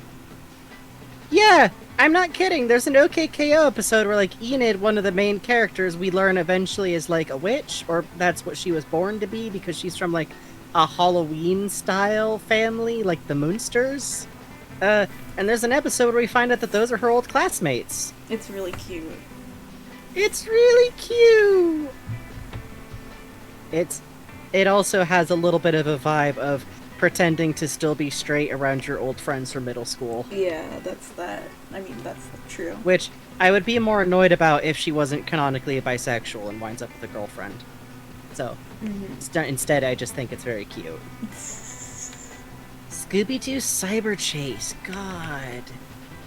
Yeah, I dimly remember something or another there. Also, can I just say that it's always weird to me that this level of Mario Odyssey for some reason decided to go for the fucking, like, acid surf jams? I know it's weird, but I fucking love it, you know? No, same. No, super same.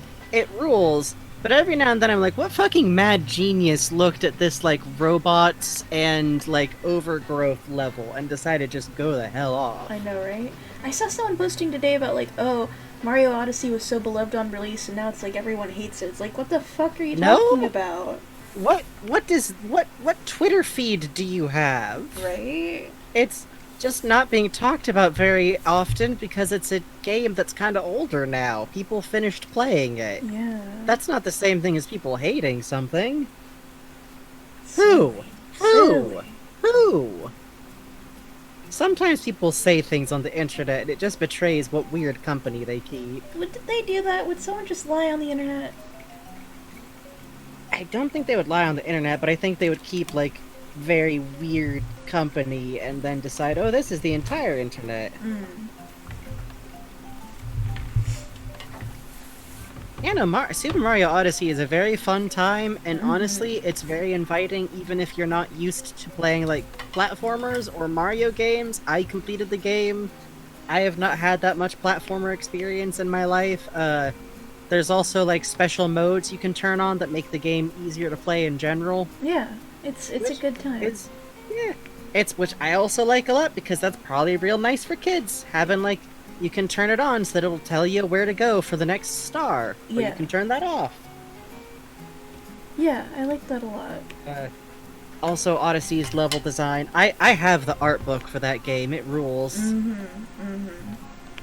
Which, by the way, I will always be mad, because at one point there was a concept design for Mario to get Mama Broodall's outfit as an unlockable. Oh. I know, with the That would've been hat and the cool. eyeshadow and the big sparkly dress. Are you kidding me? What a shame. At least let us get Pauline's dress. Come on. Come on. You fucking cowards. In the game, the enemies are a team of evil moon rabbit wedding planners, because I do love Nintendo's design sensibility, frankly. Yeah.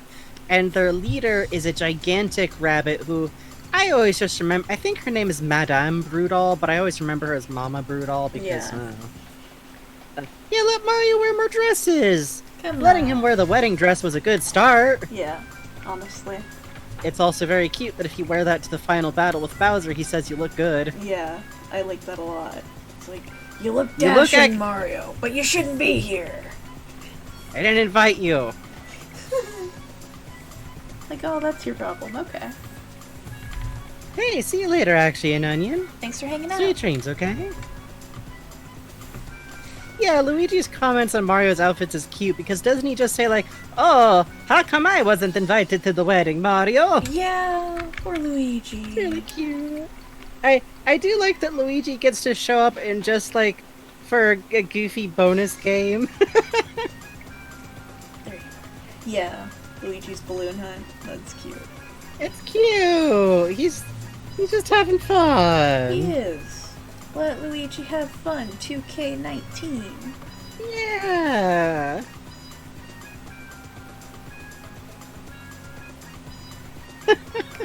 That does kind of that does like weirdly suggest like Mario ran off and got like a Vegas style wedding. God. Fucking Mario and Bowser wake up post game hitched. Let's see.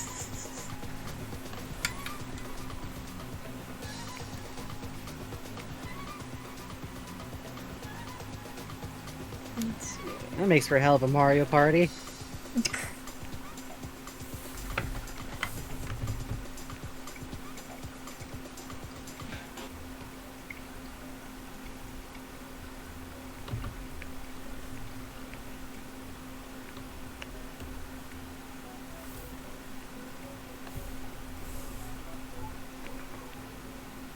Yeah, that's also the thing, is that like that Luigi would then just be like unsurprised but just disappointed, which I think does sound right. Mario just kind of just impulsively goes for stuff. Like half the adventures are just like him mid-stride running off onto an adventure. Yeah, that's true. Just kind of hits the ground running. Doesn't bring a sandwich with him or nothing.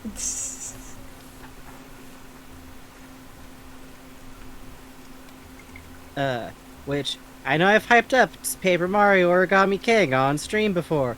Which I also know it's like $60. But it is very cute in that Mario has. It's one of those games. Like, let me put it this way: you get a hammer item and you can just bonk the scenery with it constantly.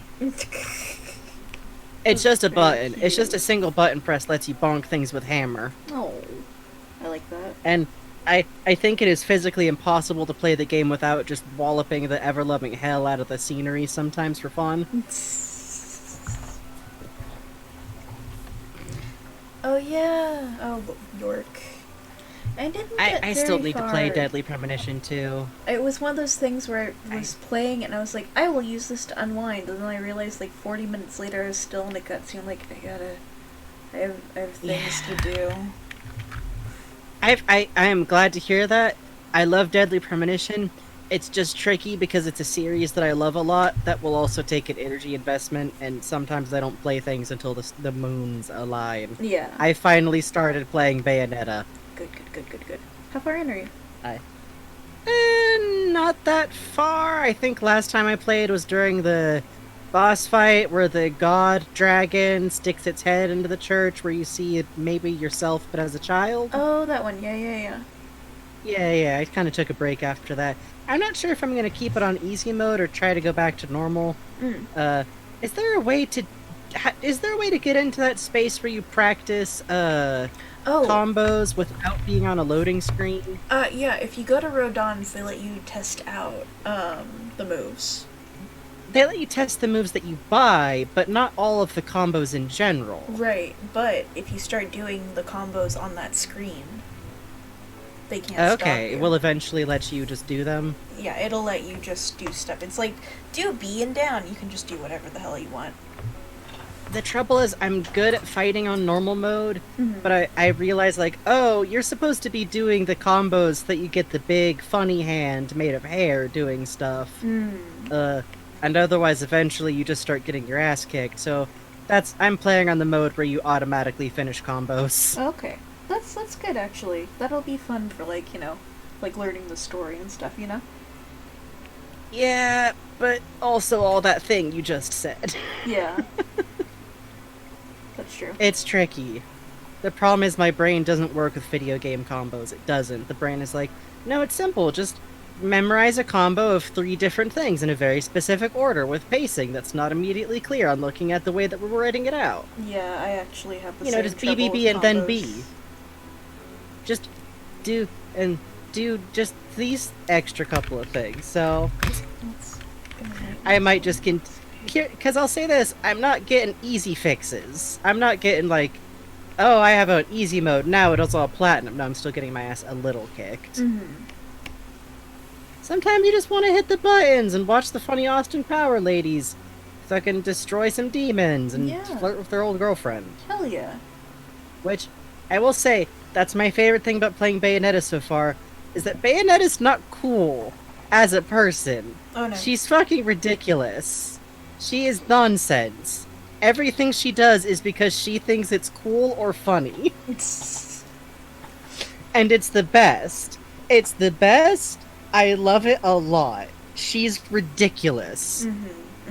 It's extremely good. She does little quips in her fucking, again, I cannot overstate it enough that she really does sound like Lady Austin Powers. About like, ooh, I'm going to give you angels a spanking.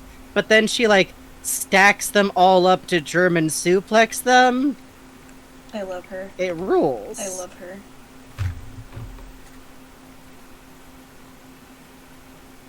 It's great because like obviously she's a fictional character. She's not a person making decisions.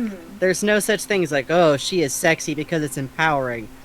But it does kind of feel like a character where the way that she's sexy is like not, I don't know. It's just really goofy. Yeah. It's I bought a move the first time I sat down to play it where you'd breakdance furiously shooting all 4 of your guns, and every time you finish the move, she does a little pose where she winks at the camera every single time. It's extremely good. It's extremely fucking good. It's just really good. It's a very campy series, and I love it a lot because of that. Because I think if she was trying to be serious... Here's the thing. I told Bugs, I think Bayonetta is the same genre as Lupin the Third, just with more of like, hey, Catholic energy is cool. That's really the main difference. You could have Bayonetta show up in Lupin the Third, and it wouldn't break anything. It would be a seamless crossover. Yeah, that's true. And part of why I think it works is because Bayonetta is a lot like Lupin, where I think if you did self-consciously make everything she does be quote-unquote cool, it wouldn't be cool. It wouldn't be as cool. It's as cool as it is because it's a little bit dumb. Or, like, silly. Yeah.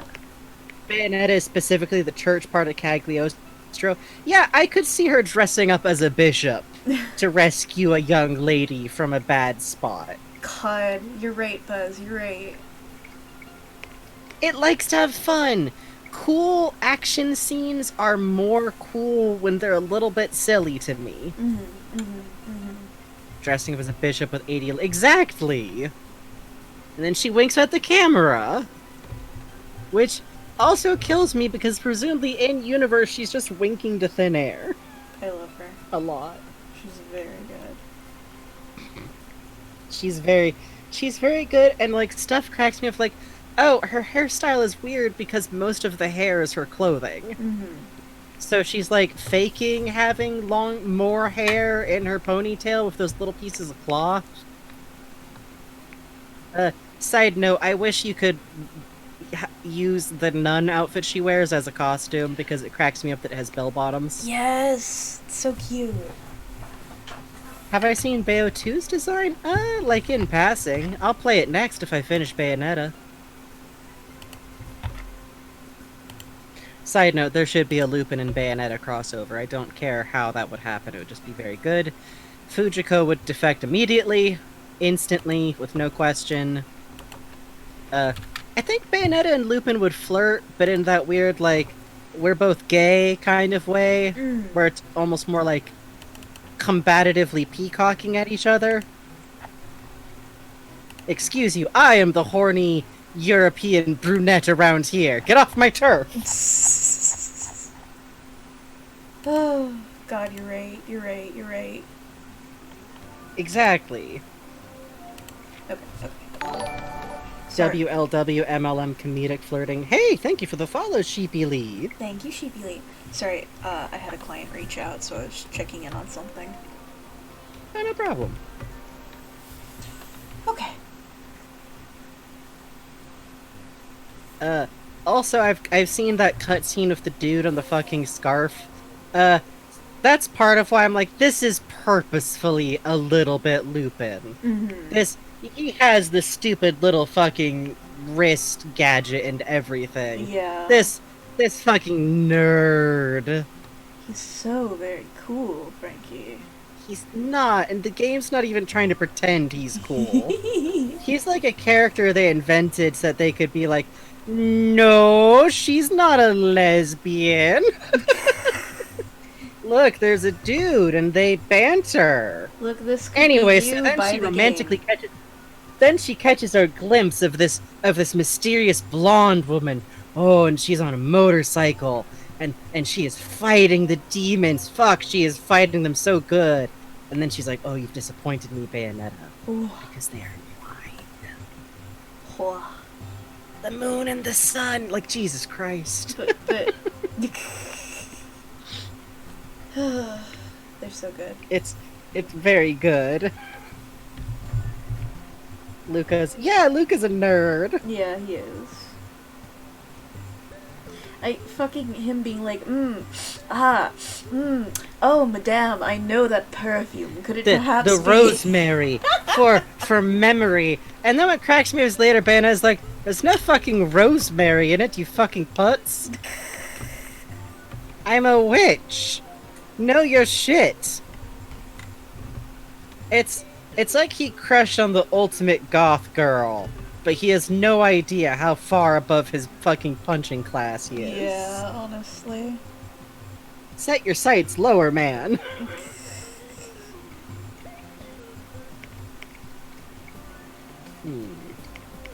Let's see. I think actually a little bit lower. There we go. So here's looking a little too bright. That'll happen sometimes. Kind of want Kleiner to be like... He hasn't been outside in a while. Kind of washed out. I mean, he def hasn't. Yeah. Yeah, that'll do. Alright. Oh, and that gives me a good tone for Lamar. That works out. Yeah.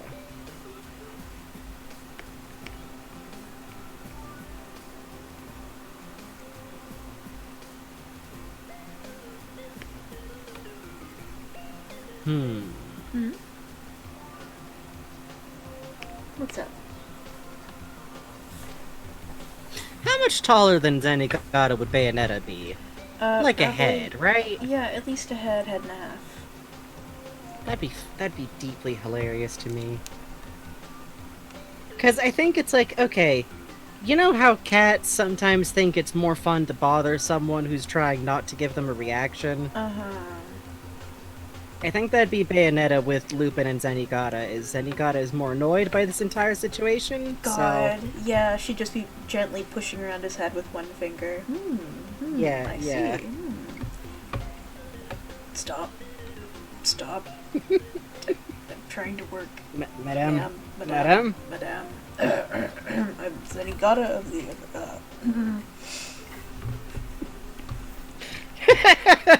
Oh, nobody's doing anything illegal around here. Sound of the fucking bar being restructured. I mean, I don't know if getting fucking demon weapons from hell is technically illegal, but Listen. fucking Jigen's ex-boyfriend. It's his type anyways. Dexaster! Dexaster, so What a- rude was- of you. Is that like a wasp of gratitude? Is that the idea? So mean to us.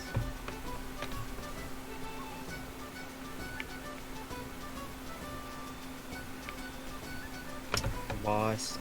Wasp. Wasps.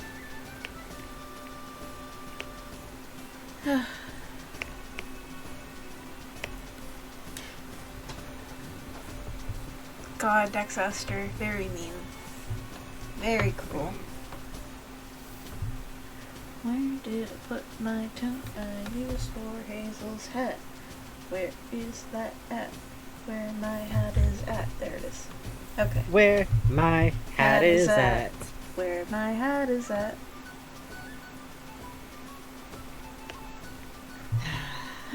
Is that the cartoon that tragically Homestar Fax went to bed? But I think that's the cartoon that establishes that the cheat canonically sleeps in the King of Town's barbecue grill, Oh, that's right. which is one of those minor details that I do find very charming. Let's see. If I'm doing this actually, I should establish the brightness of this first of all. Okay, so we've got some brightness here. We've got some wibbles and wobbles. That's the Gotta have a little wibble and wobble. yeah, that's the technical term. Just so you know. It's good terminology. In case you're unaware.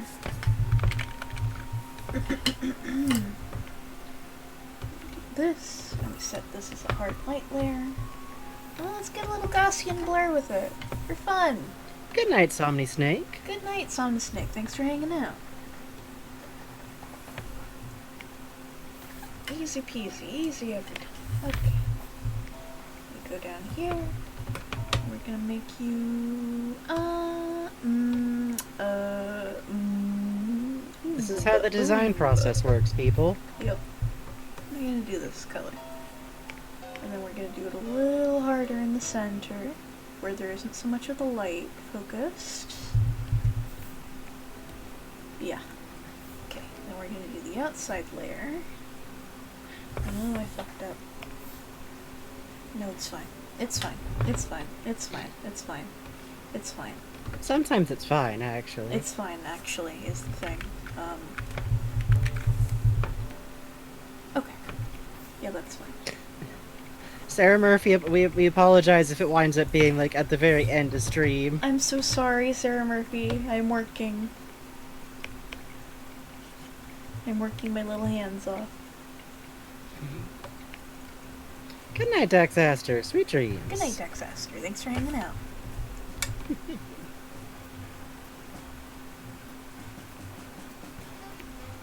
Shit.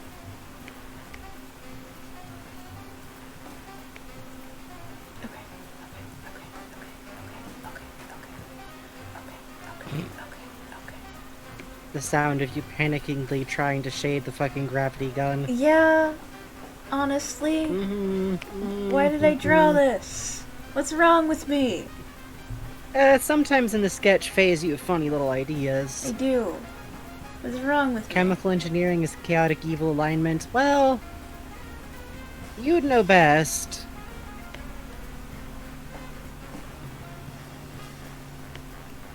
Go. And if I remember correctly, the light panel's here. Hmm? Oh, no, Listen, it's art okay. is just like this sometimes. You paid me money, that's fine. If I were doing this on my own, I would be like, fuck! And then Bugs would still do it. Yeah. Because I'm like, That's kind of how art do, frankly. I'm saying that having finally polished off details on a fucking Earthbound fucking riff oh yeah? that mostly exist. There's a lot of details on that mostly exist, like, for me. Mm-hmm. If anyone else ever notices them, I'll be extremely gratified. Like, all of the boss sprites are actually aligned towards the direction relative of where you fought the boss from, compared to the area. And stuff like there's some star positioning. But what I'm saying is that sometimes art is just doing things for your own sake that nobody else will ever notice. Yeah, exactly. It's very rewarding in that aspect. It in no way occasionally drives you a little crazy. Just a little. Remember, it's always best to drive yourself crazy over your personal work. Mm-hmm. But yeah, this is fine. Don't worry, guys. Yeah. This is a fun exercise in which I learned how to draw these things. If it was too much for me, I would have said no. For instance, Yes. if people are like, hey, draw 2 Transformers, and they're driving an F-16, And they're making out. They're, who's to say? I mean, the makeouts aren't the problem, but then you gotta get them big robot heads to intersect. I'm told it's difficult. Yeah, and they're thumb Like, wrestling. Genuinely, people who ship Transformers characters are stronger than I am. They are stronger 'Cause than that's- God. It's a lot of design to keep track of, is all I'm saying. Yeah. Yeah, that's exactly it on binary. No, they are. Vegeta. They should kiss. Yes. Let's be clear. Yes. The robots are gay. I'm just saying, you have to be very powerful to, like, physically draw them. Mm-hmm. Let's see. I'm gonna use this color for dog, actually. I like a flower or dog shorthand looks like a pansy. I like dog. Yeah, it's a good look. Hey, excellent to hear, Snail. Oh yo! Hell yeah! Love to hear it. I think that'll work fine, having mobs show up, the further you go away. That's a little bit what we were hoping we could do with Biomes of Plenty. Yeah. So I think that'd be fine. That'll get people exploring, that's fine. Yeah. Dog is a lovely flower. Dog is my favorite flower. He's a good boy. We were talking about how an android AU, Gordon, definitely considers Dog like his nephew, kinda. Oh yeah! The baby. Whoa!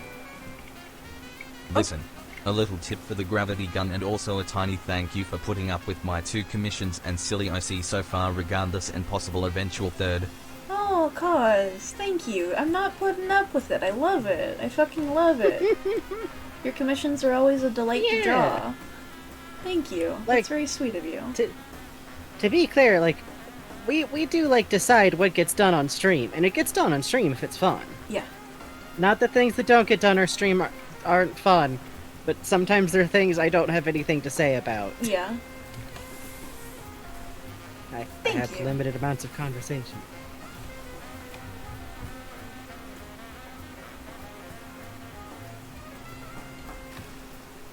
Is this Cuphead? No, it's Sam and Max. Frick. Tragically, we can't use Biomes of Plenty. It didn't really work out, Yeah. because you have to have it turned on when the world's been generated. We were going It's a to... really fun mod, but me and Bugs kind of made the executive decision that we're a little bit attached to the world as is. Yeah. And also there's a limit to how much work we want to put snails through. Yeah, I gave snails, like, some payment, but not enough to, like, sweat all this. So... Yeah. But yeah, we've been going over mods that we're going to include. We're kind of using like a rule of thumb of both like what's like obviously like what's physically compatible with the system and everything. But also we kind of prefer stuff that meshes with the look of Minecraft already, which Biomes Aplenty would have fit in fine, but doesn't pass the working test. Yeah. So, like, some things, like the, that one, mod that added cooking with, like, gas ranges and stuff, we kind of vetoed, because it looks a little too odd compared to the rest of Minecraft, you know? And we just I'm that kind of person where I like everything looking all fucking goofy and Minecrafty. Give me them weird wood textures. Me too. There's so many animal mods that I pass up on because they look a little too detailed. I'm like, nah. Yeah, make it look like them goofy pigs. I do think making a BOP dimension would be fun if like it's ever something you can work out. Yeah, I think so too. Does this look too goofy? No, that's fine. It's excitement. Yeah, I think it's good, especially at that size too. Yeah.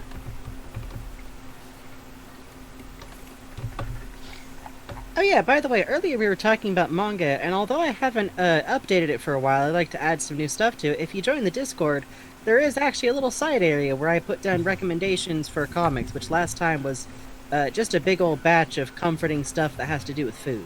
Oh yeah, that was good. I enjoyed Yeah. that. And we've been, we joined a server that has like a little book club channel, and I've been buying a lot of books to read based off of it. It's been fun. I'll probably add a bunch of new stuff. I know that there's some things that I like wanted to get into, but it was just kind of a question of like, did I have too much to say about some of them? I feel that.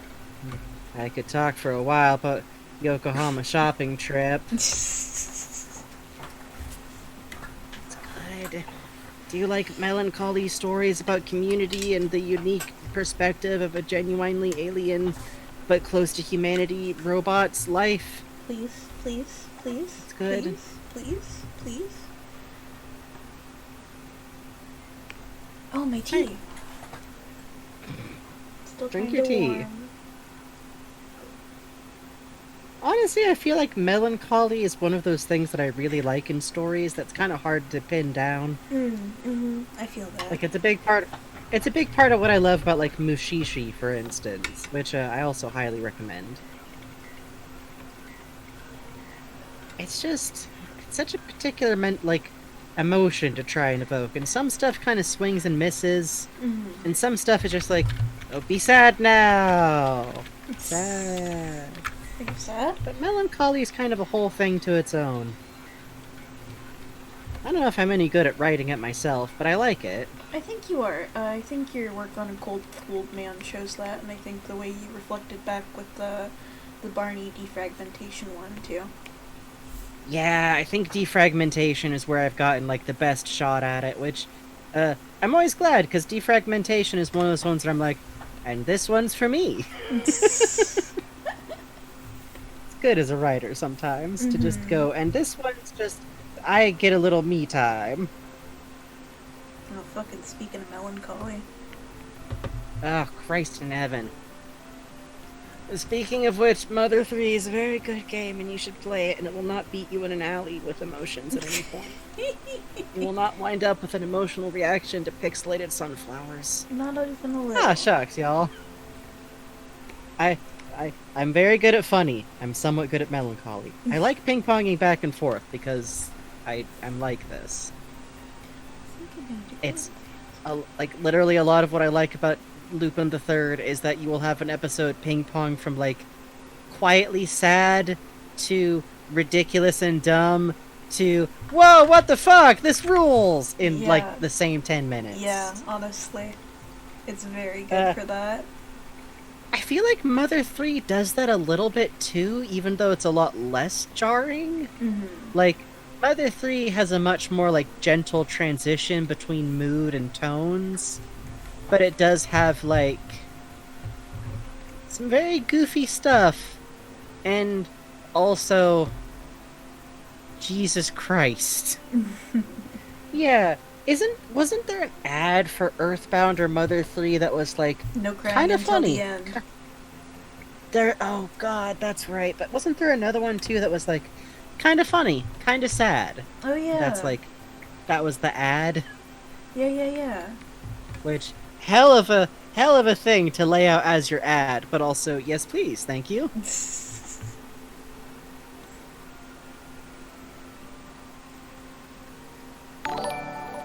Hey, thanks for the follow, Coyote Husky. Thank you for the follow. Oh man, that's a combo. Y'all ever hear a coyote yell? Yes. Experience. Oh, it's so cool. For those who don't live in areas with coyotes, they just sound like humans screaming. It's very It's good. kind of hilarious. It just sounds like a dude just yelling ah. Yeah. You're Sometimes. like, oh, what's It's with very- the fucking teenagers around here? And you're like, wait a minute. Oh, wait, coyotes.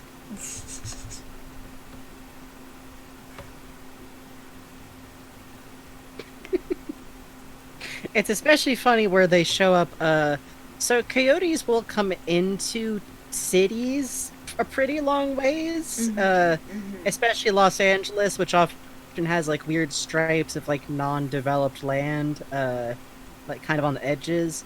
So it's especially funny in LA, because it's like, frat boys, coyote. Yeah. Hmm. Could be either. Yeah, lynxes or bobcats do sound like a lady yelling.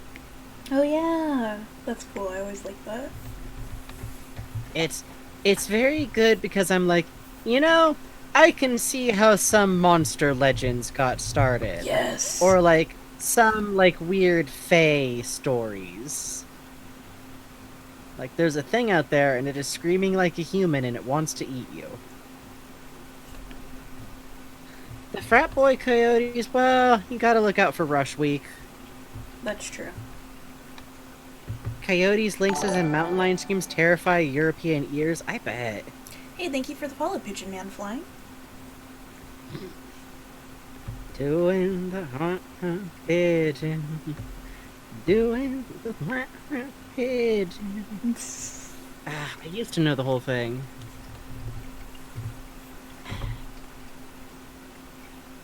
I'm resisting the urge to Google the lyrics to Doing the Pigeon. Burning Go ahead, Rangers. Cuppy Dog City.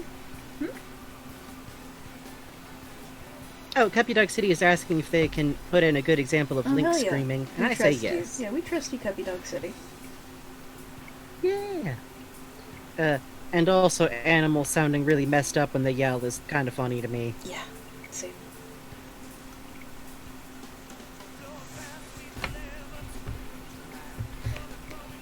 It's also one of those things that I do think of like, I feel like more of the animals probably survived in the Half-Life universe than people would like say they do. Because I think our ecology is a little bit hardier than that, and it's hard to imagine too intense an effort being put into it once the humans are kind of under wraps. Yeah, honestly. And I do think it's always funny to imagine Vortigons having to confront human wildlife.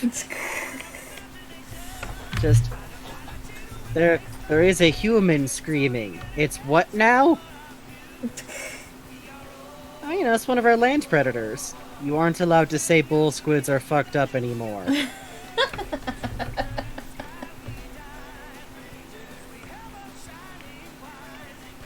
Oh, that video of the Carcoal kitten. Oh, I love that thing. It just beeps angrily, and it would tear your face off. That's what its baby bedroom sounded like. Okay. We don't have to talk about it anymore. It's true. It's true, though. It's true. Josh. Also, it's adorable. It's gonna tear my face off. Is probably how G-Man feels about some humans. Yeah, honestly. Okay, that one. Yeah, that's what I wanted. Okay. Alright, okay. What are we listening to? This is from Burning Rangers. Oh, of course it is. Yeah, that makes sense. That's how G-Man feels about Alex. Well, listen. Yes, but also he's going to continue to just be like, oh,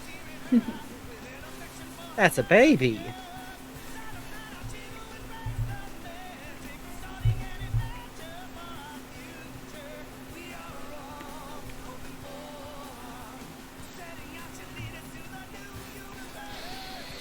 This song is so fucking buck wild. It kind of rips. Yeah, I have... Vorts chill with alligators. Oh god, you're right. They would. They would. Oh, that looks cool with the lighting effect. Thank god. I mean, I planned for this. Oh, excellent. I planned for this. I planned purposefully for this. Uh-huh. It looks really cool, this thing I planned to do. Wow, so cool. So cool, so cool, so cool. Quit putting yourself on blast! So cool. See, when you work at being an artist, eventually you get skills that show up even when you don't think about them, which are valid skills which they can own. Uh-huh. Sounds fake. Uh-huh. Uh-huh.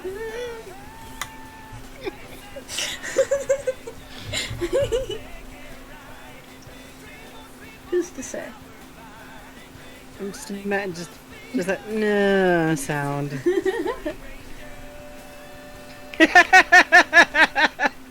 No. Yes, it is time for positive. No. I am the positivity harpy. No. So for those unaware, which is probably everyone, No. it's been decided that my Hades persona is just the fourth male Fury, but my job is to harangue the depressed shades of Hades with forceful positivity. No. I am the punishment of those who are overly humble. No. I'm not allowed back in the house, though, because I keep trying to yell at Achilles. Yo, home dog, could the completeness of your love not be figured out without violence? Talk to him! Just fucking talk! Actually, I would have gotten kicked out around when Hades became epic divorce man. Compliments malicious, exactly!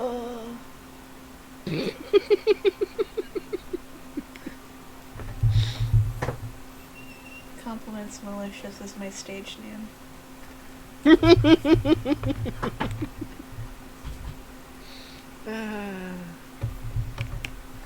Banned from House of Hades for trying to duke it out with Hades for dumb father disorder. God. Get his ass. I'm just banned from most, like, Olympian disputes because my opinion is just talk! Have you tried talking to the person directly involved with this? Meter will not fucking hear it. No.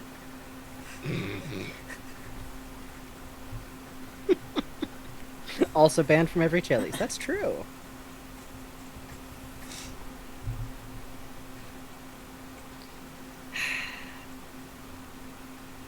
On one hand, I'm glad.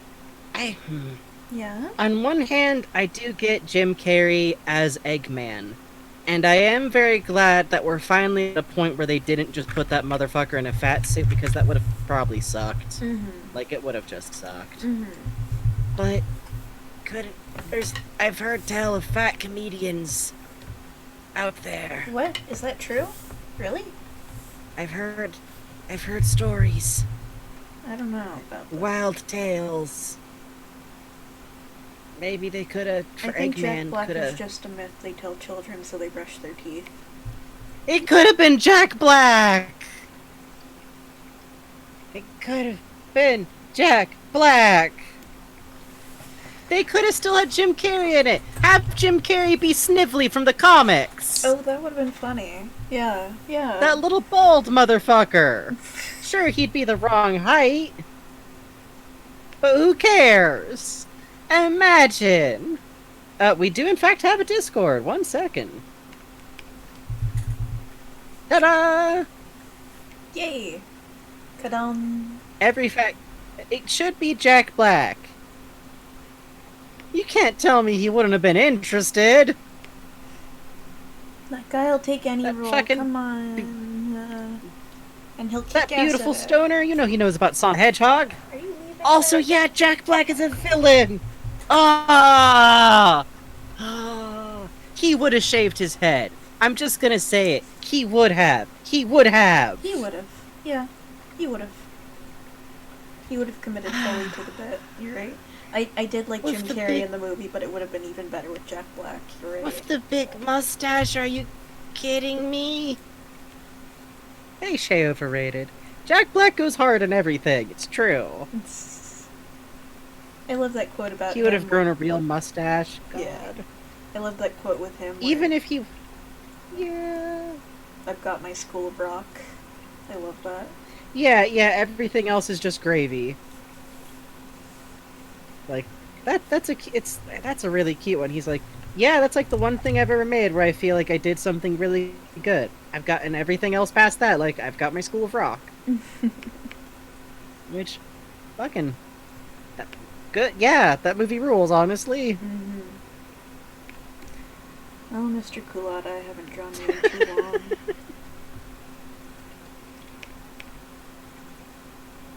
Yeah, protagonist not being a cop would be kind of nice, but you know, yeah. Yeah, figured. If you haven't seen School of Rock, like, it is a movie for kids, but it's like the best of the best. It's like what every Disney Channel original movie wanted to be. Yep. Honestly.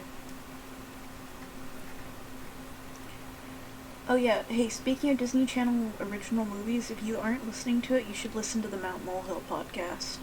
Yes! It's extremely good. It's also literally I wanted, a very, very fun... It's a fun pod... Go ahead. Oh no, you go ahead. It's a really, really fun podcast done by a pair of queer people who are literally watching the plan is to watch every single Disney Channel original movie, and by the end to have formulated a, on purpose, way too deep examination of the movie's tone, because they believe that it's impossible to make something that's like generic and not supposed to be important without leaving the fingerprints of the creators on it and their belief and what they believe in. Mm-hmm. And it's really good and very funny. And I want them to do the movie where the sister is Please. the bubble. It looks like such a fucking nightmare. I'm so curious. I desperately want them to do the Halloween Town one because I kind of liked that one as a kid, but like even then I was like, this has some weird themes.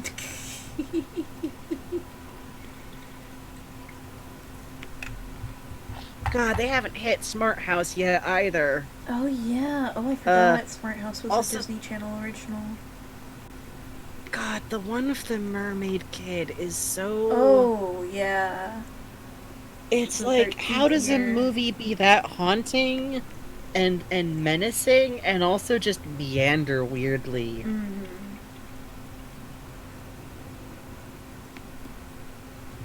No, Disney Channel original movies were really something special. Mm-hmm. Not, like, good, Mm-hmm. exactly. I also hope that eventually they get to the weird one, which is another movie in the long line of, whoops, it turns out that you're actually some kind of mythical creature. You're still white, though, so don't worry about it. Oh, It's God. definitely the one where the kid finds out that his family are all leprechauns. Oh no. Oh yeah, it's really, it's... Yeah. They completely fail to make a likable character, because the way it starts is that he has ungodly good luck, and he's good at basketball, and he finds $20 bills on the ground every single day. It's like Gladstone Gander I was without about the to charm. say. It's just Gladstone Gander, but a white teenage boy. God. Yeah, that's the luck of the Irish. You know the one, non-binary Vegeta.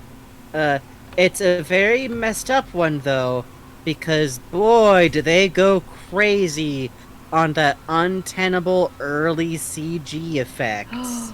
For, like, Ooh. you know the morph transition? Yes. Yes. Oh, that They sounds they really go delightful. ham with that. Oh. It's it's I really want to see them get into it because like the fucking thesis on luck as a concept and the idea of like protagonists not have like because the whole thing is like, oh, he's got to get his luck back, and it's like, does he? Does he?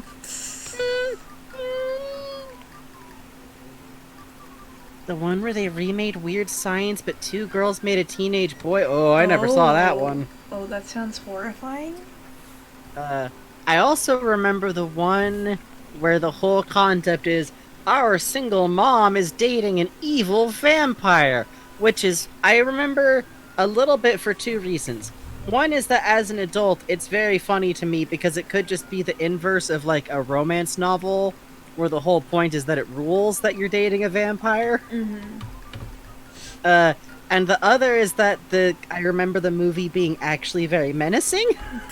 Oh. Because the problem is when you boil it down off the goofy Dracula premise, the movie is about a bunch of kids feel like there's something wrong and physically threatening about their mom's new boyfriend, and literally no one will hear them out about it at all. Oh.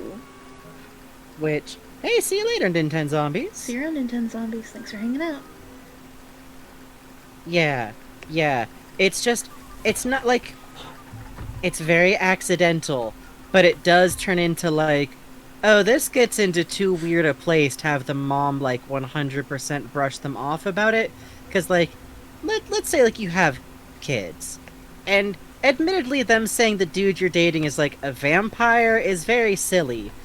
But also, if they kept insisting repeatedly and seemed genuinely threatened, and they're like begging you to not date this guy, I feel like that should be a little bit like, not a deal breaker necessarily, but like a red flag of sorts, perhaps. maybe I would like worry a little bit.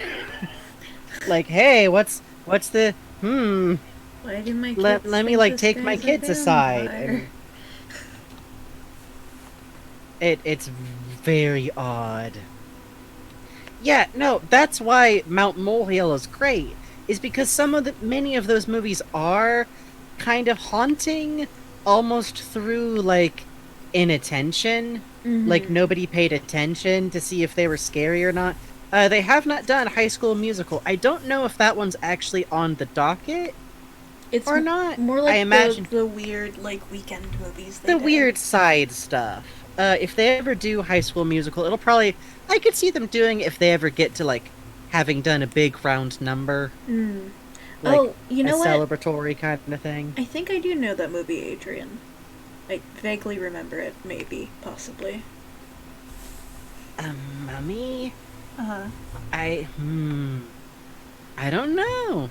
I only had a very short window where I was exposed to Disney original movies. From about the years 10 to 14 are when I had access to cable TV, so... Yeah, Halloween Town, I do still think of fondly because it had a skeleton for a bus driver. Oh yeah, that was cool. Literally, what more do you want? Let me see what you got there, Adrian. Whoa, yeah, I never saw this one, but that looks interesting.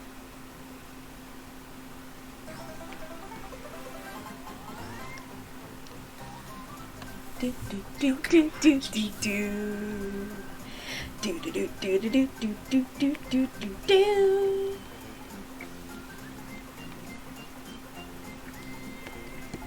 Is this, it's the completed a mission music, huh? This is completed commission, yes. Because guess what? Guess what? We're getting there. We're so fucking close. I can taste You are incredibly close. No, this one's Yokai Watch. The Little Vampire? I never saw that one. I think I saw that one at school once. It was like our weekend treat. That's the one with the kid who looked like the kid from Meet the Robinsons, right? And there's like the vampire cows.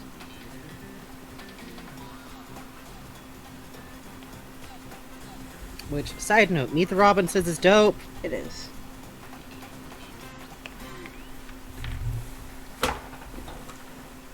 Almost done.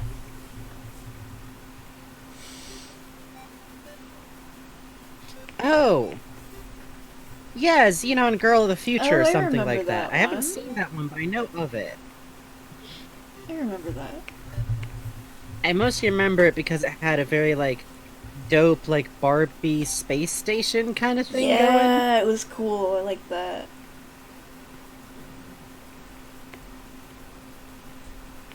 Let's see. Xenon Girl of the 21st Century. Yeah, that sounds like the right one. Let's put Hazel.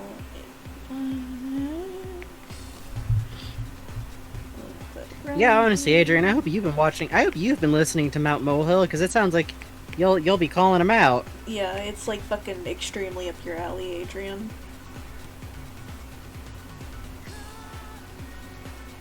It goes a little bit long in between episodes, but that's just because like scheduling basically. Basically. But when it does come out, it's a fucking delight. And also, I've been listening more through the Shrieking Shrek. I'm up to Chamber of Secrets. Oh man. Okay, so you went back to the beginning. Yeah, I went through Sorcerer's Stone. Now I'm at Chamber Secrets.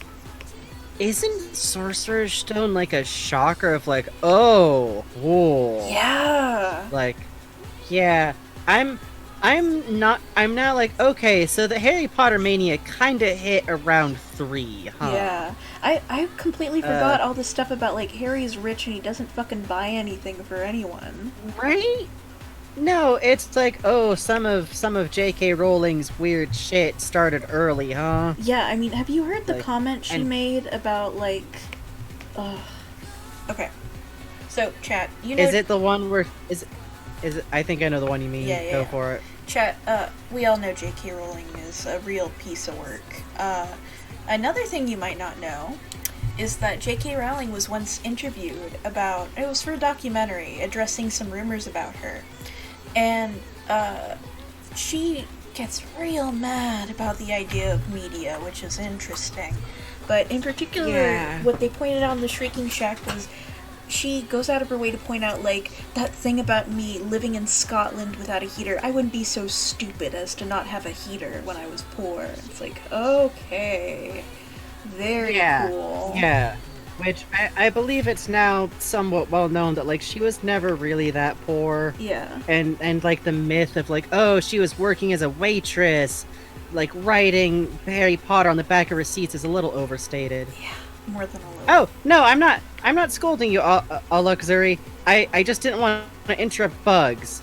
No, there is a Ken doll where they made him like a partier, and it was the 90s, and they gave him the piercing. They gave him a necklace that is a circular decoration on a necklace. But and certainly it is someone went to a dance club and was like, "Oh, these men are wearing interesting circular necklaces," and didn't put together what the necklaces are used for. I was contributing like along with the joke, not correcting you. It is infamous. It cracks me up because I'm always like, did they not? No, maybe they must have. No, it's hard to decide. Who's to say? Bit of a collector's item now. Side note. No, that's sweet of you to check, a luxury. I appreciate it. Hey, guess what? Yeah, We're done. we're done. We're done. Hot fucking damn. Look upon my works in despair.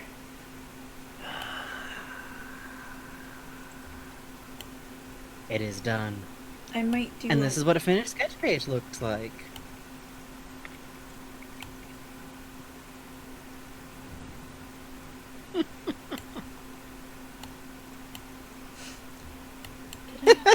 Celebratory wasp. Okay.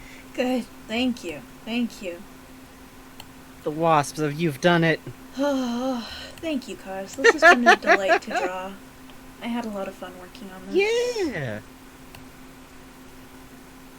You're just for fun. You're just for fun. You're just for fun. Mm-hmm. Mm-hmm. Do, do, do, do, do, do. Nope. Nope. No. No. No. No. Mm-hmm. Are you just playing Ooh. colors roulettes? Oh, I kind of like this one. Ooh. You're Oh, gonna have that's to fix pretty. Alex, though. Yeah, that's true. Hey, thank you for the follow, Victory Star 527. Yeah, thanks for the follow. The soft pink does look nice. Yeah, I like the soft pink a lot. Oh. Oh. Ooh. Ah. Ee. Oh, the colors. The colors. Okay. Give me a sec. One more layer of colors. I kind of like that one. Okay. Yeah, that's pretty. Okay.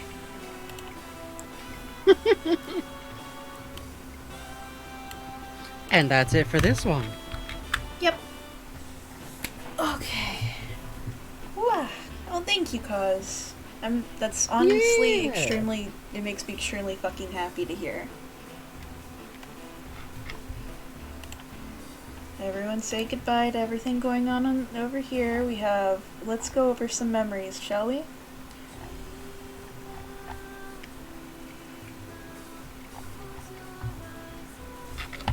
Hang on. Fuck out of here. Hey, so, look at this. It's Gordon in his turtleneck with the lambda shaved into his chest. Mm-hmm. Mead Barney. Mhm. It's Cuphead. It's Gloria Freeman. There's Persona. We knew the stick bug was gay. I took a Benadryl Darnold. Some Lupin. Me figuring out I remember the context of that. Mir putting a dinosaur to bed. Furby. Gently. Eggman. Talking about Lupin. What's up here? The same thing. What's down here? Warm-ups. And this drawing. That's the whole thing, folks. Tip to toe. Top to bottom. And now it's time to Gone like move on to the next tears in thing. the rain. Gone. Gone. Cropped. Cropped. I will clean up the frame before I... Well, give me a sec, actually. I can do that real quick. Let's see what layer you on. I'm making a presentation. It's gotta look nice, Frankie. You can... I didn't say anything! You snorted. Jeez. I heard you. I didn't say anything. You said it with your nose. Sometimes one does. Okay. It's all cleaned up. Hey, thank you for the follow, you boy hopscotch. Yeah. Hang on. This lyric. This one. Die. Okay. Mm-hmm. Everything's fine. We did it. Yay. We did it. Let's work for 15 minutes on the next one. I'm saving this to causes. Hang on. Wallhammer.clip already exists. What? No, it doesn't. Shockingly. Wallhammer cause. Wallhammer cause. There we go. Okay. Yeah, that's exactly what I'm gonna do, cause you ruined the surprise. I'm shocked. Let's see. Let's start a new illustration. The cycle begins again. It's all happening again. Now we begin. So, Dr. Magnuson and Uri are absolutely some of my favorite characters, even though they show up for one episode of a game at the end. Magnuson, Half-Life. Aaron Magnuson. I'll probably do like a big explanatory intro to the next art thing we start, but Someone face-app Magnuson to figure out what he'd look like in Black Mesa.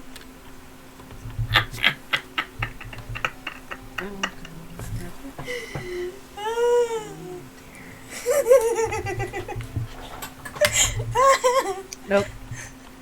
He looks like the slick model. He's the slick model, okay? He's the slick model.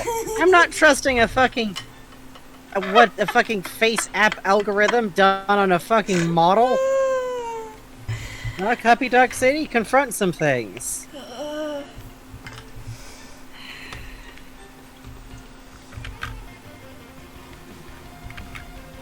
Terrible, terrible.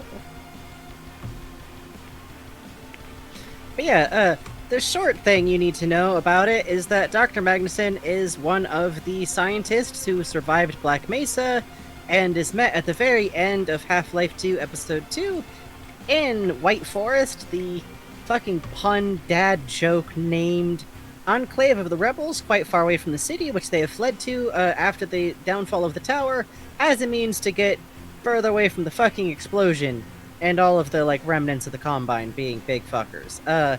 He is particularly notable for being a big fucking grumpus. A big fucking doofy grumpus. He is not one to let, like, cute story moments happen while there's still shit to be done. But he is especially notable because he is accompanied by a unique member of the Vortigaunt race, who actually has a name, somewhat uniquely, and wears a lab coat, and I looked at the alien who'd been given a lab coat and fucking uptalks Magnuson every possible second, and describes the fucking radiance of his fucking presence and said, hey, free real estate.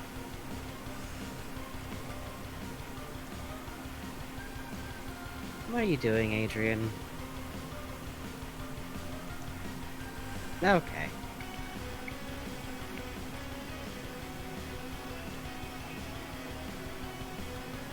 I don't know why y'all are focusing on what Adrian is doing when Bugs is doing some things. Y'all seem to be fine with letting some crimes slip.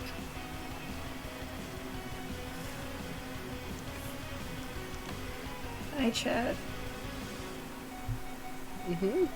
Sarah Murphy had some requests. Sarah Murphy had some very specific requests, and I am obliged by contract. It's true. You can pay Bugs money to do things. And I am obliged by contract to draw these things for Sarah Murphy. Thus begins a new age. I'm not under contract to do much but say my funny little words, which works out well for me.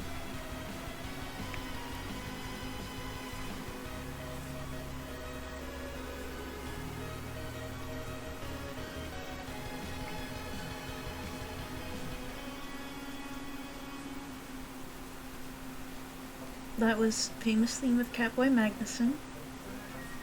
Yeah, you can share a link to that, Newt. I just saw that on Twitter. It's perfectly kosher.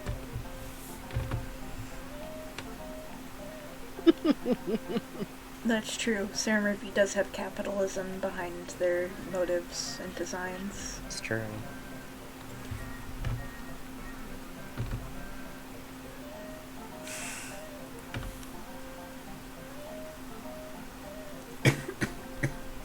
Sorry. This is... No worries. Yeah, we are probably going to wrap up soonish. We're getting towards the end of our night. But we gotta get a little of the mans.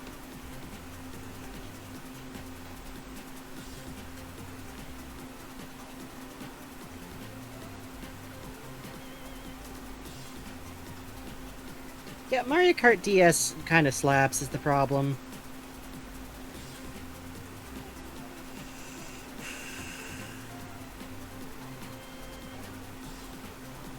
How you doing there, bud? Good.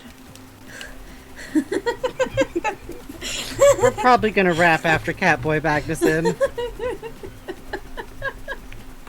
I'm fine. How are you? No. No. Bugs does not need to sleep. The bug needs to rest their hand at least. Yeah, no, for sure, but... Actually, I'm not hurting today. I'm very happy about that. I did a lot of stretching. Good. You know what's fun about that is that if you then don't overwork your hand, No, I know, you won't start to hurt. I know. Be nice to me, I know.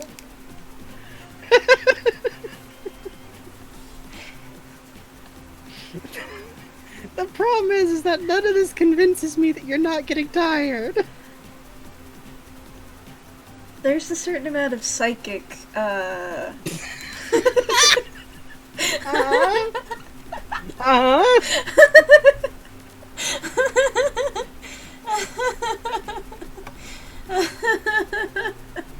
Mm.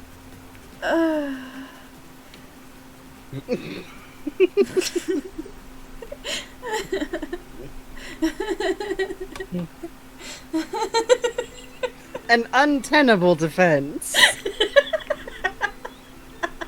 Are you trying to say that your mind powers are actually very strong?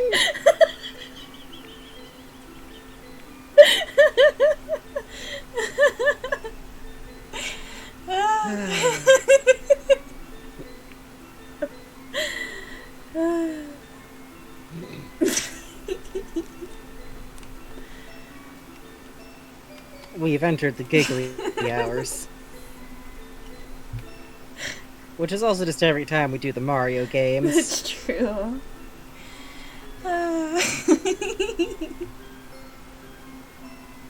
Listen.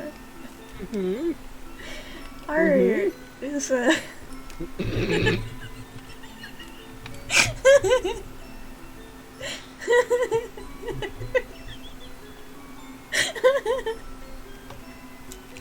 Happy Psychic Catboy Thursday. Damn, you're right. It is Wednesday. Hold up. It is Wednesday.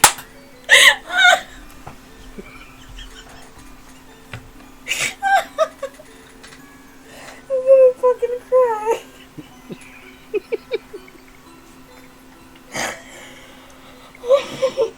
Okay. Alright. White Boy Wednesday. Fuck, you're not wrong. You guys are fucking killing me. Be nice. Killing your bugs.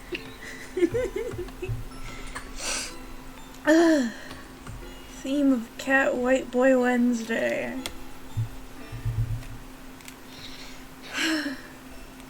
I just like that he still got his deadpan.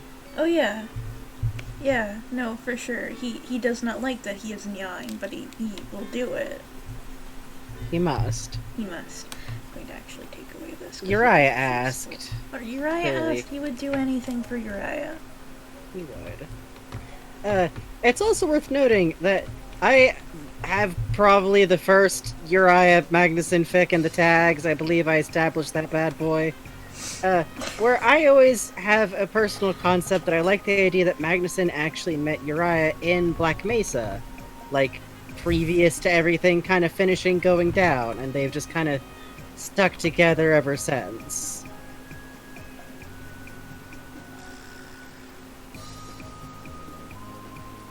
And now we got the Billy Hatcher music on.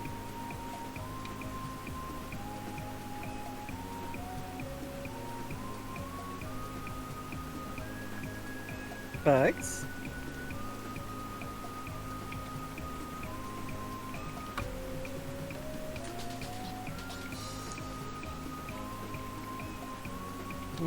What you doing there? Huh? What you drawing? What? Drawing Uriah? Huh?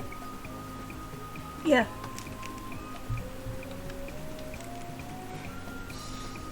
That's good. Yeah. Yeah, Sphinx Cat.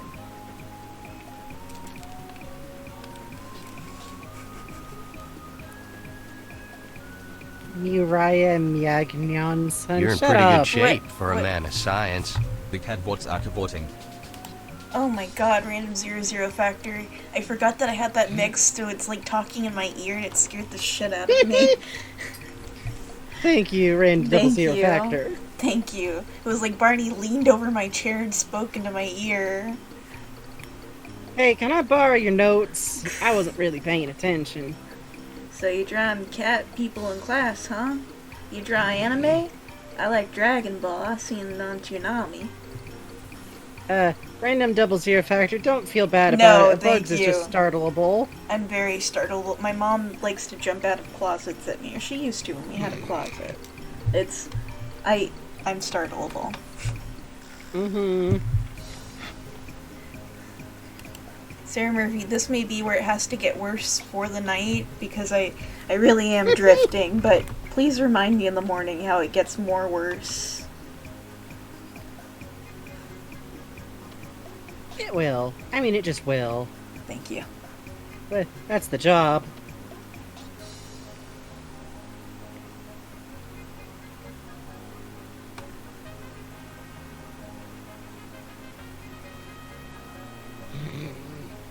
Oh. Oh, that's right.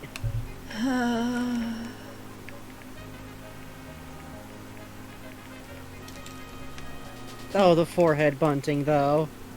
Yeah. They're in love. What do you want?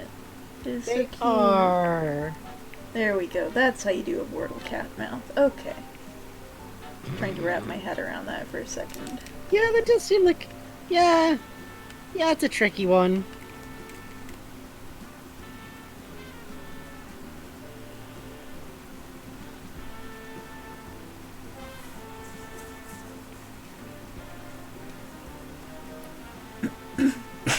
You want people to feel shrimp emotions. Good. Good. Good. I mean, that's a good goal.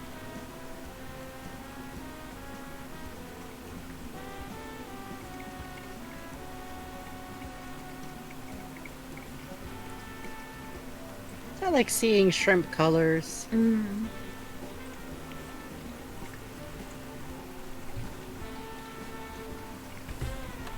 Oh, good. Shrimp heaven now. Can't do this again. That's always what cracks me up. Oh yeah, the mom's saying that. We can't do this. We can't keep doing this. What does that mean? What happened? I have to assume that it just means this kid has been chanting shrimp heaven now in public. And the parent is probably as confused as we are.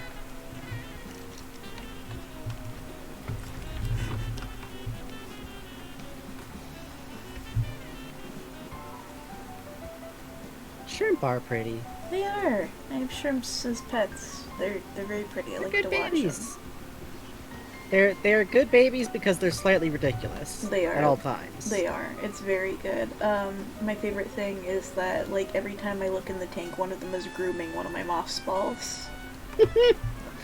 My favorite thing is when one of them just rides something around like a little oceanic cowboy. Oh yeah, yeah. I every so often will get one that tries to like wild bull style the leaf that I have at the top of the tank, because almond leaves are good for softening water quality.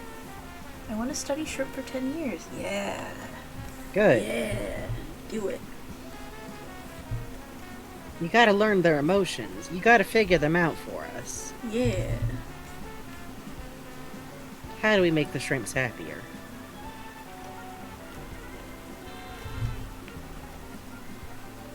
Shrimp versus Marimo violence. Alright, oof. Okay. So, thus begins our journey. We have this much to go. I'm probably gonna shrink this because I feel like this is taking up a little too much space, but... I mean, does he not deserve it? The tail's taking up a little too much space. There we go. That's fair. Okay. Well. Alright, folks. There is a couple of things in fan art, actually. Oh, wow. That really surprises me. Okay, cool. Yeah. Let's go look at fan art. Well, let's look at fan art, and then we'll figure out where we're going to send you all off at the end of the night. It is not snack break. That is a liar. Okay. Let's see. Okay.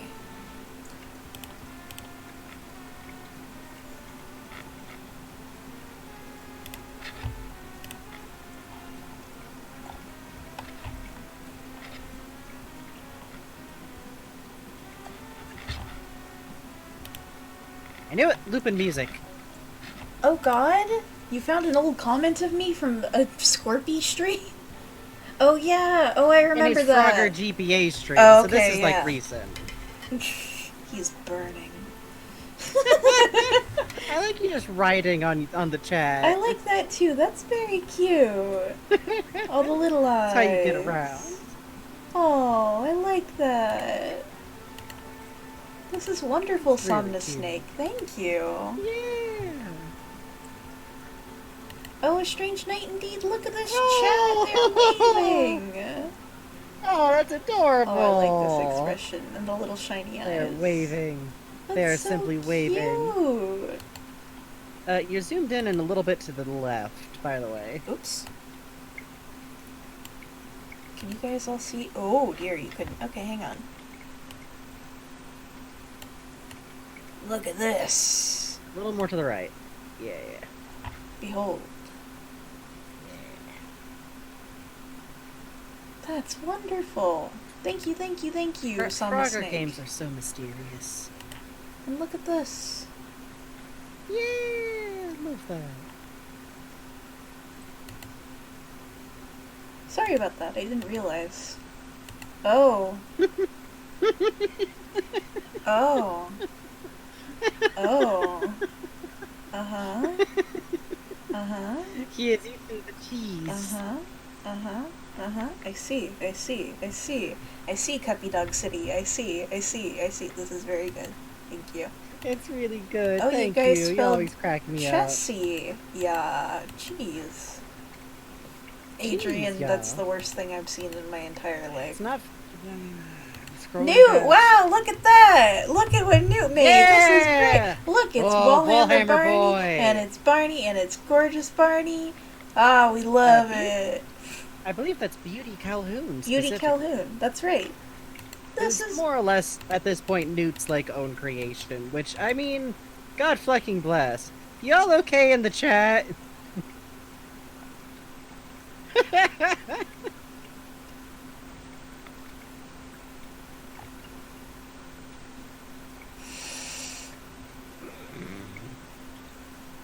wow, Adrian, great fan art, very cool. Thank you for all your contributions, my wonderful mod, Adrian.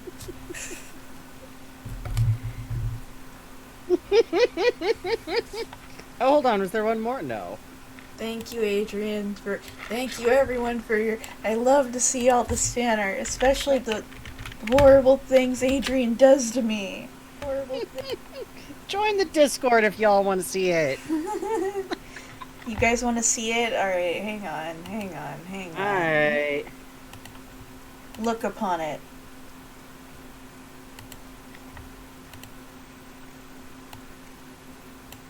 You happy? You happy now?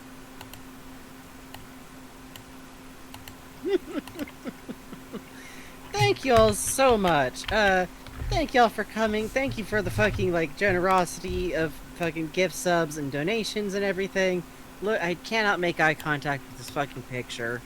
Thank you all for watching. Thank you if you're just, like, lurked by or listened to the VODs later.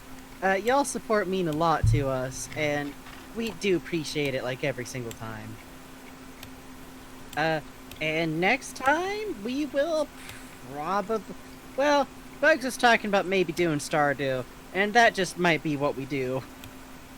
We're kind of still easing back into the saddle a little bit. Don't... Snail? Maybe. That would be very funny is the thing. Hell of a music sting.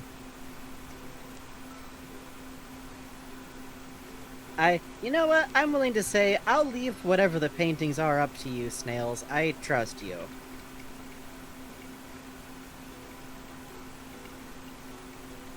Bugs? Yeah. And the song goes on for another 2 minutes, Bugs. Yeah. Let's decide where to send people. So, at the end of streams, we like to send people along to some kind of chill stream or another to just kind of vibe with.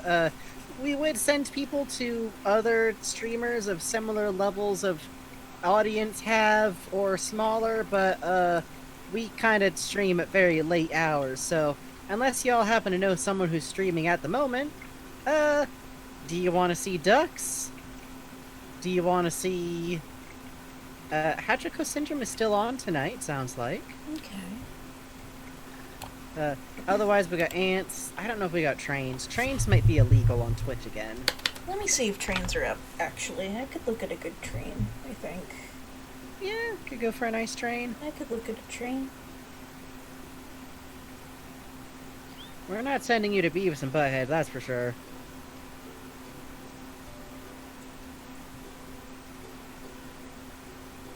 Oh, still illegal. What happened? They used to be live. Banned by Twitch. I'm gonna send you Banned. guys to something chill. I think. Yeah. I'm going to send you to... Super Fantastic. Because bugs are cool. Bugs are cool. So, have a good rest of y'all's day. Sleep well if you're going to bed. Have a good one if this is the start of your day. And if you're watching the VODs, thank you. Thank you for See you next tuning in. time. See y'all around. We'll probably be back Thursday Yes. with probably Farm. Yes. Yes. We're tired. Yes. Yes. Yes. Yeah. Goodbye.